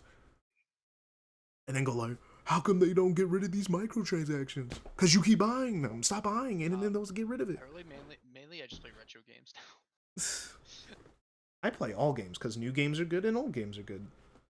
It doesn't really matter, you know? If a game's good, it's good. It's like, so, like, I can never stand by, like, oh, yeah, buying it. Because also the thing is, like, it's kind of funny. Like, I always hear, like, when a game comes out and doesn't have a bunch of microtransactions and stuff, and people go like, oh, thank God, it's one of those games that, it's like, it's one of the rare games that don't have it. And I'm just like, there's games, like, you guys say this every year. Like, almost every game, like, Spider-Man 2 didn't have any microtransactions. Like, come on, like, it's not that impressive anymore. Like, I mean, I guess we should praise them for not doing it, but like, fully released games is like not as rare as people act like it is. Right. It's like people go like, oh man, it doesn't happen. It's like, what games are you playing? Are you just playing Call of Duty?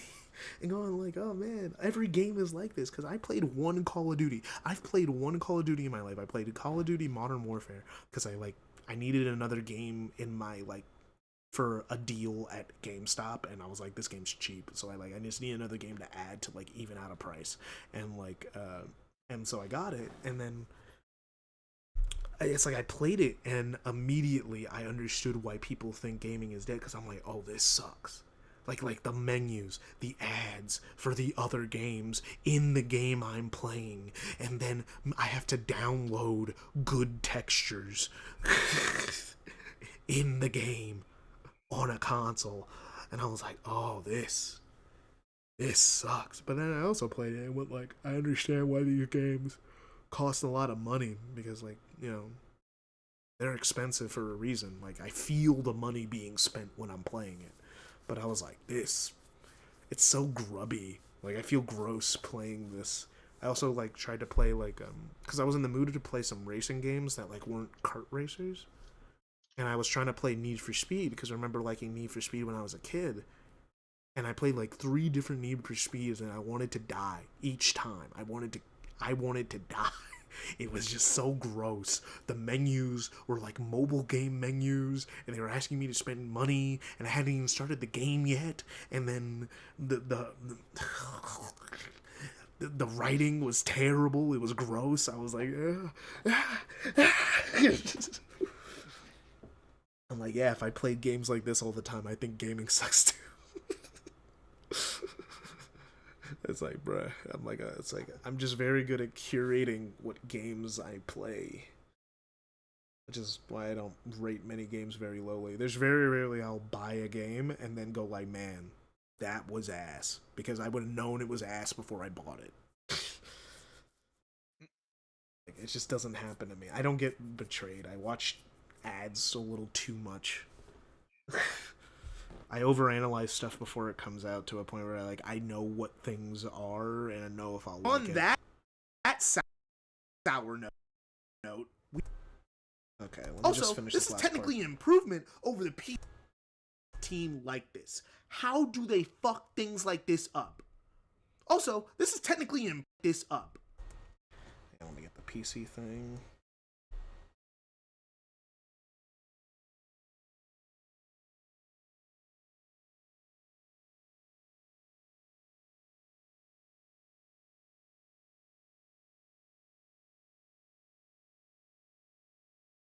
Things like this up.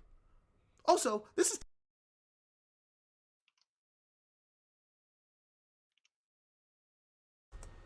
things like this up. Also, this is technically an improvement over the PC port because they're just fucking jitters. Yeah, that PC port had a lot of fucking issues. But on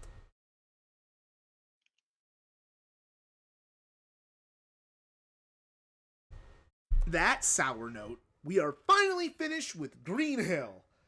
I only have to talk about the red ring,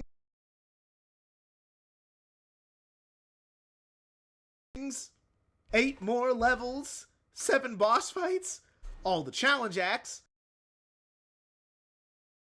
But on that sour note, we are finally finished with Green Hill. I only have to talk about the red rings, 8 more levels, 7 boss fights, all the challenge acts, the skills, and shadow gens. How long is this video again?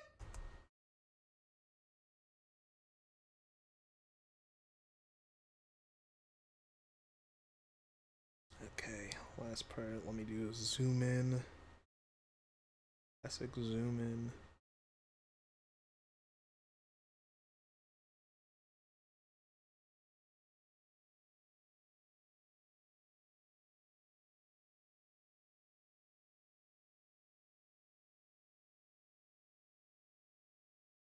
Oh no. Go back. Go back. What the fu- Oh no, go back. Okay. Delete all the keyframes.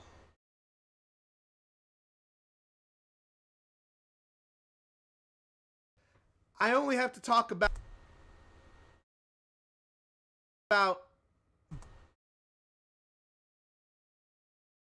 the red rings. Oh no, wait. I'm stupid. Reset that whole thing. The red ring.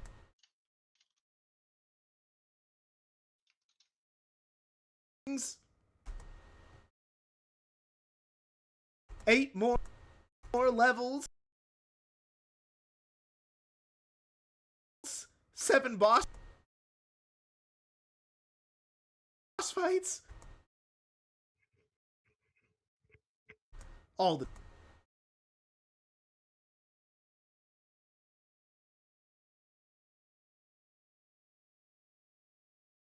challenge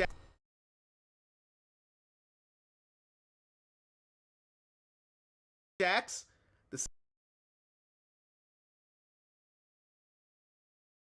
skills,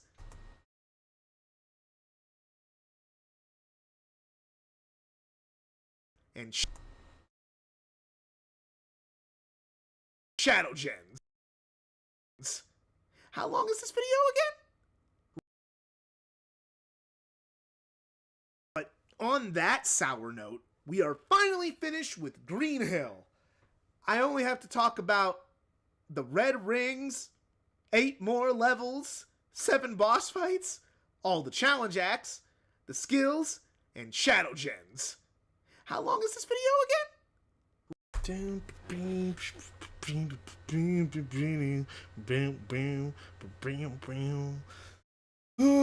Okay, the video is officially the final count, at least until I record my epilogue, which I usually only record when I'm fully done editing the video, and the video is gonna go up any day now. That's usually when I record the epilogue. But the video is officially 58 minutes. It's shorter than the Sonic Omens video, but dramatically more editing work. I just gotta wait for Hero to get back to me. I paid him to make the thumbnail. so I gotta wait for him to get back to me. And my girlfriend is making a comic for the beginning, and I gotta start adding music to the video, and I'll do that slowly over time while I'm waiting for the rest of them to finish their thing. Because music is the last thing you do. I already got the first part scored because I just was testing something. 2011. My family, friend, aunt, as a late birthday. Thing is, you gotta work with audio, with adding music. You gotta make it quiet, but not so quiet that nobody can hear. Present took me to the movie, and I didn't really bring my wallet. Dun, dun, dun. It's gotta be quiet that YouTube doesn't realize that you're using copyright, possibly copyrighted music. November 20th, 2011. My family, friend, aunt. And it's also time to start doing polish, making the background bigger. The date. But yeah, I'll start working on that. The videos are done. The video's done though. Pretty much. Everything else is polished, so the video isn't ass, but it's fully video and it can be watched. It can be fully watched now.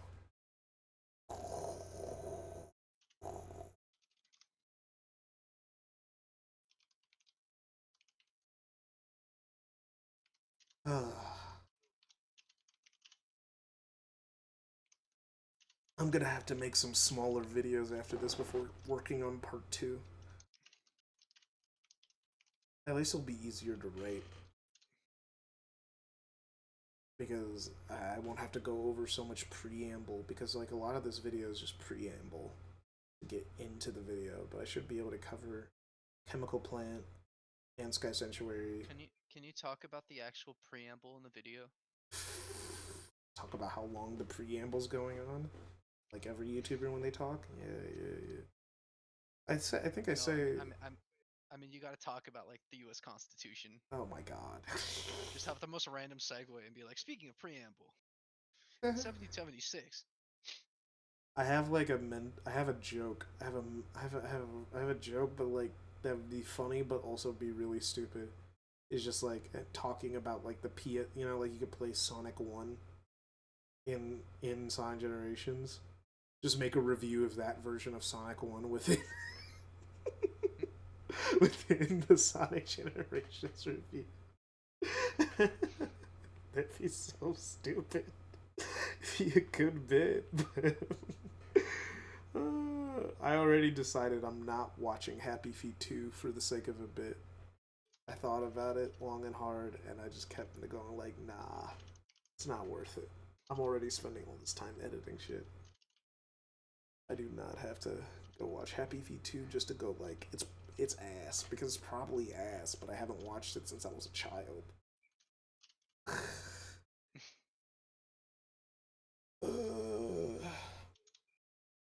But yeah, it's gonna be a long project. It's gonna be longer than the game, because the fact I'm 1 hour in and still in Green Hill.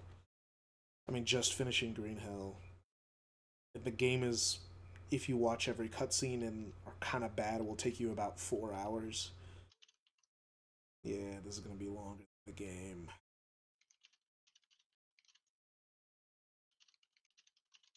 Probably a little bit shorter than playing... Oh no, because I'm also talking about Shadow Gens, and Shadow Gens will have so much more to talk about. Because I also made the decision that I'm going to talk about every challenge in the game. I even went through the effort of S-ranking every single challenge. To say, I mastered each one while I'm talking about it.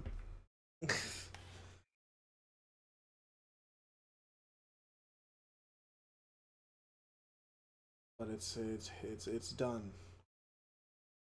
In a general sense. I still have I have bits pre-written. You almost added to that list of pre-written bits with that fucking speed highway thing. I'm glad that there's nothing wrong with that. But I had to add another thing to complain about. And this video is about how Sonic Generations is my favorite game, of all time, and But you know, you can't truly love something if you aren't willing to criticize it. But glad it's mostly over. I can probably come out with this video later this week if my artists finish their art. If they finish their art, I can come out with it later this week. If they don't, I'll have to wait till next week, but it should be out before the end of the month. And hopefully it gets enough views for YouTube to feel I deserve a paycheck. Alright, I'm gonna end the stream. Alright, see ya.